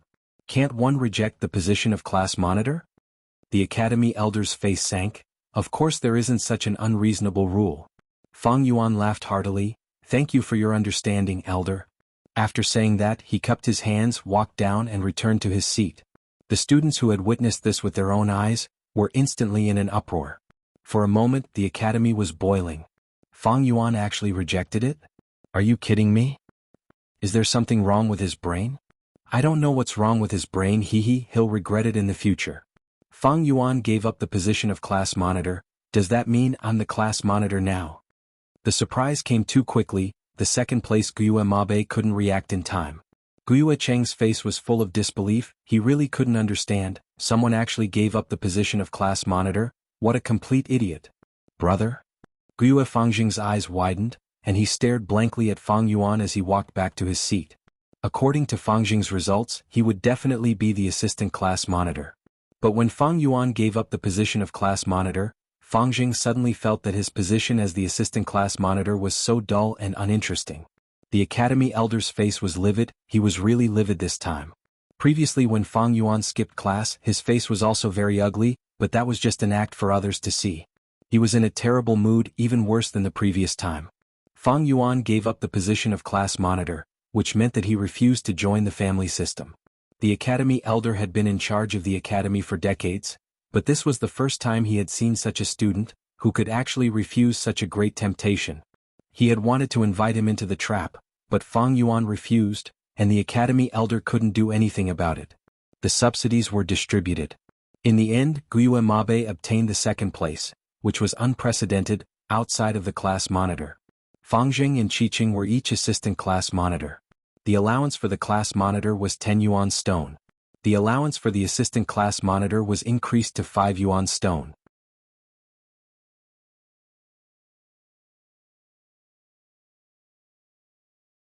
Chapter 56. A red sun slowly descended towards the mountains in the west. Its light was no longer glaring and dazzling. Instead it was gentle and bright. The sky in the west was dyed red by it. The sunset was continuous, like a concubine receiving a reward, happily crowding around the emperor wanting to sleep together. Everything in Qingmao Mountain was enveloped in a blurry rose color. The tall buildings were also draped with a layer of golden silk. The trees planted around the academy seemed to be smeared with a thin layer of oil. The wind blew gently. The students carried the yuan stone allowance they had just received, walked out of the classroom each feeling refreshed. I really don't know what Fang Yuan was thinking, to actually give up the position of class monitor. His brain is broken, probably thinking about killing all day. Let's not pay attention to this kind of lunatic. Speaking of which, that day when he barged into the academy I was really shocked. It was too scary. After returning that day I had nightmares for the whole night. The students in 2s and 3s walked in groups. Hello, class monitor. Yes. Hello, class monitor. Yes, yes. Guiyue Mabe swaggered around, and everywhere he went, the students bowed to him in greeting. His face was filled with uncontrollable excitement and intoxication. This was the charm of power. Even if it was a little different treatment, it would make people more sure of their own value. At this time the sun was setting in the west. The setting sun was like blood. Mabe looked at it, his heart joyfully thinking, why didn't I notice this before? This red sunset is really cute. Just being a class monitor and you're so arrogant, what's so great about it? Guiyue purposely walked at the back, not wanting to greet Guiyue Mabe. I really don't know what Fang Yuan was thinking to actually give up the position of class monitor. But it's also fortunate, or else how could I, who was ranked 3rd, get the position of vice class monitor? Guiyue Mabe was puzzled but also glad. Hello, vice class monitor. At this time an ordinary student walked past him, immediately bowed and greeted him. Nice to meet you too. Guiyue Qing nodded and smiled. As the student walked over, he naturally thought to himself, the feeling of being a vice chairman isn't bad. I think the feeling of being a chairman is even better. How great would it be if I wasn't the deputy chairman, but the chairman? Qiqing, who had just been rejoicing over this, was now yearning for the position of class president. Under the family system, each level of power was like a big carrot, deeply tempting him. Although I only have C-grade aptitude, I believe that everything will get better and better. Guiyue was hopeful for the future. However, at that moment, Guiyue Fangjing, who was also the deputy chairman, was in a terrible mood and had an ugly expression on his face. Big brother, you? He stared dumbfoundedly at the school's entrance, where a lonely figure was blocking the way. Old rules, 1 yuan stone per person. Fang Yuan stood with his arms crossed and said calmly. Fangjing opened his mouth and after a few tries he finally said, Big brother, I'm the deputy chairman now. Indeed. Fang Yuan nodded expressionlessly and glanced at Fangjing. The subsidy for a deputy chairman is up to 5 yuan each time. Then you hand over 3 yuan stones. Fangjing was dumbfounded and for a moment he couldn't say a word. A group of teenagers surrounded Guiyue Mabe as they walked over. Seeing Fang Yuan blocking the school's entrance, Guiyue Mabe was furious and pointed at Fang Yuan. Fang Yuan, how dare you try to stop us? I'm the chairman now and you, an ordinary student, have to bow and greet me when you see me. What answered him was Fang Yuan's fist. Guiyue Mabe was caught off guard and was hit by the fist. He couldn't help but take a few steps back and his face was full of disbelief. You hit me, how dare you hit me? I'm the chairman. What answered him again was still Fang Yuan's fist. Bang bang bang. After a few exchanges of offense and defense, Guiyue Mabe was knocked to the ground by Fang Yuan, and he fainted. The surrounding teenagers were all dumbfounded, and for a moment they didn't know how to react. Everything was different from what they had imagined. The guards at the entrance watched everything unfold before their eyes, and couldn't help but whisper among themselves. Fang Yuan knocked down the new chairman. What should we do? Nothing. What do you mean? Just watch and then call the others to clean up the place. But, humph, what kind of person is Fang Yuan and you want to provoke him? Think about what happened to Wang Da and Wu Er. The guard who asked the question immediately shivered and didn't say anything else. The 2 guards at the entrance both straightened their bodies. They allowed the robbery to happen around them, as if they were deaf and blind, unable to hear or see anything. Fang Yuan dealt with Guiyue Mabe and then Fangjing and Qiqing. Only then did the other youths realize that nothing had changed. Fang Yuan was still the same Fang Yuan, and the robbery would still happen. 1 yuan stone per person, 3 for the vice chairman, 8 for the chairman. Fang Yuan announced the new rules. The teenagers sighed and obediently took out their yuan stone. When they walked out of the hall, someone suddenly slapped his head and shouted, I got it, no wonder Fang Yuan doesn't want the chairman position, he wants to continue extorting us. That's right. Every time he extorts us he gets 59 yuan stone, and now it has grown to 68.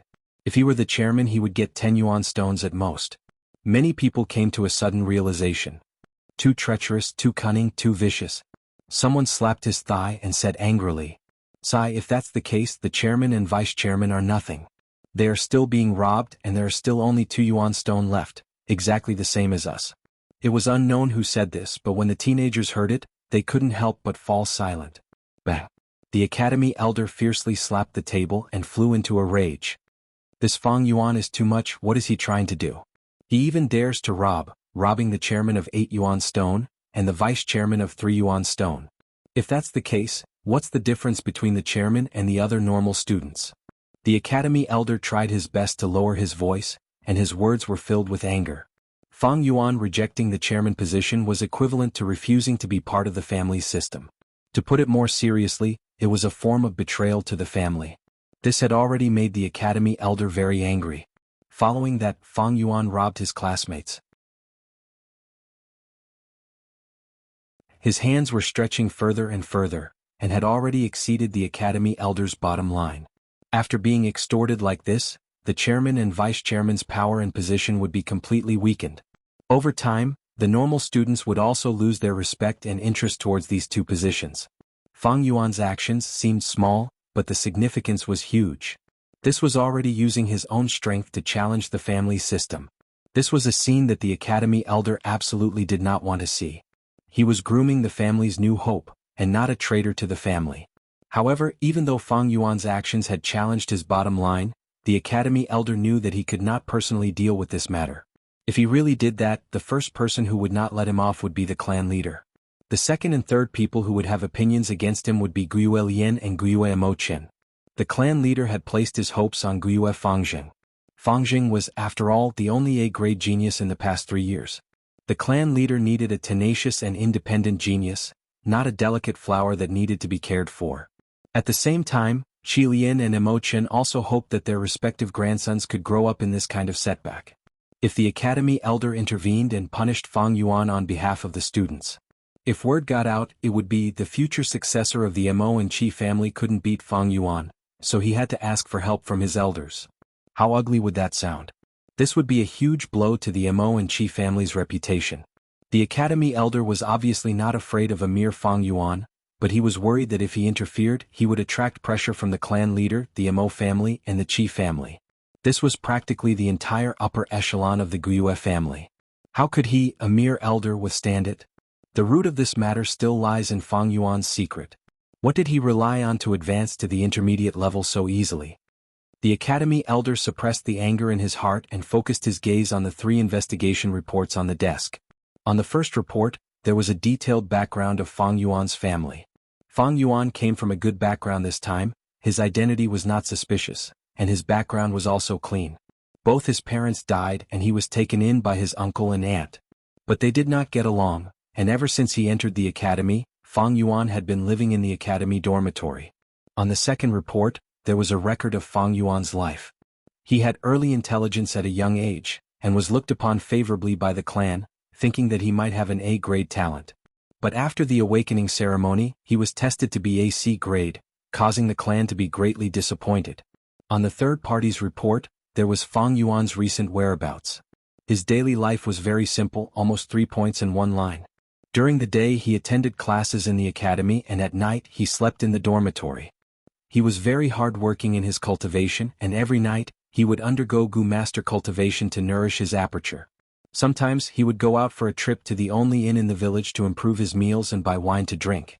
He had a soft spot for wine, and liked to drink green bamboo wine. Under his bed in the dormitory, there were tens of jars of green bamboo wine. The academy elder looked at the 3 reports in detail, and in his heart, his impression of Fang Yuan deepened. Both parents died early and he is not on good terms with his uncle and aunt. No wonder this kid Fang Yuan has no sense of belonging to the clan. He was personally crowned as a genius by the clan, and then personally plucked off the title, falling from the sky to the ground. No wonder he is so unruly, eccentric and cold. His life is so simple, and he is hard-working in his cultivation, all because he is holding back his anger, unwilling to admit defeat, and wants to prove to the clan that he can do it. That's why when I suppressed him he fought back so fiercely. As the academy elder thought of this, he could not help but sigh softly. The more he understood Fang Yuan, the more he understood Fang Yuan. Of course, understanding did not mean forgiveness. Fang Yuan contradicted him, offended his dignity, and refused to be the class monitor and even robbed his classmates. This was something he could not tolerate. Shaking the information in his hands, the academy elder frowned again. Although this information is detailed, it has nothing to do with the secret of Fang Yuan's advancement. It's already been a few days and this bunch of people are too outrageous. Dong dong dong. At this moment there was a knock on the door. Come in. The academy elder said. The door opened. It was the clan leader Guiyue Bo's personal guard. The clan leader has ordered for Sir Elder to go to the clan leader's pavilion. There is an important matter to discuss. What is it? The academy elder stood up from his seat. He could feel the importance of this matter from the personal guard's tone and expression. The rank 4 Gu Master Jiafu has returned, and his brother Jia Jinsheng's whereabouts are unknown. The personal guard answered. This. The academy elder immediately sucked in a breath of cold air.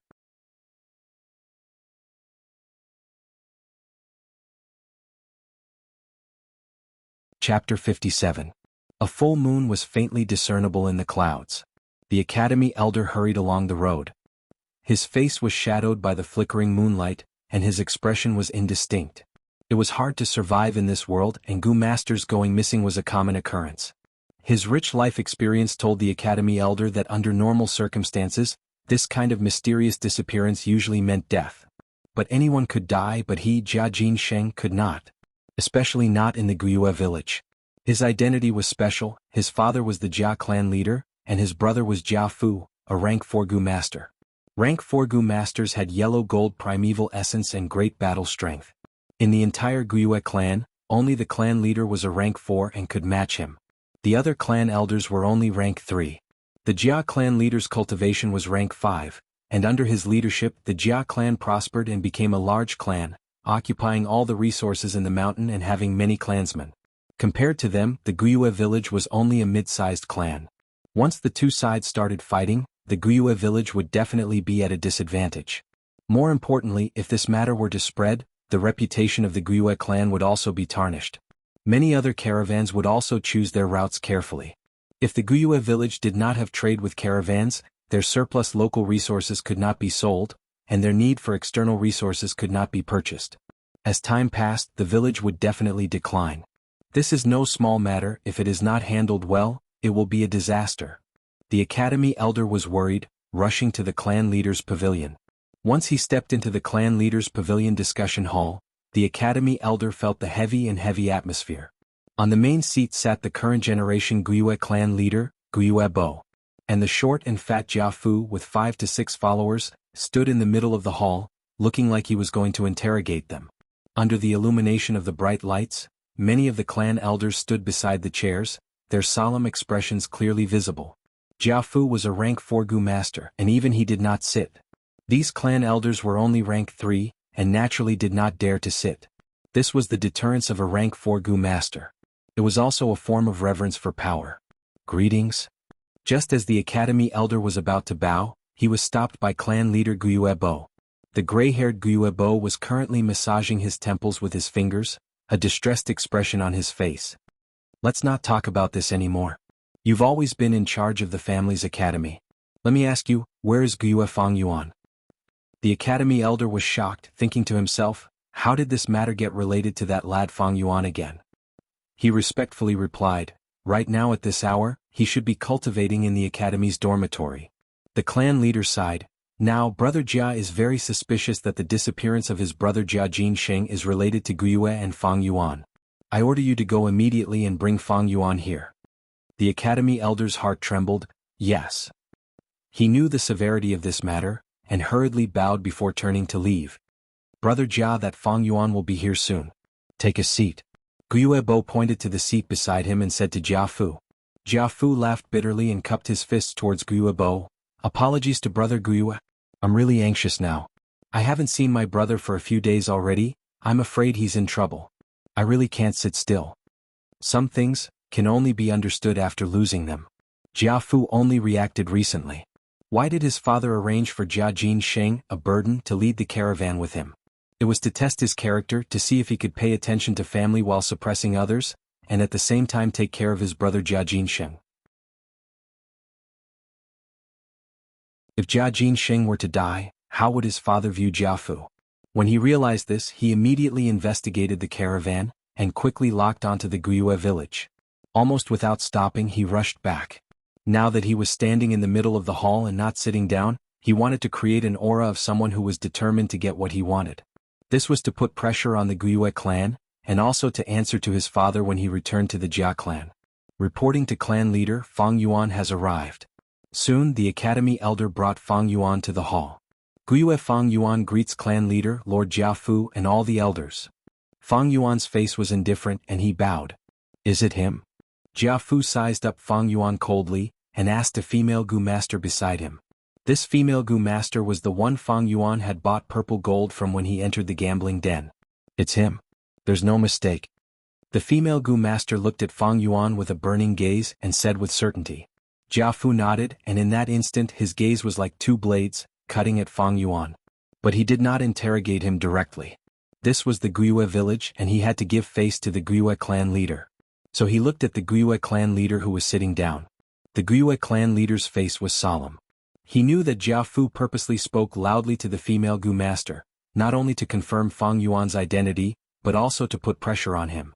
The underlying meaning was to warn the Guyue clan leader, look, I have evidence in my hands and I have a certain level of confidence, so you better not protect your own clansmen. This made the Guyue clan leader a little unhappy, and he thought, you Jianghu lost your younger brother and that was your mistake. Now you come to our Guyue clan to interrogate us aggressively. Do you think our Guyue clan is easy to bully? Our Guyue clan knows right from wrong and is reasonable, but don't mistake this for weakness.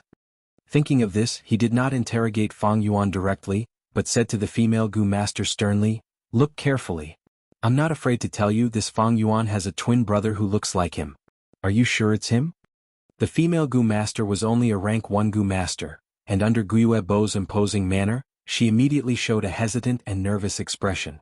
Jiafu frowned and took a step forward, blocking Guiyue Bo's vision for her. He cupped his fists. Brother Guiyue, I have always respected the Guiyue clan. Especially the first and fourth generation clan leaders of the Guiyue clan. These two sages are rank 5 experts. One started from scratch and overcame all obstacles, establishing the Guiyue village's 100 years of foundation. The other is a benevolent hero who sacrificed himself to protect his homeland, worthy of respect. Brother Guiyue, as the clan leader, I trust that you will govern impartially. Brother Guiyue, please interrogate this Fang Yuan. Seeing his tone soften, Guiyue Bo nodded. Actually, he had already made up his mind. If this was Fang Yuan's doing, then he would hand him over.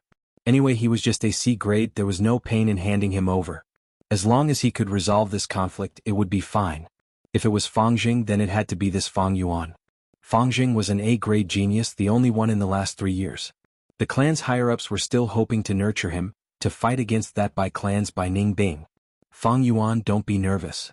Clan leader Guiyue showed a benevolent smile, using a gentle tone to speak to Fang Yuan. Let me ask you, do you have any news on that Jia Jinsheng? Who is Jia Jinsheng? Fang Yuan raised his eyelids, his voice calm. He's lying. Fang Yuan had just finished speaking when the casino female Gu master screamed. Everyone in the assembly hall could not help but frown when they heard this shrill cry and looked at her in unison. The female Gu master pointed at Fang Yuan, her expression agitated. It's him, it's him. He gambled on rocks in our casino, bought 6 purple gold rocks and got a mud-skin toad from the 5th rock. Young Master Jia saw it and used 500 yuan stone to buy it from him.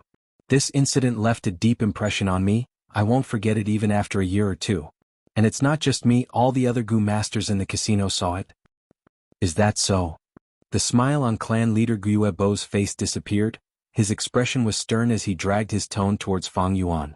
Fang Yuan nodded, his face showing a trace of nervousness, but he acted like he understood. So it's him. Alright, if he is Jia Jinsheng, then I do know him.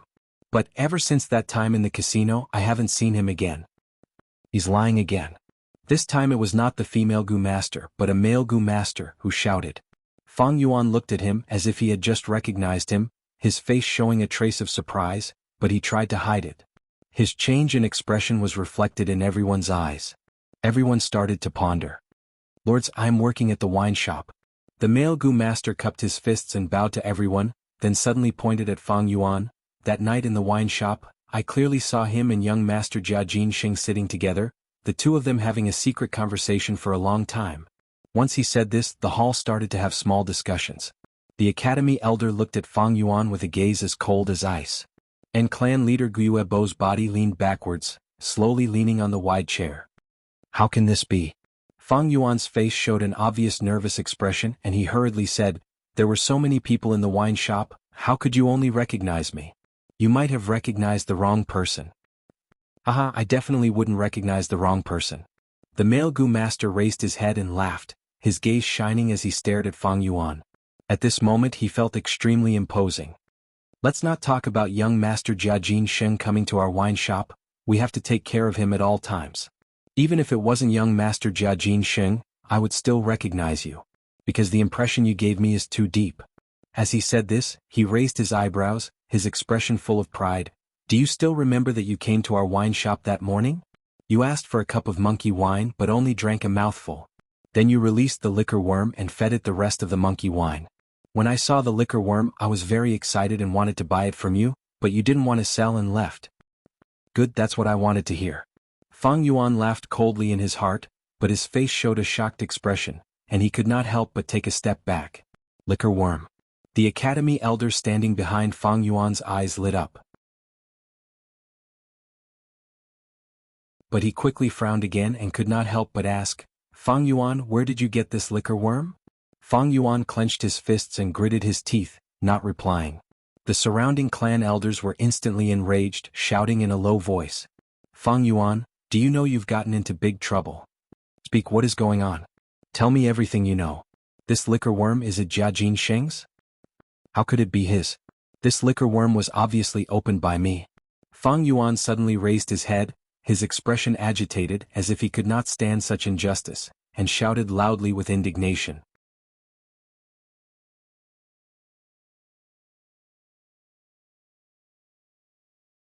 Chapter 58. Opened it? Guiyue Bo frowned deeply. That's right, I won't hide it anymore. Fang Yuan seemed to be going all out, his tone hurried. I bought 6 purple gold rocks at the gambling den, but because I didn't have enough primeval essence, I only opened 5 on the spot. The remaining one, I brought it to the dormitory, and after opening it I found out it was a liquor worm. I was overjoyed because I had checked before, and knew that the liquor worm is a rare goo worm that can make up for my lack of talent. So I immediately refined it. Wait, you said you gambled and bought 6. One of them got a mudskin toad and the other one got a liquor worm? One of the elders couldn't help but ask in an incredulous tone. So what? Fang Yuan asked in a matter-of-fact tone, then pointed at the female goo master, saying loudly, "She can testify for me." Everyone was stunned and looked at the female goo master. The female goo master felt the pressure from the gaze and did not dare to lie, so she told the truth. It was indeed so. Fang Yuan bought 6 and the 5th one got a mudskin toad. He also took the 6th one away, but I don't know what it got. He bought 6 purple gold rocks and consecutively got 2 goo worms. Isn't his luck too good? Many of the elders muttered. What's so hard to understand? It's luck, no one can say for sure. Back then when I gambled. Wait, goo worms are hard to refine. Why does it sound like Fang Yuan refined it so quickly? An elder asked curiously. You're old and confused. Don't you know that once a goo worm is opened, it's extremely weak, on the verge of death? It's even possible for him to refine a goo of a higher rank. What's so strange about him refining the liquor worm? Someone beside him immediately answered. Fang Yuan continued, I refined the liquor worm and went to the shop the next day. Indeed, I went to a wine shop in the afternoon and bought a cup of monkey wine. At night, I went again and happened to see a fraud dispute. Jiajin Xing passed off the smelly fat worm as a black boar goo, and sold it to a goo master from my clan. Later on, Lord Jiafu appeared and resolved this dispute. I went to the wine shop again, but I didn't expect to run into Jiajin Xing there drinking to drown his sorrows. I had just obtained the liquor worm and was overjoyed. I wanted to ask how much yuan stone this liquor worm could sell for. Who would have thought that when Jiajin Xing found out that I had the liquor worm, he wanted to force me to buy it? Of course I didn't want to. I didn't want to sell the liquor worm. I just wanted to clarify the value of the liquor worm. Even if I wanted to sell it, I would have to wait until I had completed my second job transition, so I left on the spot. Fang Yuan's words revealed the conflict between Jiafu and Jiajin Xing. This caused the elders to look at Jiafu with a meaningful gaze. Under the pressure of these gazes, Jiafu coughed. His eyes flickered as he asked Fang Yuan, Did my younger brother, Jiajin Xing, chase after you? Fang Yuan nodded and said half-truthfully, Not only did he chase after us, he also added 50 yuan stone. But I didn't want to sell it at all. He was furious and said that Guiyue's clan was nothing, and that I should be more careful in the future. After saying those harsh words, he left. I haven't seen him since. Jiafu nodded. With his understanding of Jiajin Xing's character, he would definitely chase after him. Saying harsh words was also Jiajin Xing's style. If Fang Yuan said that Jiajin Xing didn't chase after him, he would have guessed that it was a lie. But since Fang Yuan said so, Jiafu was put in a difficult position. The results of his investigation stopped here. Did Jiajin Xing really not look for Fang Yuan again? Maybe Jiajin Xing found Fang Yuan again, but both sides couldn't come to an agreement. In the end, he was killed by Fang Yuan. This was entirely possible. Speak, did you kill Jiajin Xing? Thinking of this, Jiafu interrogated with a stern expression, attempting to pressure Fang Yuan with his imposing manner. Fang Yuan denied flatly, insisting that he never saw Jiajin Xing again. Jiafu didn't have any other evidence. One side interrogated, the other side denied. At this point, the matter reached a stalemate. As Guiyue Bo listened, his face became unhappy. This Jiajin Xing actually dared to threaten the Guiyue clan in Qingmao Mountain. This was obviously not putting the Guiyue clan in their eyes. Now Jiafu interrogated the Guiyue clan in front of the Guiyue clan's higher-ups. If there was concrete evidence, it would be fine. But now there was obviously no crucial evidence. If this matter were to spread, where would he hide his face? Brother Jia, it's not that I'm being nosy. The clan leader interrupted Jiafu's interrogation. Jiajin Xing has been missing for so many days.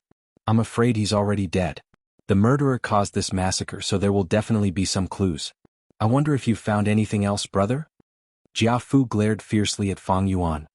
He raised his head and sighed. How would I not know what you're saying? If there were any clues, I wouldn't have come here to confront you, old brother. The murderer is obviously a repeat offender. His methods are ruthless and meticulous. To tell you the truth, all the clues are broken. On the day we left, it was raining heavily. Even if there was any bloody smell, it would have been washed away. Guobo smiled. Brother Jia, I heard that the Jia clan has a tracking goo, the Hellpath butterfly. It can emit a soul fragrance and plant it on the goo worm. This fragrance is colorless and odorless. The goo worms of the Jia clan all have a trace of the soul fragrance on them. As long as you use the Hellpath butterfly and follow the soul fragrance, you will be able to find the goo worm and your clan members. Jiafu's face darkened. I've already used the Hellpath butterfly, but it didn't work. I'm sure Brother Gue has heard that once the goo worm dies, the soul fragrance will dissipate. Obviously, the murderer has already killed all the goo worms on my brother's body. Guobo suddenly changed the topic. That's strange. The murderer harmed your brother. Firstly, he didn't want his goo worms. Secondly, he didn't hand over the ransom money to extort Yuan Stone. Then why did the murderer kill a mere rank 1 goo master? That's right, what was the motive? Regardless of whether Jia Jinsheng was dead or not, the murderer had to have a motive. If it wasn't for the goo worm or Yuan Stone, could it be a crime of passion? But if it was a crime of passion, there had to be a process of accumulation. Yi Jiafu shouldn't have come here. The people in the caravan and Jia Jinsheng were the more suspicious ones. For a moment, the discussion hall fell into silence. Fang Yuan's gaze swept across the crowd and suddenly said to Jiafu, maybe Jia Jinsheng was killed by you. I heard that the Jia clan wanted to split the family assets. With a dead brother, wouldn't you get more assets? Shut up. There's no proof. Don't casually accuse Sir Jiafu. Immediately, an elder shouted in a low voice. Fang Yuan immediately shut his mouth. His gaze flashed. Actually, he had already achieved his goal. What he had just said was like a pebble thrown into the lake of the clan elder's thoughts, creating circles of ripples. The elders followed the ripples and started to think, Jiafu couldn't have killed Jia Jinsheng. To him, the loss is greater than the gain. Wait, even if he didn't do it, it doesn't mean others won't do it? Jia clan's internal strife. One of the elders had a flash of inspiration and said softly. His voice wasn't loud, but it was very clear in the silent hall. At once, many of the elders' gazes lit up. They finally thought of this. Fang Yuan curled his lips. His eyelids drooped, concealing the cold glint in his eyes. The Jia clan leader wanted to split the family assets and pass down the clan leader position. Thus, his sons and daughters started an intense competition. Especially Jiafu and Jia Gue, they were both rank 4 goo masters and had a group of supporters around them. All these years, the Jia clan's information was known to many clans. Jia Jinsheng's death was too fishy. At the moment, there was no direct evidence to prove that Fang Yuan was the murderer. Just killing for the liquor worm was not enough. At the same time, the murderer's methods would not be so secretive. But if Jia Gue did it secretly, then it could be explained. Almost everyone present was a high-ranking person, and those who held a high position definitely had something special about them. At least they had a keen sense and insight towards political conspiracies. The Jia clan's internal strife, these 3 words, gave everyone a pair of imaginative wings. The Jia clan leader arranged for Jia Jinsheng to join the caravan. One of the reasons was to test Jiafu's character, whether he was benevolent and kind, only suppressing but not bullying his brothers. If Jia Jinsheng got into trouble, Jiafu would also be implicated. Who was the real beneficiary? It was obviously Jiafu's biggest competitor, Jia Gue. Adding on the fact that the murderer was so experienced that all the clues were cut off, it showed how experienced the murderer was. How could it be Fang Yuan, a 15-year-old youth, who did this? Therefore, all the answers were on the verge of being revealed. The meeting hall was still shrouded in silence, but the elders present exchanged meaningful glances. To make someone believe in a possibility from the bottom of their heart, it's not through persuasion but guidance. Fang Yuan sharply noticed these glances. He sneered in his heart, but his face still showed a stubborn expression of unwillingness to endure the injustice. Jiafu's face was so gloomy that it could drip water. The moment the words Jia clan's internal strife came out, he immediately thought of Jia Gue. At that moment, his entire soul began to tremble. Who else was more likely to make a move than Jia Gue? None. I understand now. Everything is clear. The academy elder stood behind Fang Yuan and looked at Fang Yuan. His eyes flashed. Fang Yuan is both lucky and unlucky to meet Jia Jinsheng at the last moment. Based on the fact that he had just started school, how could he have destroyed all the clues? If he had such a deep and meticulous mind, how could he have behaved so stubbornly? He denied it just now because he wanted to hide the existence of the liquor worm. In an instant, everyone's suspicions towards Fang Yuan were gone. Getting rid of the suspicion is only the second step. What comes next is the crucial moment. Fang Yuan had a plan in mind.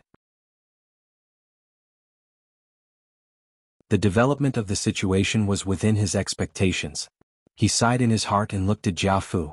Jianghu also looked at him. The unfriendliness in his eyes was becoming more and more obvious.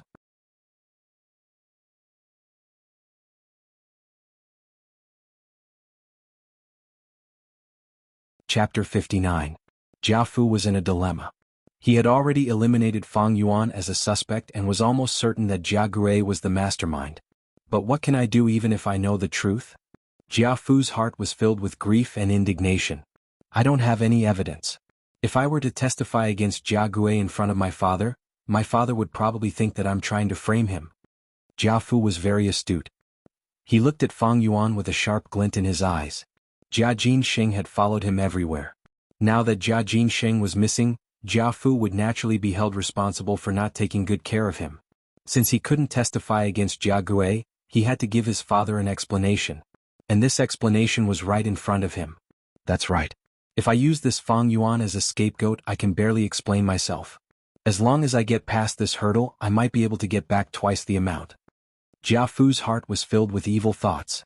He suddenly raised his voice and interrogated Fang Yuan. Fang Yuan, how can you prove that you didn't harm Jia Jinsheng? The elders couldn't help but be stunned. This matter was obviously an internal strife within the Jia family. Why are you still holding on to my clansman? Only family head Guyue's face darkened and his gaze turned sharp as he stared at Jianghu. Fang Yuan, do you have any witnesses to prove that you weren't there and didn't have time to harm Jia Jinsheng? If you don't have any, then you're the murderer. Jianghu pointed at Fang Yuan and glared at him. This Jianghu is trying to push my clan's Fang Yuan out as a scapegoat. This is preposterous. At this moment, all the elders came to their senses, and their expressions became unfriendly. They had been scheming against each other for a long time. With just a little thought, they understood Jianghu's position and intentions. Witnesses? Of course I do. I've already arranged it. Fang Yuan sneered inwardly, but on the surface he showed an expression of being unable to explain himself, opening his mouth but unable to say anything. You don't need to say anything else. Just tell me if you have any witnesses or not. Jianghu raised his voice again and suppressed Fang Yuan. Fang Yuan put on an indignant expression and finally squeezed out two words through his teeth. No. Ah. Then you are. Jianghu was about to announce the verdict loudly. Wait. The academy elder took a step forward and stood in front of Fang Yuan, his face solemn. Of course he has a witness. I am his witness. You. Jianghu was surprised. That's right, it's me. The academy elder's tone was a little weak in front of the rank 4 Jianghu. However, when he saw clan leader Guiyue Bo's encouraging gaze, he felt more confident and raised his head. These days, Fang Yuan has unexpectedly advanced to the intermediate level. I've sent people to investigate in secret. His daily whereabouts are all recorded. There is no time for him to harm Jia Jinsheng. Yes, that's right. Fang Yuan was hidden behind the academy elder, and no one could see the faint smile at the corners of his mouth. Jianghu's face was ashen. He didn't expect the academy elder to suddenly stand out and protect Fang Yuan. More importantly, the Guiyue clan leader did not object to it. This meant that the Guiyue clan wanted to protect this Fang Yuan. I understand now. I wholeheartedly wanted to make Fang Yuan a scapegoat, but I did it from my own point of view and did not consider their feelings. That's right, if Fang Yuan were to be the scapegoat, the Guiyue clan would have to bear the infamy of harming the Jia clan. They would have to face the Jia clan's revenge in the future, and their reputation would be tarnished. In the future, the merchant caravans wouldn't dare to come and trade. That would be a huge loss. Thinking of this, Jianghu wanted to slap his own head in frustration. This was what the Guiyue clan's higher-ups were thinking. Fang Yuan was only AC grade. If he really harmed Jia Jinsheng, handing him over was not a big deal. But the point was, now that his suspicions had been cleared, if they still handed him over, wouldn't the Guiyue clan suffer a huge, unnecessary loss? Knowing that this conflict was irreconcilable, Jianghu gritted his teeth and decided to persist to the end. He said, if that's the case, why don't I use the footprint goo? Once this goo is used, it will show the footprints of the last 30,000 steps. The academy elder immediately snorted in displeasure. Jiafu's words showed that he didn't believe him. But he had no reason to stop him, so he moved to the side. Come and test it. Fang Yuan looked at Jiafu and laughed coldly, walking in front of him with his head held high. He was full of confidence because he had already predicted this factor. Thus, he had been hiding in the village these few days, not even stepping into the rock crevice or the secret cave. Under the watchful eyes of the Guiyue clan's higher-ups, Jiafu did not play any tricks. The footprint Gu's shape was very special, like a human foot. Its material was like a translucent frozen milk, giving off a smooth and tender feeling. The surface even had a layer of yellowish-green fluorescence. The size was not big, only the size of a palm. Jiafu held it in his hand, his primeval essence gushing out and pouring into the footprint Gu. The footprint Gu became brighter and brighter, and suddenly with a bang, it exploded into a large amount of yellowish-green fluorescent powder. With a whoosh, Ying Fan enveloped Fang Yuan and spun around him once before flying out of the discussion hall's door. As the fluorescent powder flew, a series of footprints appeared on the ground. These footprints were all emitting a yellowish-green fluorescent light, and were exactly the same size as Fang Yuan's 2 feet. These were the footprints he had just entered the hall. The footprints extended from the clan leader's pavilion to the academy dormitory, and then circled around the academy. Other than that, it reached the village's inn. The yellowish-green fluorescent powder flew less and less, finally disappearing at the 30,000th footprint. When the results came out, everyone checked and found out that Fang Yuan was innocent. There was no doubt about it. Jiafu sighed deeply and took out a small jade box from his pocket. He opened the jade box and there was only a jade piece in it.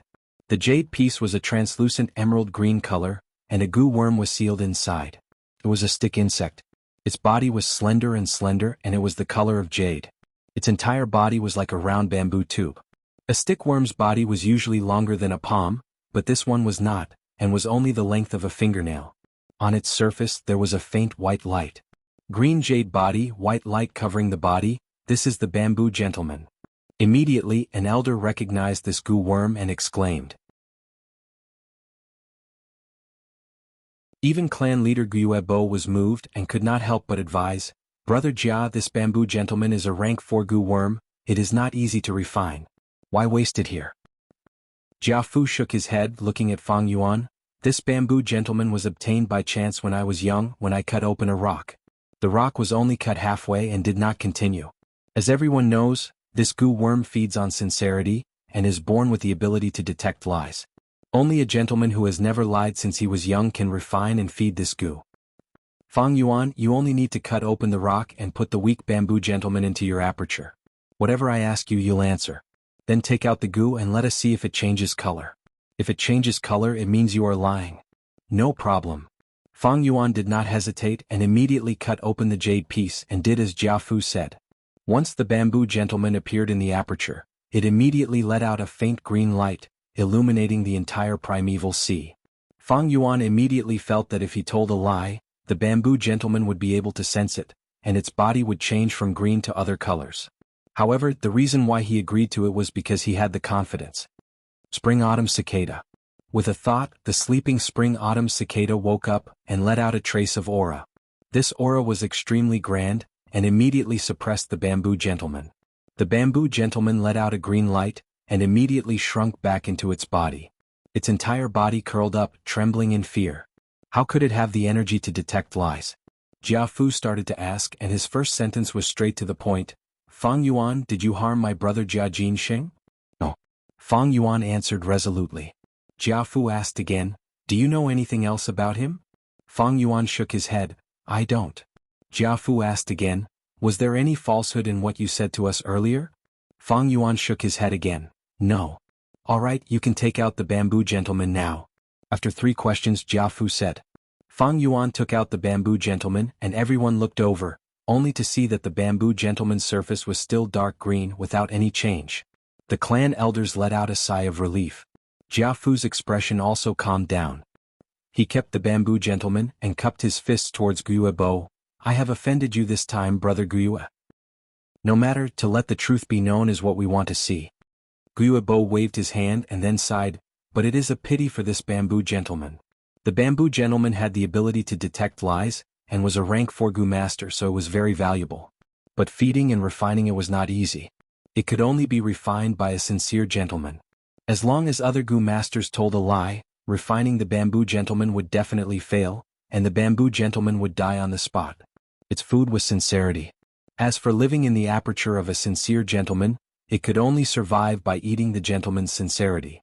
Now that the bamboo gentleman was released, it was extremely weak, but it had no food to recover its energy. After Fang Yuan used it just now, death was already a foregone conclusion. Jiafu shook his head, looking at the dying bamboo gentleman in his hands, as if it was not a pity. He said in a deep voice, "I have already tried my best to investigate this matter, but it was beyond my abilities. When I return to the clan, I will hire God of Arrest Tai Shueleng with a large sum of money, and I will definitely investigate this matter thoroughly. Goodbye." Finishing, he cupped his fists towards Guiyuebo and turned to leave. Neat and tidy, but it also had some elegance. Looking at the backs of Jiafu and the rest leaving, Guiyuebo let out a long sigh of relief. "You guys can leave too." He waved his hand towards the clan elders, and as if thinking of something said, "Academy elder, stay." Without losing a single hair, Fang Yuan walked out of the clan leader pavilion unscathed.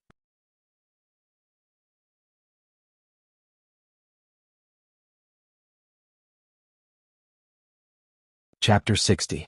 Tribe leader, what matter do you have with me? The academy elder stood respectfully at the side. "Nothing much, sit, I have a story to tell you." Guiyuebo squinted his eyes, speaking leisurely. "I am all ears." The academy elder chose the seat closest to the tribe leader and sat down. Tribe leader Guiyuebo then told him Renzu's story. Speaking of which, ever since Renzu said the correct names, he subdued the rules and regulations Gu. His first order was for them to capture a lifespan Gu for him. Rules and regulations Gu were a square and a circle Gu. When they worked together they could capture tens of thousands of Gu in the world. A lifespan Gu was not a problem. Renzu used the lifespan Gu and immediately regained his youth, returning to his 20 years old age. But at this moment the rules Gu said to him, "O human, although you subdued us, every time you order us you have to add a rule." Rules Gu added, "We captured lifespan Gu for you, this is our first order. Our new rule is we will not capture Gu worms for you again." That is to say, if Renzu wanted to capture lifespan Gu in the future, the rules Gu would not help. Renzu nodded, he could only agree. He opened his mouth and gave his second order, then, other than lifespan Gu, please capture all the Gu in the world for me. Rules and regulations Gu received this order, and immediately Rules Gu turned into an infinitely large circle, including space and time. Rules Gu turned into an infinitely large square, covering the entire world. A square and a circle formed a huge net that enveloped the entire world. When they shrunk and returned to Renzu's palm, all the Gu in the world, other than lifespan Gu, were captured by them. Renzu was overjoyed, this way all the Gu in the world belonged to him, from now on he was the master of the world. But when he opened the net, with a swoosh, a huge stream of Gu flowed out. The Gu worms that rules and regulations Gu had painstakingly captured all flew away. When Renzu hurriedly closed the net, there were only 5 Gu worms left. "Why is this?" Renzu was shocked. Rules and regulations Gu answered him. "O human, there are thousands of Gu worms in the world, they come in all shapes and sizes, you have neither strength nor intelligence, how can you subdue them? We can only capture Gu worms for you. You have to subdue them yourself to make them work for you." Then they said, "This is your second order, we will also add a second rule. From now on we can only catch 1 Gu for you at a time." Renzu could only nod, he carefully lifted the net, only revealing a small gap. Of the remaining 5 Gu worms, there was Strength Gu and Wisdom Gu. Seeing this, Renzu was very happy. He said to the Strength Gu, "O Strength Gu, do you regret leaving me back then? If you submit to me now, I can give you back your freedom." Strength Gu said, "O human, you are wrong. The reason I didn't fly away wasn't because I didn't have the chance, but because I wanted to stay. It's impossible for you to subdue me. I'll only submit to existences stronger than me, but you can't. However, we can make another deal. Give me your young man, and I will listen to your orders for the time being." Renzu heard this and was slightly reluctant. He had just obtained his youth, was he going to lose it now? But he thirsted for strength, he knew that with strength, he would become stronger and life would become easier. Moreover, with strength he could subdue even more Gu worms. Thus, Renzu agreed to the Strength Gu and made a second deal with it. Renzu became middle-aged in an instant. The Strength Gu flew out of the net of rules and landed on Renzu's shoulder. With strength, Renzu's confidence was boosted. He said to the Wisdom Gu, "Oh Wisdom Gu, do you regret leaving me back then? If you submit to me now, I can give you back your freedom." Wisdom Gu said, "Oh human, you are wrong. I didn't fly away not because I didn't have the chance, but because I wanted to stay. It's impossible for you to subdue me. I only submit to existences with greater wisdom than me, but you can't. However, we can make another deal. Give me your middle-aged man, and I will listen to your orders for the time being." Renzu heard this and did not want to make another deal. He treasured his life more than before, and he knew that once he sold his middle-aged man, he would only be left with old age. Not long later, the Strength Gu and Wisdom Gu would leave him just like last time. Renzu did not want to make a deal, but he did not want to give up the Wisdom Gu either. Wisdom Gu was anxious and could only take a step back. "All right human, you win. I lost to you this time. As long as you tell me how you captured me, I will admit defeat and not take anything from you. From now on you can use me." Renzu heard this and was overjoyed. Before the Rules Gu could stop him, he blurted out, "I used the Rules Gu to capture you." Wisdom Gu laughed heartily. "I've remembered, so these two Gu are called Rules and Regulations. Ah, now that I know your names, you can't capture me anymore." Saying so, it turned into a ray of light and flew out, disappearing in the blink of an eye. Rules and Regulations Gu grumbled, "Oh human, we have told you long ago. You better keep our names to yourself, don't let other existences know. Otherwise we will be used by other existences." "Great, the Wisdom Gu already knows our names, this is troublesome." Renzu realized that he had been tricked by the Wisdom Gu, and was extremely regretful. He knew that he had lost the only chance to capture wisdom using rules. At this point, Guiebo's story came to an end. He looked at the Academy Elder, his gaze containing deep meaning. The Academy Elder could not help but stand up from his seat. He had heard of Renzu's Gu Master long ago, but now that Guiebo was talking about it, it naturally had deeper meaning. His gaze flashed, and he understood something in his heart, and immediately bowed towards Guiebo, saying respectfully, "Lord Clan Leader, this story of yours, is it a metaphor? You compared Fang Yuan to the Wisdom Gu and the clan to Renzu. Although Renzu used rules to capture the Wisdom Gu and trapped it in a net, it still escaped in the end." At this point, the Academy Elder paused, thinking for a while, and looked at Guiebo. "Could it be that, Lord Clan Leader, you want me to let Fang Yuan go and not suppress him anymore? But he is getting more and more overboard." Guiebo stopped the Academy Elder's words and gestured for him to sit down and speak. The Academy Elder sat down again and heard Guiebo sigh. "Oh you are still so perceptive, a smart person able to understand with just a hint. But your breadth of mind is still too small, and you only care about your own little territory.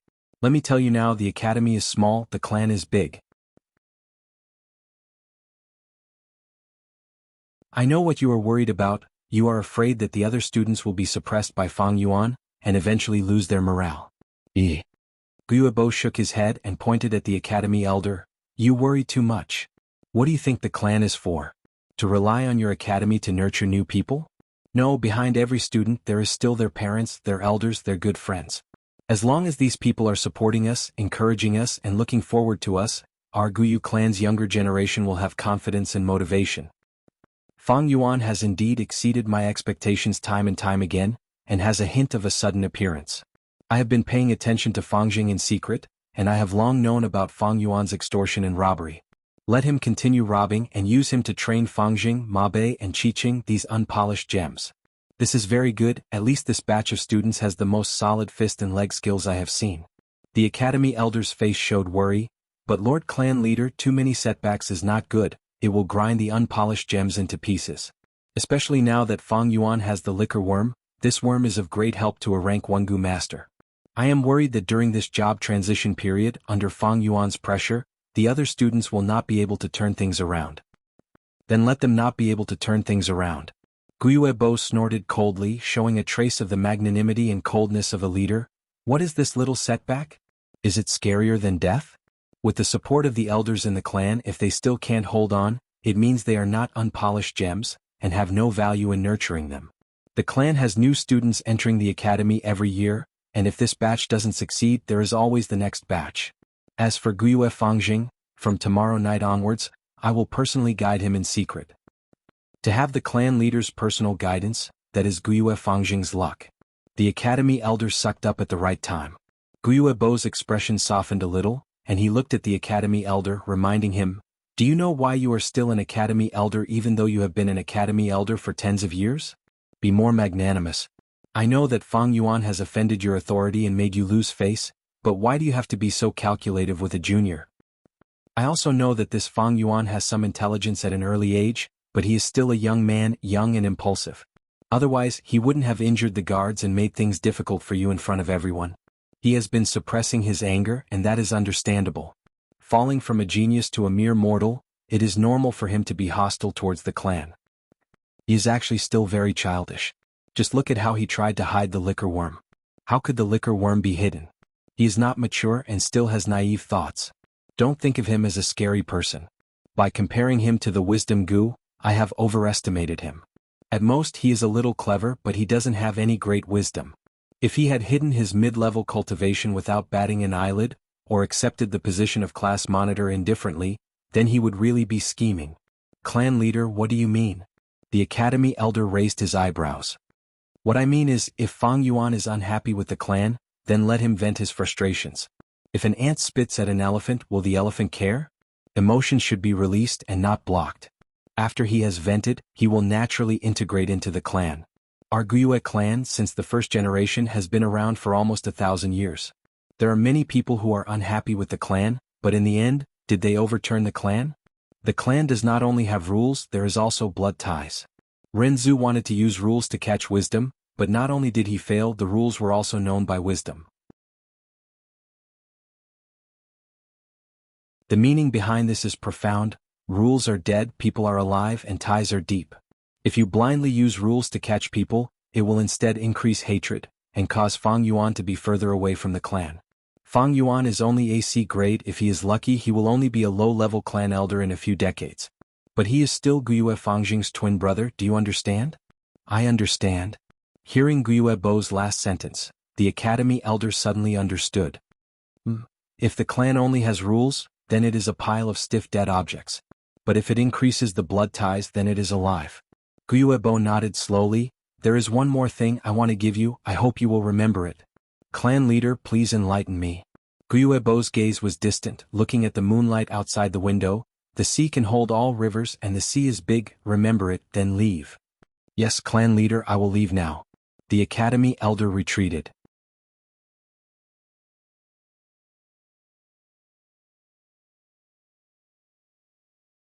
Chapter 61.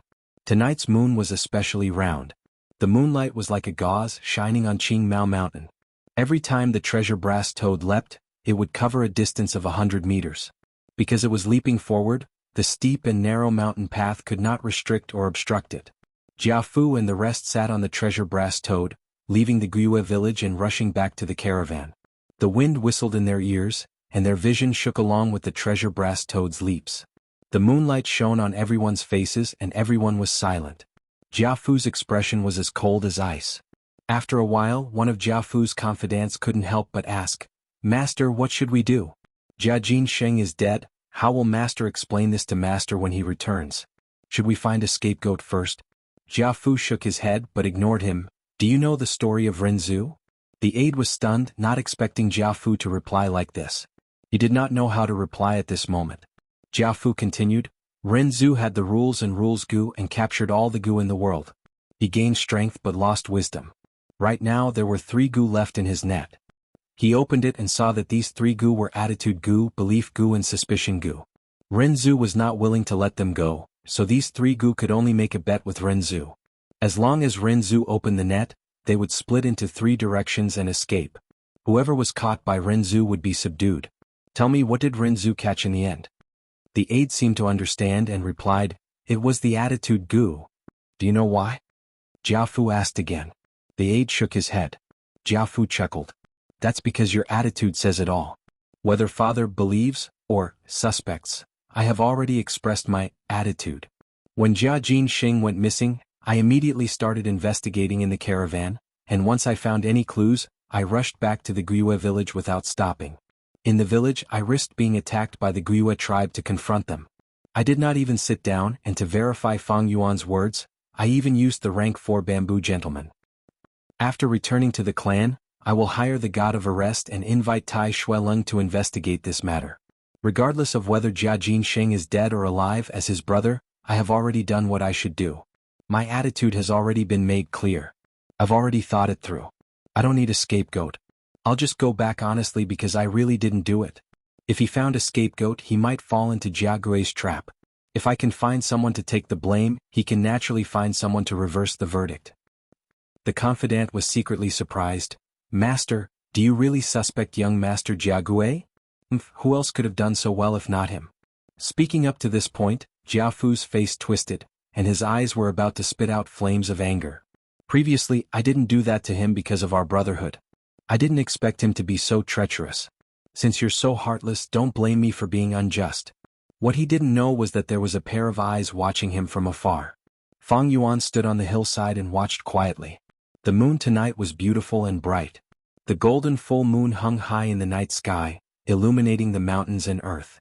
Nearby, the green mountains were lush and the grass was lush.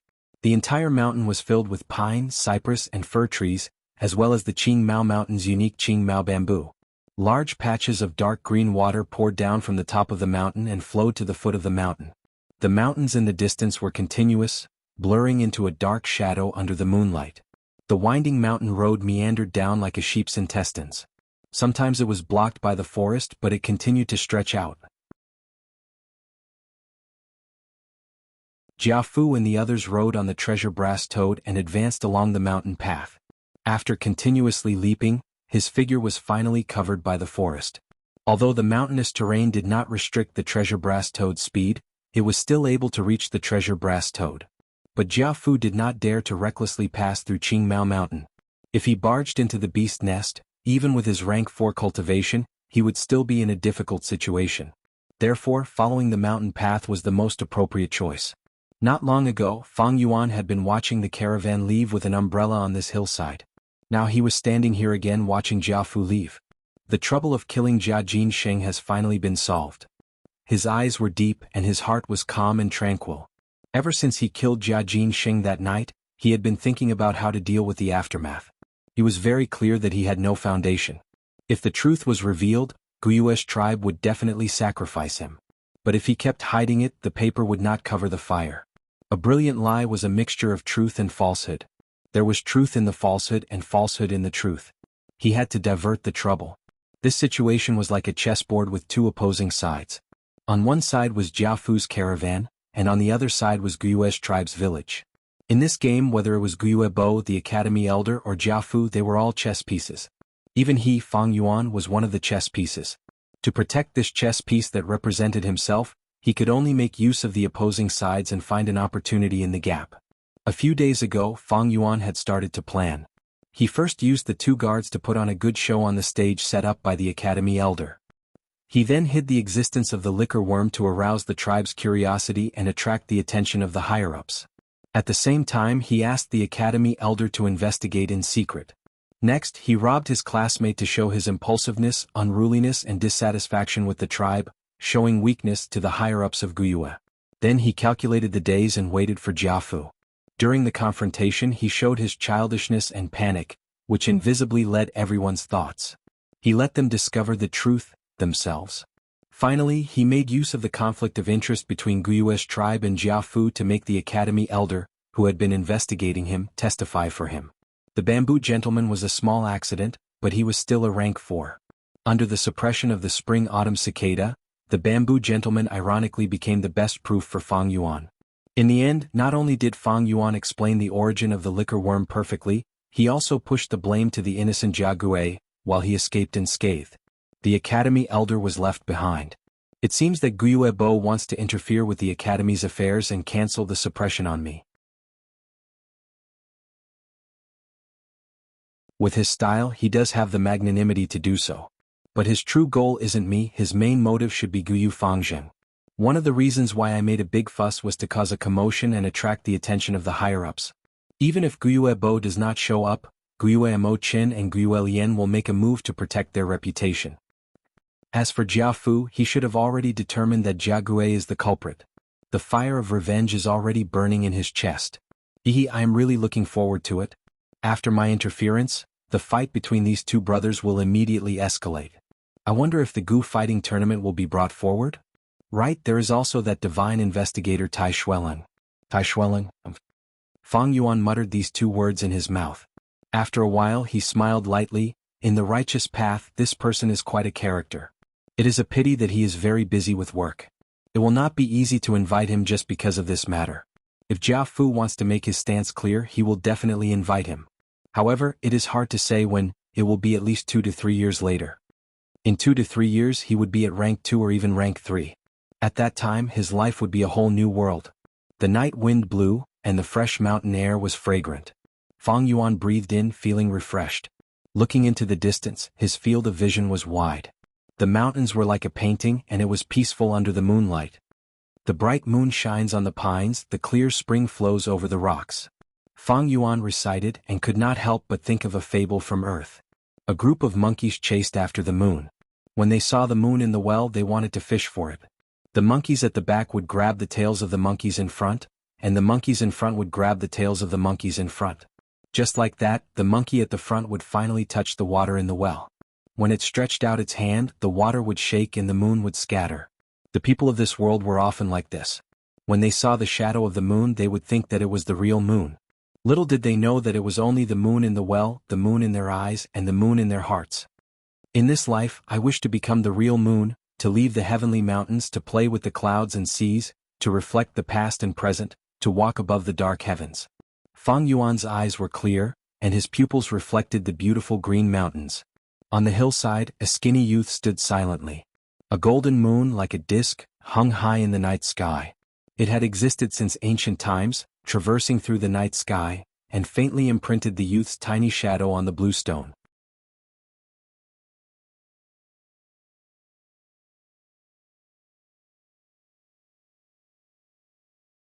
Chapter 62. The night sky in early summer was beautiful. There were no clouds in the sky, and the sparkling stars shone with a moving light. The sandalwood crickets took the place of the dragonpill crickets. They sang lyrical songs in the grass, by the mountain streams, and on the branches. The Guyue village was lit up with lights, as if reflecting the starry sky. Green bamboo buildings stood tall in the night wind, and under the starry sky, there was a peaceful and quiet atmosphere. Fang Yuan was not in the village, but had snuck into the secret cave in the rock crack. He half knelt on the ground, his right hand on the screen wall, his palm emitting a ball of blue moonlight. On the screen wall, the original image had disappeared, and it was no different from the surrounding stone walls.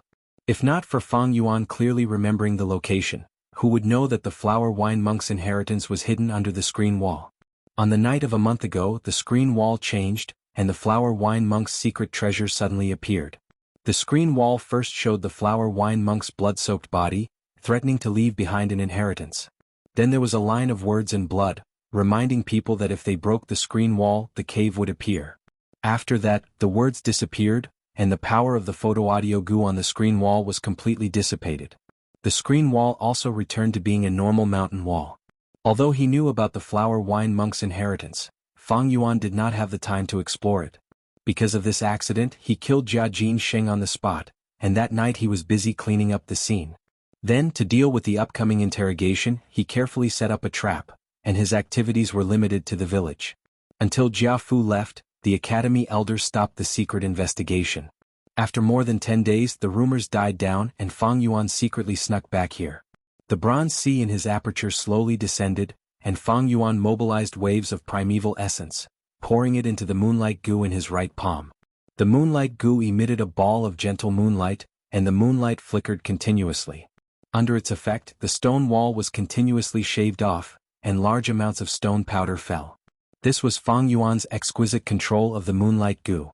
When he first opened the stone, he used this method. Compared to stone opening, this method was rather crude. However, this method was a little too gentle when it came to breaking through this thick stone wall. This was the 6th consecutive day that Fang Yuan had used the moonlight goo to grind the stone wall. There was already a thick pile of dark red stone powder on the ground.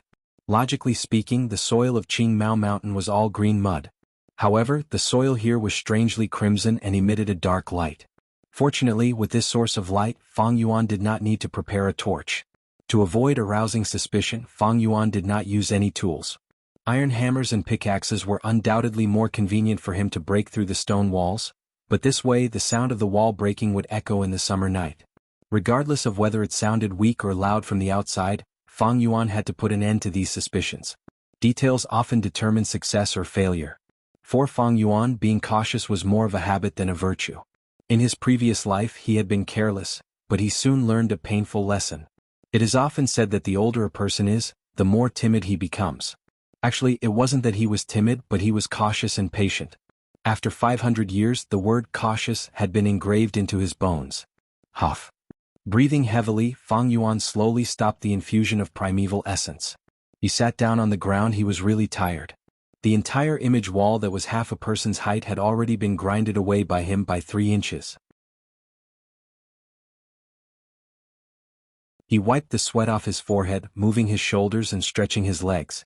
Because he had been squatting for a long time, waves of numbness could be felt from his legs. Dong dong dong. Fang Yuan clasped his fingers and knocked on the stone wall.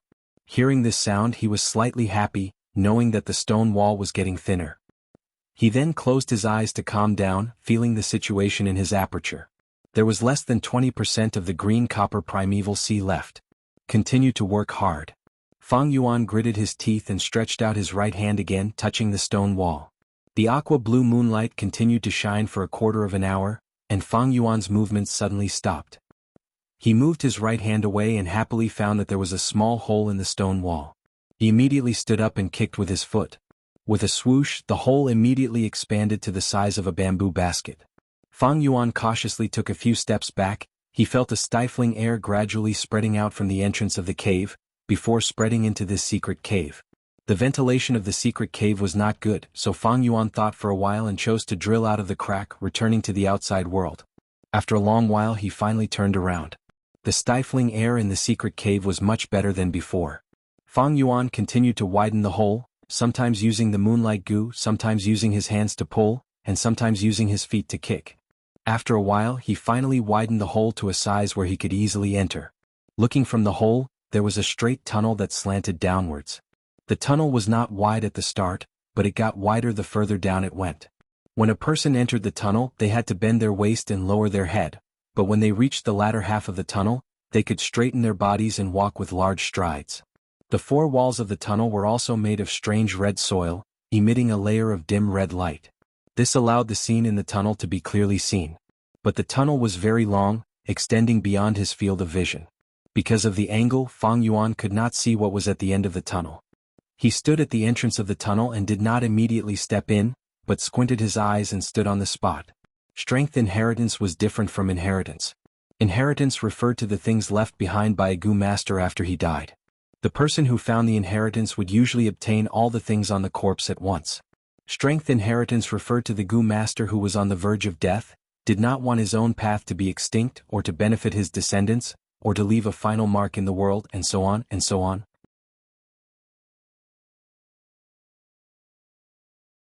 Taking the flower wine monk as an example, the reason why he set up this inheritance was very clear. It was to nurture an avenger, to help him take revenge on the Guiyue clan. If the person in the future could pass these tests, they could obtain all sorts of benefits.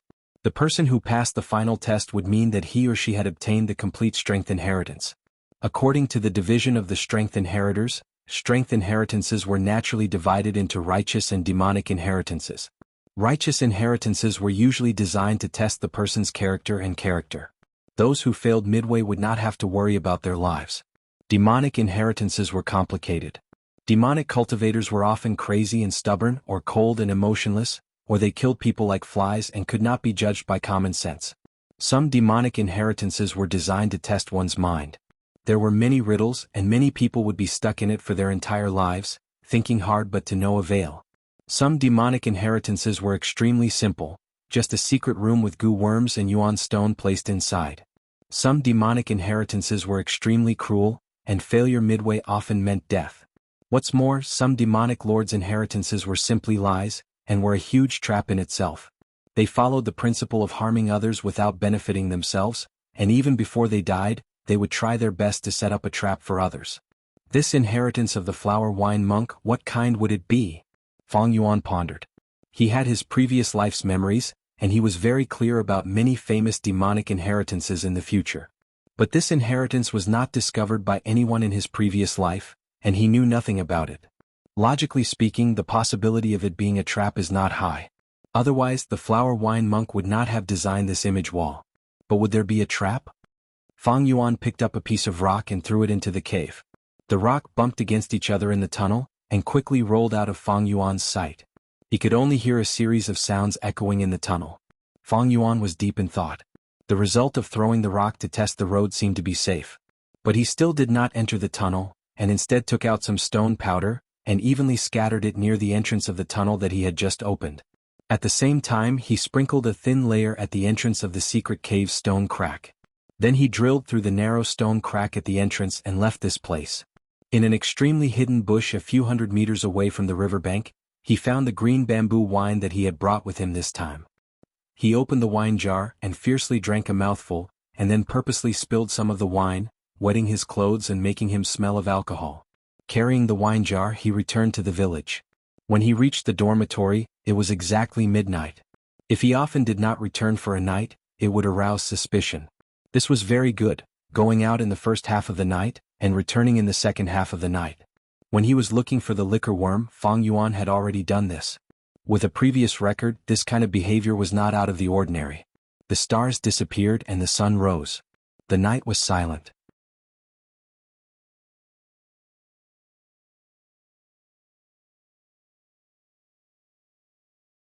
Chapter 63. The dazzling morning sun lit up Qing Mao Mountain. In the academy, the elder was explaining the main points in detail. Tomorrow we will choose the second goo worm to refine.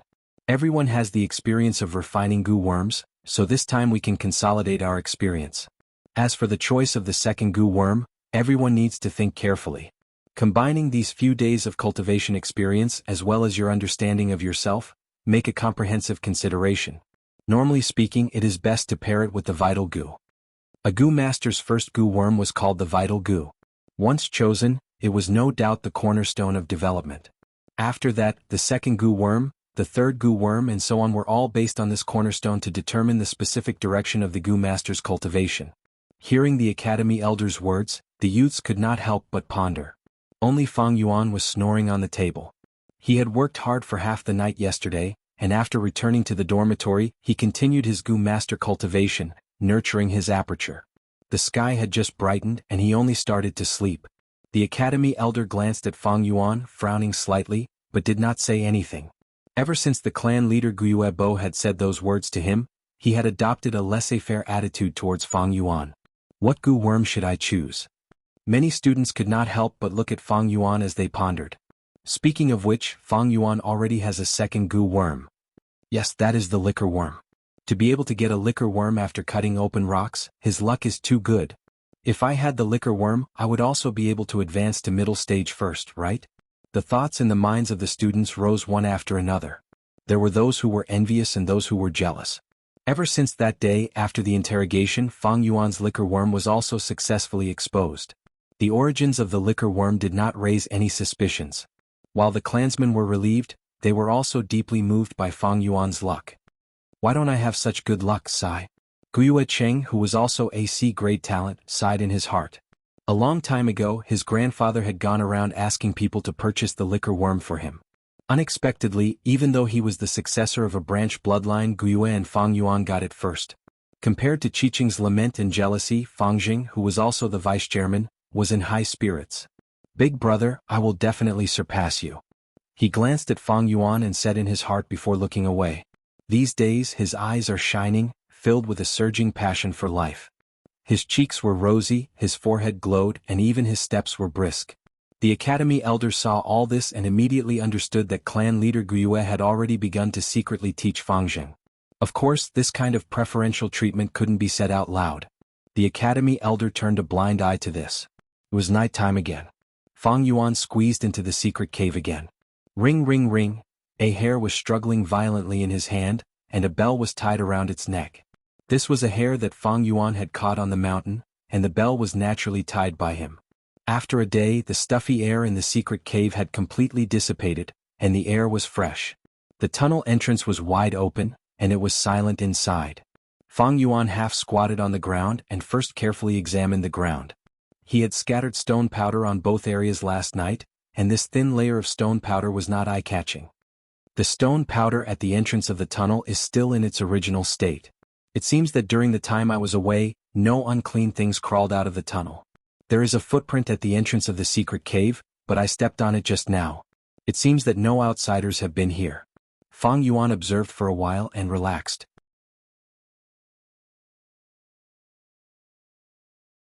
He stood up and used his strength to pull off the dead vines on the wall. Then he sat on the ground, using his legs to suppress the hair, and used his free hands to rub the vines. Normal Gu masters wouldn't know how to do this, but Fang Yuan had too much life experience. In his previous life there were many times when he was poor, and couldn't even afford to feed his Gu worms, and they all starved to death. For a period of time he only had primeval essence but no Gu worms. He was like a mortal and even living was difficult. Out of desperation he learned to rub straw rope, weave straw shoes, straw hats and other things to sell in exchange for some yuan stone fragments to barely survive. Now that he was rubbing straw rope, Fang Yuan's memories surfaced again. The bitterness and suffering of that time turned into the silent smile on his face. The rabbit under his legs struggled from time to time, and the bell rang. A pair of lovers lingered for a long time, and thousands of twists and turns. Slowly, over the years gathered together. There were twists and turns and entanglements. Rub straw rope, isn't it experiencing life? In the secret cave the red light was dim, and youth and vicissitudes intertwined on Fang Yuan's face. Time also seemed to stop here, quietly admiring the young man rub straw rope. Ring ring ring. An hour later the wild rabbit quickly scuttled into the tunnel, and the bell on its neck rang. In a few breaths, it was out of Fang Yuan's sight. The straw rope in Fang Yuan's hands was tied to the wild rabbit's hind leg, and now it was being dragged by the wild rabbit as it rapidly swam outwards. After a while the straw rope stopped moving. But this did not mean that the wild rabbit had reached the end of the tunnel. It could have been killed by the trap or it could have stopped halfway. Fang Yuan began to pull the rope back, and as the rope gradually tightened, he tugged hard. A force immediately came from the other end of the straw rope. Next, the straw rope continued to swim outwards. Evidently, the wild rabbit on the other side was suddenly pulled by the force, and in a panic, it started to scurry inwards again. This repeated several times, and the wild rabbit seemed to have finally reached the end of the tunnel. No matter how Fang Yuan tugged at the straw rope only tightened and loosened. Maybe the wild rabbit had reached the end of the tunnel, or maybe it had fallen into some trap and was trapped. It was very simple to verify the answer. Fang Yuan began to pull the rope, but how could the wild rabbit resist his strength? Eventually he used the straw rope to forcefully pull the wild rabbit out. The wild rabbit continued to struggle on the other end of the straw rope, but the straw rope was made from the wine sack flour goo and rice sack grass goo, and although it had withered for many years, it was still very tough, and could not be compared to ordinary straw. The wild rabbit once again jumped back into Fang Yuan's hands. Fang Yuan carefully inspected the wild rabbit, and seeing that there were no wounds on its body, he let out a breath of turbid air. Currently, it seems that this tunnel should be safe. With this result, the wild rabbit lost its use and Fang Yuan crushed it to death, casually throwing the corpse on the ground. He could not let this wild rabbit go. Animals also had memories. If it came back here again and attracted outsiders like the liquor worm, it would be terrible. He took a deep breath and after a few tests he carefully stepped into the tunnel. Although there was a wild rabbit to scout, there were many traps that were specifically targeted at humans. A small animal like the wild rabbit could not be triggered. Thus, Fang Yuan had to be on guard. The tunnel was a straight line extending diagonally into the ground. And the deeper he went, the wider the tunnel became. When Fang Yuan first entered the tunnel, he had to bend his back and lower his head, but after 50 steps he could hold his head high and chest out. After another 100 steps he could swing his arms left and right. The tunnel was actually not long, only about 300 meters, but Fang Yuan spent a whole hour before he reached the end of the tunnel. Along the way he was very careful, exploring with each step. When he reached the end he was already sweating profusely. There is no detection goo worm, this is troublesome. Fang Yuan wiped the cold sweat off his forehead, and after confirming it was safe, he calmed down and carefully looked at the end of the tunnel. With this observation he was stunned. At the end of the tunnel there was a huge rock blocking him. The surface of the rock was smooth, and it protruded towards Fang Yuan's direction, like Jiafu's round belly. It was this huge rock that blocked Fang Yuan's path forward. Other than this huge rock there was nothing beside Fang Yuan. Could it be that because of an accident, the middle section of the tunnel caved in, causing a blockage? Fang Yuan's gaze focused. This was a very likely possibility. Before the flower wine monk died, he urgently created this inheritance. He used the thousandly earthwolf spider to hastily create a tunnel in the mountain. The tunnel led deep into the mountain, guiding the inheritor forward. However, hundreds of years had passed, and this tunnel could not withstand the corrosion of time. At some point, a section of the tunnel had fallen into disrepair and collapsed. In life, all sorts of accidents would happen. If this is really the case, then wouldn't I have to stop here? He walked forward and touched the rock. This huge rock that blocked his path, just the exposed surface area was as big as a door. One could imagine the thickness of its entire body. Fang Yuan could use the moonlight goo to grind away the rock wall, but to grind away such a huge rock, he would need at least a year or two of hard work. Looks like I need to use tools like pickaxes and shovels to break open the huge rock. But if I do this, I will inevitably expose many traces. Some knocking sounds will also be heard. Thinking of this, Fang Yuan frowned deeply. He was considering the risks and benefits. If the risks were too high, he would rather give up on this inheritance. After all, if others found out about this secret, not only would his previous arrangements and hard work be wasted, his life might even be in danger.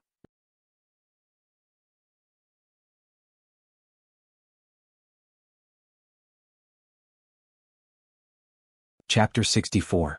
The sun rose slowly, it was a new day. The students lined up, all excited, standing in front of the academy's goo room.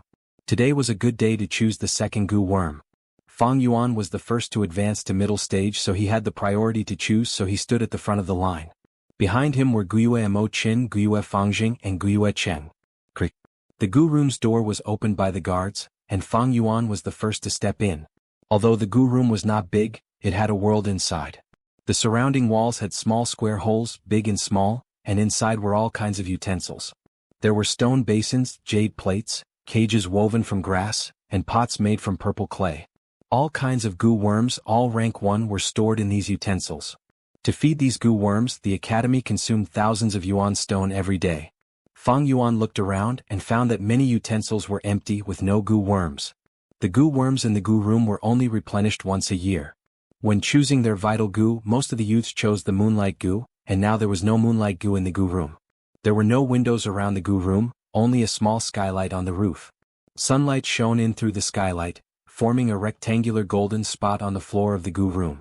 The first time Fang Yuan entered the goo room, he had a target and he chose the moonlight goo. But now he only had a few targets to choose from. But these targets depended on whether there were goods in the goo room. Fang Yuan walked along the left wall, looking carefully as he walked. After 5 steps he paused. In a square near his shoulder there was a copper bowl, and in the copper bowl was a goo worm. This goo worm looked like a bedbug, flat and wide, with a small head and an oval body. Its whole body was yellow, emitting a copper-like metallic luster. This was a copper skin goo. Close combat goo masters often chose it. The academy's martial arts instructor raised such a copper skin goo. Once it was activated, its body would turn yellow, and its defense would increase greatly. Fang Yuan had broad horizons, so of course he wouldn't be interested in such a goo worm. He continued to walk forward and saw another rock skin goo. The stone skin goo was similar to the bronze skin goo, but its body was gray, like a work of art made of stone. After the 6 rock skin goo there was the iron skin goo. Iron skin goo and copper skin goo were very similar in appearance, with only minor differences. It stayed quietly in an iron bowl, not moving at all. His entire body exuded a cold, steel-like light. There were clans in human society, and there were also clans among goo worms. The 3 goo that Fang Yuan saw were all from the same series. They had similar appearances and functions. Iron skin goo, copper skin goo, stone skin goo, jade skin goo. If there is a jade skin goo, I might as well choose it this time, Fang Yuan muttered, a trace of anticipation rising in his heart as he continued to walk forward. But he was destined to be disappointed. After the iron skin goo it was a bunch of beast skin goo. Jade skin goo and beast skin goo were also from the same series as the bronze skin goo. But their values were very different. Beast skin goo was the most common, its market price was slightly lower than the stone skin goo, but there were many ways to advance, and it could be refined with many other goo worms. The jade skin goo was the rarest goo in the series. Its market price was second only to the liquor worm, and when the price fluctuated, it would be the same as the liquor worm. Fang Yuan took a look but did not find the jade skin goo. He was not disappointed but smiled in relief. Guiyue village is only a mid-sized clan, and the academy's Gu room can only be considered mid-level. Asking for the jade skin Gu here is a bit high. At this time the left wall had been inspected, so Fang Yuan changed to another wall and continued to walk. This wall had the most longhorn beetle Gu. Like the skin Gu, the longhorn beetle Gu was also a large clan among rank 1 Gu worms. They looked similar, with a long cylindrical shape with a slightly flat back. Most of them were black, emitting a metallic luster. A pair of antennae were extremely long, longer than the body, and when their strong jaws opened and closed, there was a kacha-kacha sound like they were sawing wood. Thus, some local Gu masters called them sawing tree men. The first thing that entered Fang Yuan's eyes was a brute force longhorn beetle Gu. Its body was the color of red iron, and its pair of antennae were thicker than a normal longhorn beetle's antennae. Every short distance there was a bamboo joint. This brute force longhorn beetle Gu was very popular in the market. Some time ago, in the caravan that came to Guiyue village, there were people selling this brute force longhorn beetle Gu in large quantities.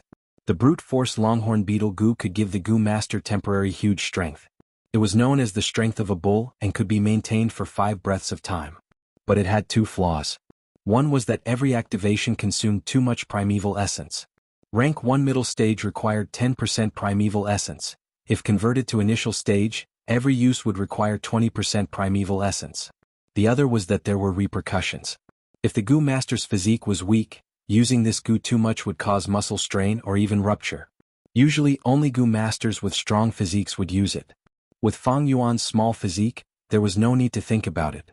Fang Yuan also knew himself and walked past the brute force longhorn beetle Gu and continued to look. This Gu is not bad. His footsteps slowed. This was a yellow camel longhorn beetle Gu. Its body was slightly slimmer than the brute force longhorn beetle Gu, and its body was dark yellow.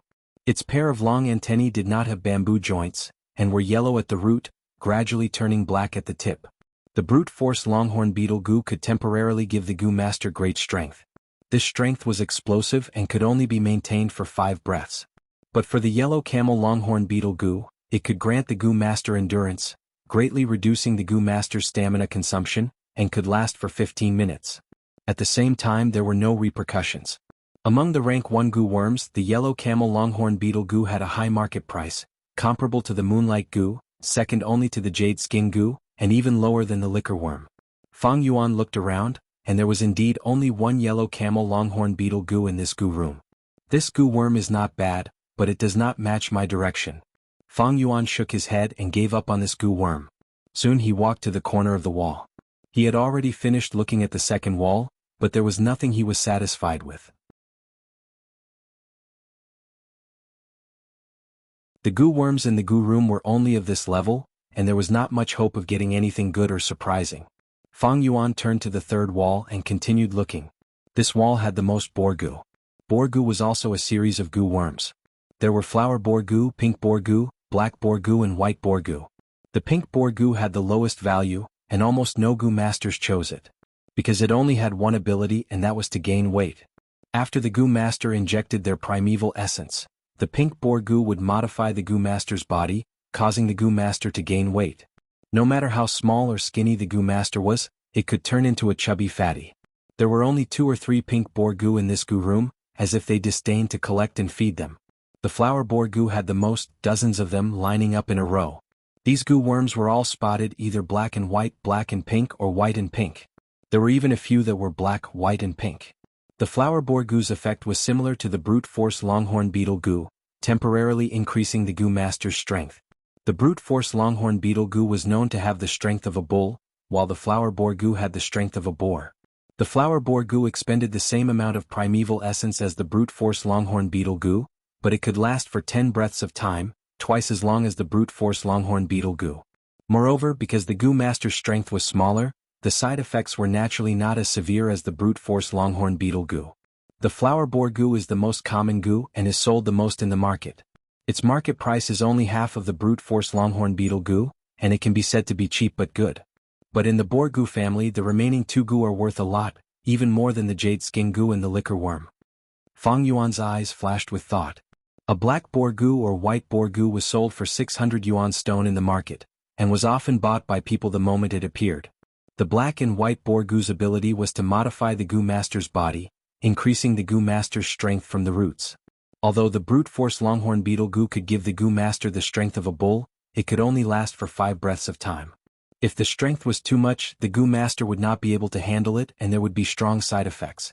The black and white boar goo increased the goo master's strength bit by bit, accumulating over time, but as long as they had it, it was the goo master's.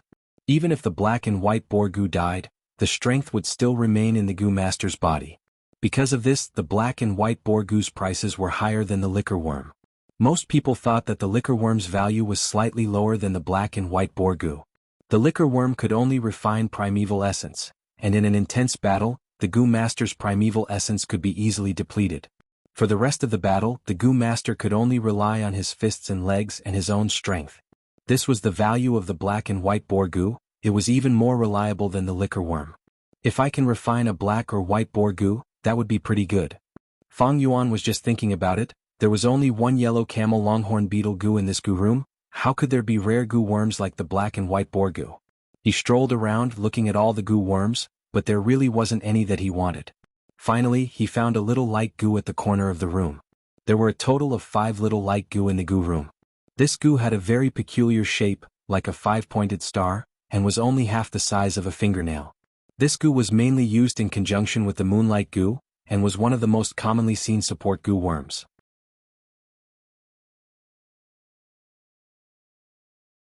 Fang Yuan chose this one, and it could be considered passable, at least it was in line with the direction of development in his heart. Fang Yuan is out. After so long he's finally out. I wonder what goo he chose.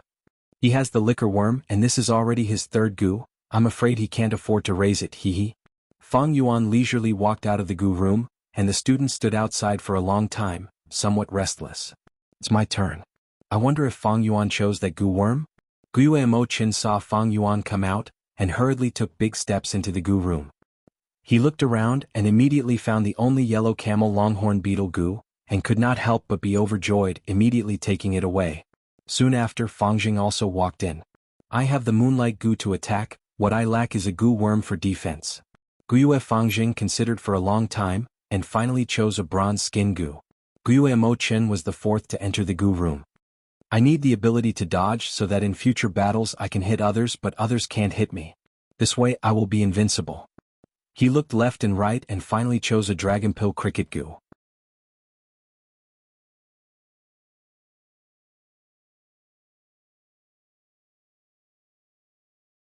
Chapter 65. As the sun set and the moon rose, night fell. This was a hidden courtyard in the Guiyue village. A tall locust tree with lush foliage, its thick and wide canopy was like a jade canopy, covering the entire courtyard. The moonlight was gentle like water, passing through the leaves of the locust tree and spilling into the courtyard. A gust of wind blew, the leaves rustled and the shadow of the tree swayed. Under the shadow of the tree stood 2 people. Clan leader Guiyue Bo looked at Fang Jing with a gentle gaze. Fang Jing, today you chose the 2nd goo, I wonder what it is? Reporting to clan leader, today I chose a bronze skin goo. Guiyue Fang Jing stood up straight, his face filled with reverence as he answered. Guiyue Bo nodded, muttering, not bad, you chose well. Guiyue Fang Jing stood in front of Guiyue Bo, his body tensed up nervously. Hearing Guiyue Bo's praise, he did not know how to respond and could only smile. Lord Clan Leader, I chose randomly. You think I'm praising you randomly? It's not. Guiyue Bo stared at Fang Jing, a faint smile on his lips. You know, from the choice of a goo worm, you can often see a person's nature. You chose the bronze skin goo for defense. Paired with the moonlight goo, it is 1 for offense and 1 for defense. This shows that your nature is pure and honest. In this world, 1 for offense and 1 for defense, 1 for righteousness and 1 for strangeness, 1 for yin and 1 for yang, 1 for softness and 1 for toughness. This is the way of the king. And Guiyue Mabe chose the yellow camel longhorn beetle goo. This goo increases endurance and can fight for a long time. This shows the Mabe's tenacious nature. As for Guiyue Cheng, he chose the dragon pill cricket goo, increasing his dodging ability. This shows that he doesn't like to attack forcefully. He's smart and good at currying favor, but at the same time, it also shows his weak side. Guiyue Fang Jing was dumbfounded. He had never thought that he could see so much logic from such a simple matter. He couldn't help but look at Guiyue Bo with even more respect. Clan leader, what gu did my brother choose? Fang Jing suddenly thought of Fang Yuan and immediately asked. Guiyuebo laughed, your brother chose the little light gu. Using this gu to support the moonlight gu can make the moonblade attack stronger. This shows that his temperament is radical, aggressive, and easy to go to extremes. Indeed, big brother seems to be like this, Fang Jing murmured softly. Guiyuebo saw Fang Jing's expression and memorized it. As long as one was in a high position, he would definitely have something special about him. Although Guiyuebo and Fang Jing had not interacted face to face for a long time. But Guiyuebo's sharp and experienced gaze had already seen through Fang Jing. He told Fang Jing that Mabe and Qiqing's choices had their own deep meaning. It was to help Fang Jing analyze these two, looking forward to him defeating these two and establishing his position as a leader with a great aptitude. But Guiyuebo wouldn't say it out loud, and wouldn't directly instigate Fang Jing to do something. As the clan leader, every word and action had political attributes. If he directly instigated Fang Jing to deal with Qiqing and Mabe, if these words got out, it might be misunderstood as the clan leader's political intentions. If that was the case, the impact would be huge and internal strife within the clan might even affect the entire village. Another point was that Guiyuebo also hoped that Fang Jing would be able to understand his intentions on his own. He spent time and effort to personally groom Fang Jing, not to groom a rank 4 or 5 lackey. A lackey without political wisdom was a double-edged sword. He wanted to groom the future leader of the clan. I helped Fang Jing analyze Mabe and Qiqing's temperament, but he didn't realize the deep meaning hidden within. Instead, he asked me about Guiyue and Fang Yuan's situation. It seems that Fang Yuan had left him with quite a bit of trauma, but he was still in his rebellious phase, and it was understandable that he wanted to suppress Fang Yuan. Sai, if only Fang Jing had Fang Yuan's wisdom. I've seen many youths these years, but in terms of political wisdom, Fang Yuan is definitely number one. It's a pity that he only has C-grade talent. Guiyuebo sighed in his heart, but the smile on his face became warmer. He took out a goo worm from his pocket. This is jade skin goo? Fang Jing saw this goo worm and his eyes brightened, calling out softly. Guiyuebo said, compared to the copper skin goo, this jade skin goo is much more outstanding. Not only does it consume less primeval essence, its defense is also stronger than the copper skin goo. Fang Jing, do you want it? Clan leader. Fang Jing was shocked and he looked at Guiyuebo, stammering, of course I want it. If you want it, I can give it to you.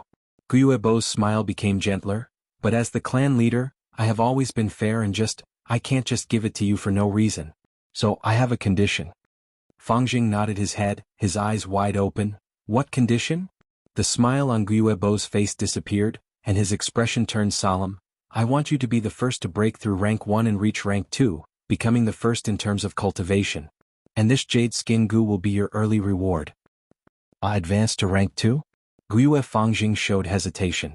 He had just advanced to rank 1 middle stage, after middle stage was upper stage, and after upper stage was peak stage. But now Guiyuebo wanted him to become the first rank 2 goo master. Why are you afraid? Then this goo can only be given to others. Guiyuebo pretended to take back the jade skin goo. Guiyue Fang Jing was agitated by these words, and immediately became hot-headed, shouting, No, I promise you. I will defeat everyone and become the first rank 2 goo master.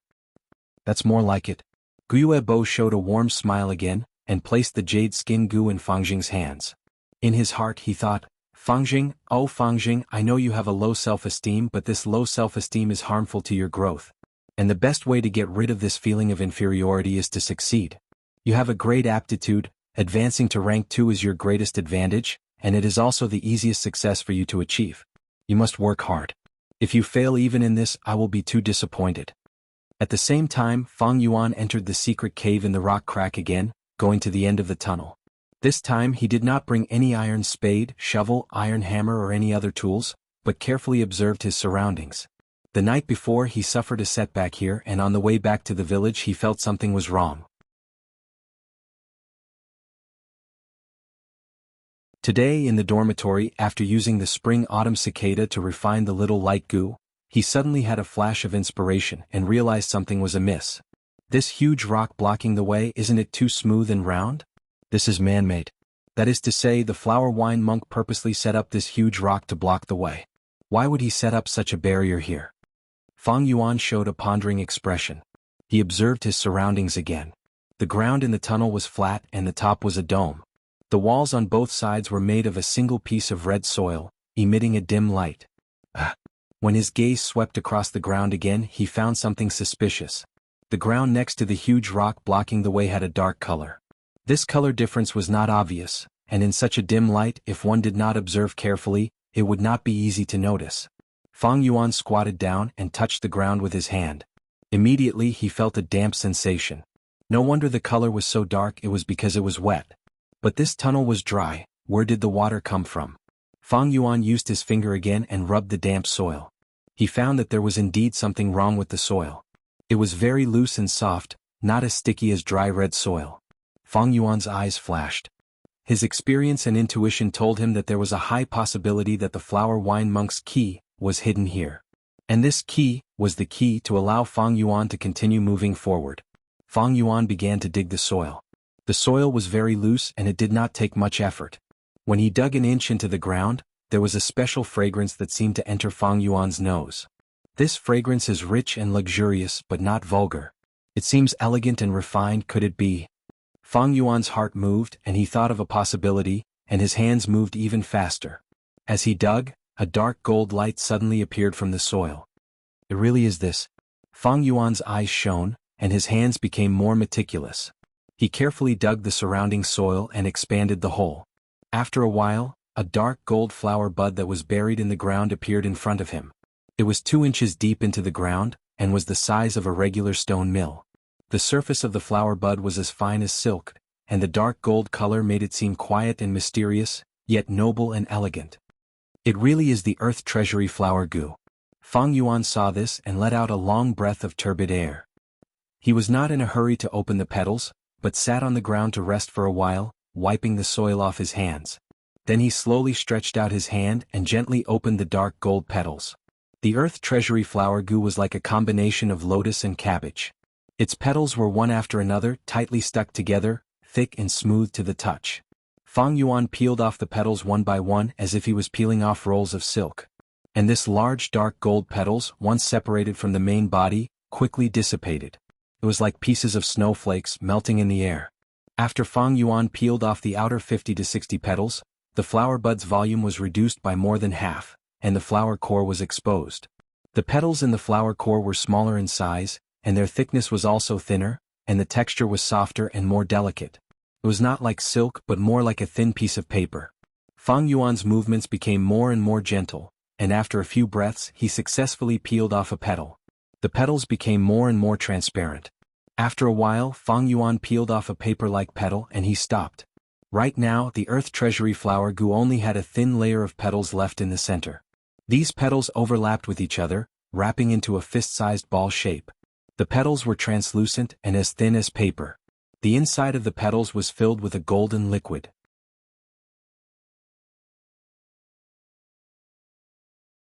In the middle of the golden nectar, a goo worm was sleeping soundly. Fang Yuan concentrated, but he could only see a blurry image of this goo worm, and could not tell what kind of goo it was. As he got closer, his breath hit the flower core. The ball in the flower core immediately trembled, and the golden liquid, wrapped by the petals, also shook lightly. Goo worms would starve to death without food, and only a small number of goo worms could seal themselves. To preserve goo worms, goo masters thought of many ways. The earth treasury flower goo was one of them. The earth treasury flower goo was a one-time consumable goo. Once it was planted on the ground, it could not be moved. Its food source was very simple, earth energy. As long as it was planted on the ground with enough earth energy, it could survive. It only had one use, and that was to keep other goo worms in the flower core, immersing them in the golden liquid. This golden liquid could simulate a sealed state to a certain extent, causing the goo worms immersed in it to fall into a deep sleep. The flower wine monk planted the earth treasury flower goo here, and the goo worm in the flower core should be left for the inheritor. Fang Yuan stretched out his finger, gently pinching the remaining petals and carefully tore a hole. The golden liquid flowed out from his finger like soybean oil. As the golden liquid flowed out, the flower core slowly shriveled. Fang Yuan rubbed his fingers, twisting open the extremely soft petals, and took out the sleeping goo worm. This was a very cute ladybug. It was only the size of a thumb's nail. Its entire body was milky white, and from its back, it looked like a circle. Its head only occupied a small part of the circle, and the rest was its fat belly and shiny carapace. Its 6 tiny limbs, also milky white, were hidden under its belly. White boar goo. Fang Yuan's eyes flashed with joy.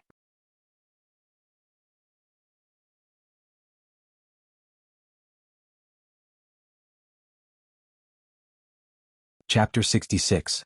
These days the temperature was getting higher and higher. At noon the scorching sun shone brightly, wantonly spreading its passion. The caravan left and the inn's business quieted down again. Fang Yuan stepped into the dining hall, immediately attracting the attention of the waiters. A familiar face immediately ran over, a flattering smile on his face. "Ah, young master, you're here. Please come in and have a seat. Give me a jar of wine, a kilo of beef and a few side dishes." Fang Yuan stepped into the dining hall, walking towards his usual position by the window. The waiter's face showed a difficult expression. "Young master, I'm sorry, the last time the caravan came, the shopkeeper sold the green bamboo wine. Now we don't have this wine here." Fang Yuan nodded, not surprised. "Then give me a jar of rice wine and tell the shopkeeper to brew more green bamboo wine this year. I want to order 100 jars. As for the deposit, you can calculate first and report to me." Now that the liquor worm had been exposed and no one was suspicious, there was no need to worry about buying wine. "Okay, I will definitely pass on your words. Young master, you can rest assured." The waiter patted his chest, his tone confident. Soon the wine and dishes were served. Fang Yuan ate and drank while looking out the window. The hot weather, coupled with the fact that it was time to eat, there were few people on the streets. The sun shone on the ground and the lush green bamboo houses. Some barefoot, muddy mortal farmers walked in front of them, carrying shovels and shoulder poles. Obviously they had just finished their farm work and were rushing home. 2 children in front of them holding a small windmill on a bamboo frame, ran quickly with their little legs. The ones behind chased, crying. It seemed that the urchin in front had snatched the windmill. At this time 2 young Gu masters, wrapped in green belts, walked quickly, looking like they were in a hurry. "Scram, don't block the way." A Gu master pushed the farmer in front of him. The farmers hurriedly evaded. "Umph." The 2 young Gu masters walked over with cold arrogance. Fang Yuan watched, his eyes slightly absent-minded, a part of his mind already divided into the aperture. In the aperture, the water membrane flowed silently, the green copper primeval essence sea surged with waves. The liquor worm was bobbing up and down in the primordial sea. Sometimes it rolled around comfortably, and sometimes it completely curled up into a ball. The spring and autumn cicada fell into a deep slumber and hid itself. The round white boar goo flapped its wings and flew in the sky, circling around. The white boar goo and the black boar goo were equally famous, both being rare rank 1 goo worms. Their selling price in the market was even higher than the liquor worm. However, although they had the same function and appearance, their future advancement paths were different. The black boar goo and the green silk goo fused to form the rank 2 black mane goo, and the rank 3 steel mane goo. As for the white boar goo, the best way to advance it was to fuse with the jade skin goo to refine it into the rank 2 white jade goo, and then to the rank 3 sky canopy goo. The steel mane goo could make a goo master's hair as hard as steel needles, combining both attack and defense. The sky canopy goo causes the goo master's skin to be as hard as white jade, and at the same time reduces the effects of attacks like moonblades. Fang Yuan's heart was filled with faint joy. Obtaining the white boar goo was only one aspect. What truly made him happy was the flower wine monk's strength inheritance. The white boar goo can increase strength, and the flower wine monk also set up a huge rock to block the path. It seems he wants me to refine this white boar goo, and when I have strength in the future I can push the rock away and continue moving forward. This should be the first test. Following the flower wine monk's intentions in setting up this round, I can deduce that in the following inheritance, there will definitely be a second and third round. The most important thing is that I can be sure that this strength inheritance he set up is not a huge trap, but a sincere one. With this inheritance I can reach rank 3 even faster, and leave this Qingmao mountain to roam the world and gain the upper hand. What did a Gu master need the most when cultivating? The answer was only one word: resources. If Fang Yuan wanted to cultivate, he needed resources. But the clan's resources were limited, and if he wanted resources he had to fight for them. Not only did he have to fight for them, he also had to win in the fight. To him, the more he fought, the more he won, the more his trump cards would be exposed, and the more people would be afraid of him. When the fear accumulates to a certain extent, it would form a suppression, stopping him from moving forward. Fang Yuan killed a family servant. Why didn't the Mo family pursue it? He robbed all his peers. Why didn't the elders punish him? Fang Yuan rebelled against the clan, not entering the system. Why did the clan leader choose to tolerate him? It was all because he was weak, a C-grade talent. They were confident in their strength and disdained to kill the weak. Under the clan system, haggling with the weak Fang Yuan was not only shameful, it would also make people feel that he was cold and heartless, ruining his social network. Weakness was Fang Yuan's current protective umbrella. But as he continued to fight for resources, Fang Yuan's performance would become stronger and stronger. This would make people focus on him, fear him, and rope him in. No matter which camp Fang Yuan chose, he would be suppressed and restricted by the other camp. And the restriction and suppression would slow down his growth. Fang Yuan was very clear of his current situation. His current situation was very mysterious. It seemed like he had offended everyone, but in reality he had offended no one. But as time passed, as his cultivation increased, this conflict would arise and intensify.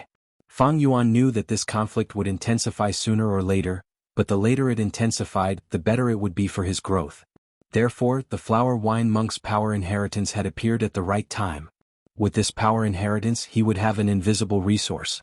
With this resource, he would be able to leave the system, walk his own path, calmly cultivate, and secretly accumulate strength. Once he entered the system, he would have to choose a side. Even if he didn't fight, he would definitely be affected by politics and faction wars. Once he entered the system, he would be a chess piece. He had to first become a qualified chess piece, only then would others be assured to use him. Only then would he have the chance to climb up, and when he climbed up, he had to be careful not to be used as a sacrificial pawn. Fang Yuan knew this process all too well. No matter how smart he was, he couldn't do anything about this situation. This was the rule. Most importantly, he only had C-grade talent, and to the clan, there was no desire to invest in him. Often he would be treated as a sacrificial pawn. Therefore, the best path of development was to develop alone. That way, most of the competition could be avoided. In the hearts of the village's higher-ups, the image that they had painstakingly created could be maintained. In this world, it's easy to do things in the dark, but hard to do things in the open. With the Flower Wine Monk's power inheritance, I can cultivate in secret, accumulate strength, and not attract attention, and not be suppressed. But the robbery and extortion still have to continue. If I suddenly stop, it will arouse suspicion. At the same time, I also need Yuan Stone. Fang Yuan thought about his future plans. He really needed Yuan Stone. Other people of the same age would start to refine and feed their second goo worm. But he had refined the little light goo and obtained the white boar goo. He had a total of 4 goo worms. Previously, when he fed the moonlight goo and the liquor worm, he consumed almost 1 Yuan Stone a day. Now, when he fed the goo worms, his daily consumption of Yuan Stone was slightly more than 2. Adding on his cultivation needs and living expenses, he would need at least 5 Yuan Stone a day. 5 Yuan Stone was enough for a mortal family of 3 to live on for 5 months. Although he had hundreds of Yuan Stone on hand, it was not enough for such a long-term expenditure. More importantly, the Goo Master's expenditure would increase in the later stages. Especially after advancing to rank 2, every time the Goo Worm was combined, it would require a considerable amount of money. Thinking of this, Fang Yuan was deeply worried. Yuan Stone was a problem. Just by robbing and extorting his classmates and his savings, he could only delay the outbreak of this problem. Other than that, he had another problem, and that was the feeding of the white boar goo. The food of the white boar goo was pork. The word boar meant pig. The food of the boar goo was pork. The black and white boar goo's appetite was huge. Every 5 days they had to eat an entire adult pig's meat. In this world, the price of pork was not cheap. Mortals would only slaughter a pig during the new year to get some meat. Without the large-scale breeding techniques on Earth, the price of pork and beef was not something mortals could afford. At the same time, Qingmao Mountain's terrain was steep, and the living area was small. How much space was there to rear livestock? The mountain people lived off the mountain and the river water. The occasional pork that the mountain people could eat were mostly wild boars hunted by hunters. Looks like I have to hunt personally from now on, and kill the pigs for meat. Fang Yuan's eyes shone. Just by buying pork from the village, firstly, it would waste Yuan Stone, and secondly, it would attract suspicious gazes. Even if you love to eat pork, you wouldn't eat it so frequently and in so much quantities, right? If he hunted personally, not only would this problem be solved, it would also ease the financial pressure. Waiter, bill please. Thinking of this, Fang Yuan did not hesitate any longer. After paying the bill, he walked out of the inn. The academy was on holiday these few days, and the goal was to let the students refine the second goo worm. Fang Yuan decided that he would make use of this time to go out of the village and find out the situation, then kill the pigs for meat.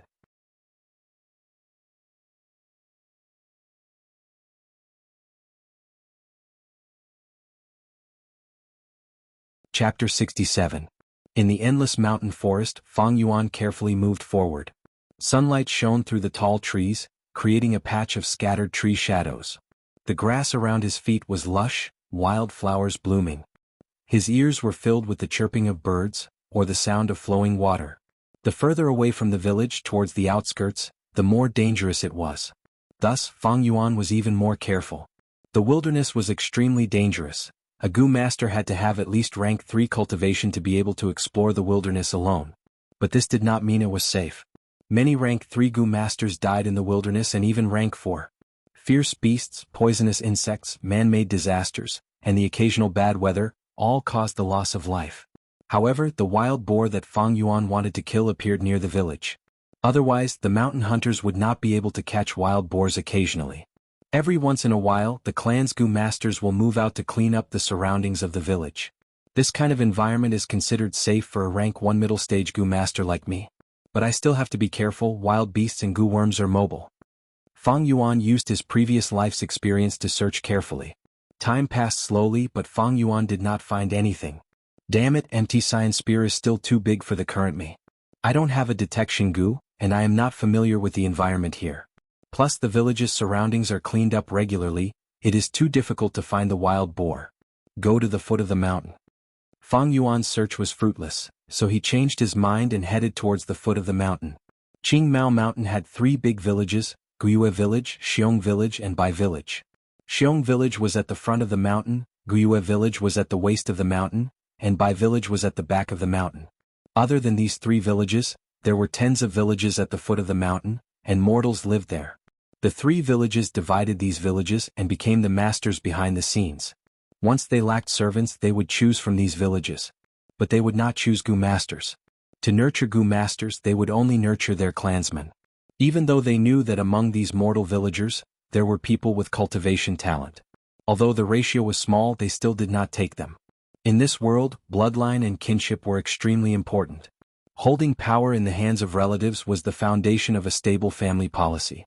Many mountain strongholds, in order to expand their scale, would recklessly bring outsiders into the clan. In the end, it would lead to the outflow of power, which would lead to internal strife. As a result, they would either fall into ruin or decline. No matter which world it was, the foundation of political power was always the military. This was the truth.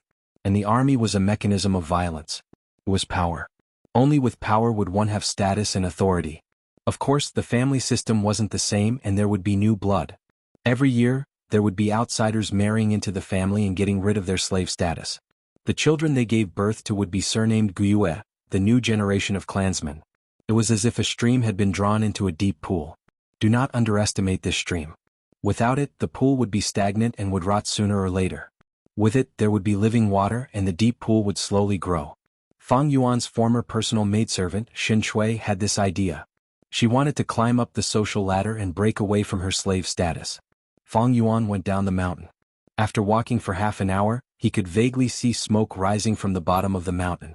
After walking for a while, he saw a village in the distance on a wide hillside. It was situated next to a small river.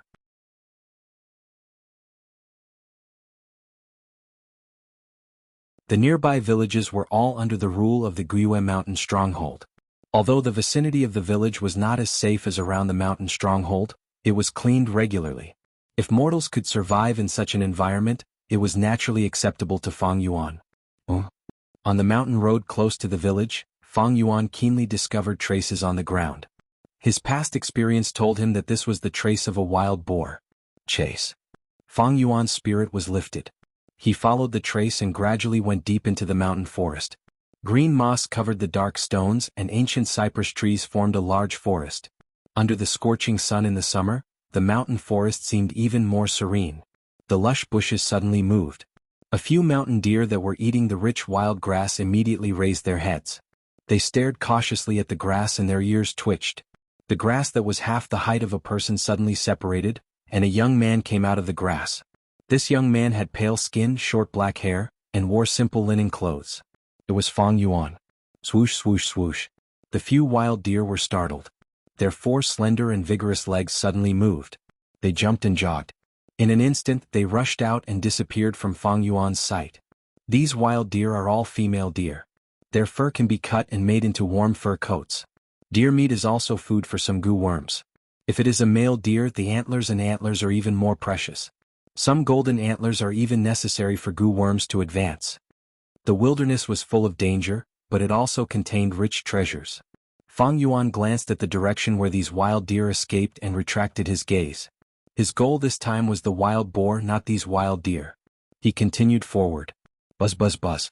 Such a sound came from ahead, causing Fang Yuan to stop in his tracks. Beehive. He looked from afar and saw a beehive hanging on a tree. The beehive was huge, about the size of a wicker basket. It was a grayish-yellow color. Dozens of bee soldiers flew around the beehive, and there were worker bees entering and exiting from time to time. There is honey in the beehive. Honey is the food of the bear power goo. Thus the Xiong village needs a lot of honey. This beehive is only a small beehive. The probability of it producing a goo is not high. If I had a goo worm like the bronze skin goo, I could risk being stung by the bees to collect the honey. Unfortunately. Fang Yuan thought to himself. In this world not all insects were goo. Goo were the essence of heaven and earth, carriers of laws. How could they be so cheap? In a swarm of insects, only the insect king was a goo worm. But this also depended on the size of the swarm. If the size was too small, there would be no goo worm. Take this bee swarm in front of him for example. Because the swarm was too small, the probability of it having a goo was not high. Fang Yuan circled around the beehive and continued forward. The traces of the mountain boar became more and more obvious. Fang Yuan knew that he was getting closer and closer to this wild boar. He became more and more careful. Wild boars were also very dangerous. Wild boars were not domesticated pigs. If an adult wild boar fought with a tiger, the tiger might not win. In this strange world, wild beasts were not simple. This situation. When Fang Yuan finally found the wild boar, it was lying in a big pit. At the bottom of the pit were sharpened green spear bamboos. The wild boar was stabbed by the green spear bamboos and blood was flowing out. Looking at the blood in the pit, this wild boar had been in the trap for at least 15 minutes. But this wild boar was still struggling with all its might. Its mouth was puffing and howling and it still had a lot of energy. This trap was obviously set by a hunter. I didn't expect to pick up such a bargain. Fang Yuan smiled, but his expression was serious. These traps were also a threat to him. If he fell into this trap, he would probably die in 15 minutes. Although the surroundings of the village were cleaned regularly, hunters often came here to hunt and set up many traps. Some traps could be recognized, but some were designed to be hidden. If Fang Yuan did not notice, he might fall into it. This mountain is all over and any corner could be set up by hunters. But hunters would often tell each other the location of a trap when they set up a trap. Looks like I have to find an old hunter and get him to tell me about the traps here. Also, with this information, I won't have to find a needle in a haystack like this. Fang Yuan thought in his heart. This was the disadvantage of not having a detection goo. However, it was not easy to find a good investigative goo worm. In a short period of time, if he had information from hunters, he would be able to deal with it. Thinking like this, Fang Yuan turned his wrist and a moon blade flew out, easily hitting the wild boar. Whoosh! With a soft sound, the entire moon blade sank into the wild boar's neck, instantly creating a thin and long wound. Then with a poochie sound, a fountain of blood spurted out. The blood that spurted out caused the wound to become bigger and bigger and more blood spurted out. The wild boar howled, struggling like it was dying, but its movements became smaller and smaller. Fang Yuan watched in silence, his face calm. The wild boar's life was gone. Its eyes were wide open and the muscles on its body were still twitching. Warm blood filled the pit, and the thick smell of blood assaulted his senses. Live or die, this is the main theme of nature. He sighed in his heart. At this moment, faint voices could be heard. Brother Wang Er, in our village, no one is better at hunting than you, especially wild boar hunting. Your family's old man Wang is the king of hunters within 100 miles. He is famous, who doesn't know him? Yes, Brother Wang Er, you have inherited old man Wang's legacy. Hunting a wild boar is naturally a piece of cake. Brother Wang Er, why didn't little sister come with you today? After the flattering voices, a cold and hard voice sounded, Humph. How can hunting a wild boar show off my skills? Today I'm going to kill 3 wild boars for you to see. Also, Erguden, don't think about my sister or I'll beat you up. Erguden said, men and women should get married. Is it illegal for me to like Wang's sister? Plus, it's not like I'm the only one who likes her. Which man in our village doesn't like her? Brother Wang you're already 19 this year, it's time for you to get married and have kids. That cold and hard voice sounded again. Humph, as a man, how can I be greedy for such a little beauty? One day I'll walk out of this Qingmao mountain and travel the world.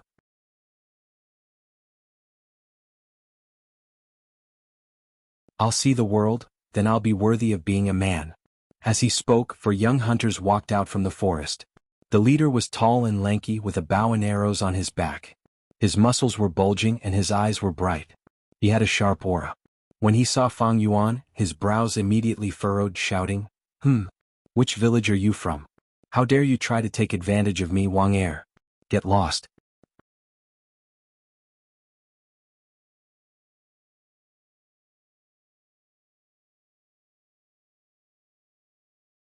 Chapter 68. Scram? Fang Yuan heard Wang Er's words and laughed coldly, waving his palm forward. Swoosh. With a soft sound, the eerie blue moon blade shot out quickly. At the same time, he kicked the ground and rushed towards the 4 hunters. Gu Master? When the hunters saw the moon blade, someone immediately shouted in shock. The moon blade was already flying towards them, and they quickly scattered to dodge. Puff. One of them could not dodge in time, and his right forearm was hit by the moon blade. Immediately, the bone and flesh separated, and his wrist and half of his forearm fell to the ground. Ah! He laid on the ground, screaming in pain and fear. His left hand was like an eagle's claw, subconsciously grabbing his right arm tightly. The front of his right arm continued to spurt out scarlet blood. Soon the ground was dyed red. Spare my life. We did not mean to offend you. The other 2 Gu masters saw their companion's tragic state, and their faces turned pale without a trace of blood. They quickly knelt down, kowtowing to Fang Yuan. A bunch of useless things, what are you afraid of? Isn't it just a Gu master student? Only Wang Er remained standing. Fang Yuan did not say a word and attacked. This made him shocked and angry. He spread his arms back and with a movement of his waist, he held the bow and arrow on his back in his hands. Stop, if you come any closer I will shoot you. Wang Er retreated as he knocked an arrow, roaring at the same time. Fang Yuan squinted his eyes.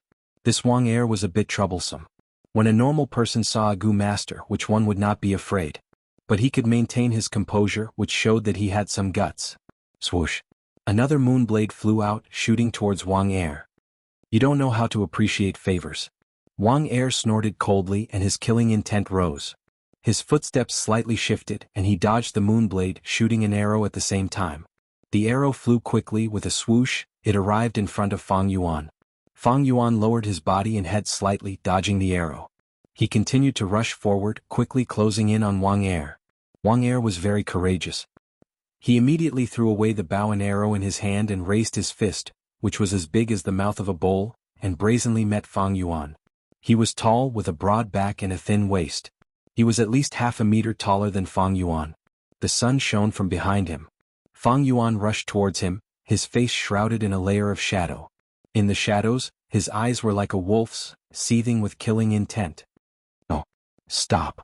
The 2 hunters, seeing that they were about to collide violently, cried out in terror. Die!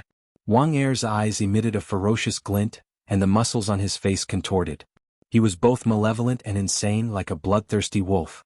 His 2 fists, one on the left and one on the right, struck at Fang Yuan. Whoosh! His fists were fast and heavy, bringing along a gust of wind.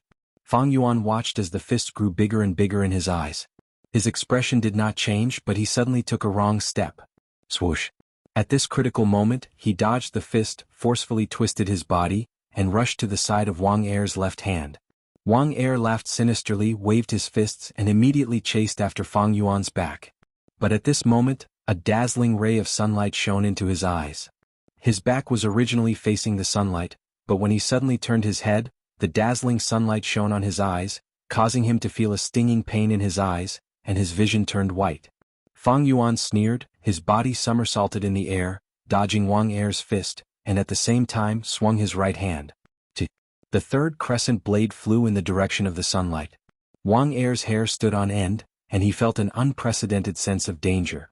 He hurriedly tilted his head, and in the next moment the blue crescent blade flew past. "Brother Wang Er, be careful. Did you dodge it?" The two hunters kneeling on the ground at this moment forgot to beg for mercy and stared with their eyes wide open. The dazzling sunlight shone on their faces. At this moment time seemed to have slowed down. The surrounding sounds also seemed to have disappeared, and the world was silent. The afternoon sun formed a white background, and in this background Wang Er's figure was simplified into a black shadow. He leaned back in the air, his strong body raised in an arc, like a drawn bow full of masculine beauty. He slowly tilted his head, wanting to dodge the attack of the crescent blade. The crescent blade flew in the air like a snail. The blue light, under the illumination of the sunlight, seemed as if it did not exist. The white background, the black figure, and the blue crescent blade, these three formed a dazzling stage that condensed life and death in an instant. The crescent blade flew over. The black figure that represented Wang Er followed the momentum and slowly fell. He seemed to be safe and sound. Phew. Seeing this, one of the young hunters let out a breath of turbid air. "We dodged it." The other hunter was already cheering in his heart. But at this moment, a small piece of the black figure's head was separated, and blood-red liquid, along with the separation of the black figure, splashed in all directions. The blue crescent blade gradually dissipated in the air. As for the black figure, it was like a broken bough. The power it contained instantly dissipated with a loud bang. In an instant, it turned into a sad but beautiful leaf that floated silently on the ground. The pupils of the two hunters suddenly shrunk to the size of a needle tip. Their mouths slightly opened wider and wider, until they reached their limit. Splat! Bright red liquid splashed on the two's faces. The two touched with their hands. It was blood. They suddenly woke up. In their perception, time had suddenly returned to normal, and they could hear the noise again. There was the sound of birds chirping, the sound of flowing water, and the screams of their companions grabbing their broken arms. "Brother Wang Er?" One of the hunters shouted, his voice full of fear. All along Wang Er was their leader. "He's dead." The other hunter let out a sorrowful cry, and his face instantly became extremely gloomy. "Brother Wang Er was our strongest hunter. Just a moment ago he was still talking and laughing with us, and the next moment he died. We shouldn't have angered the Gu Master. How can we mortals be a match for a Gu Master?" The two hunters were shocked and terrified. For a moment they were like two statues, kneeling on the ground. Fang Yuan crawled up from the ground. Just now, in order to avoid Wang Er's punch, he flipped in the air and lost his balance. After shooting a crescent blade, he fell to the ground. But this flip was worth it.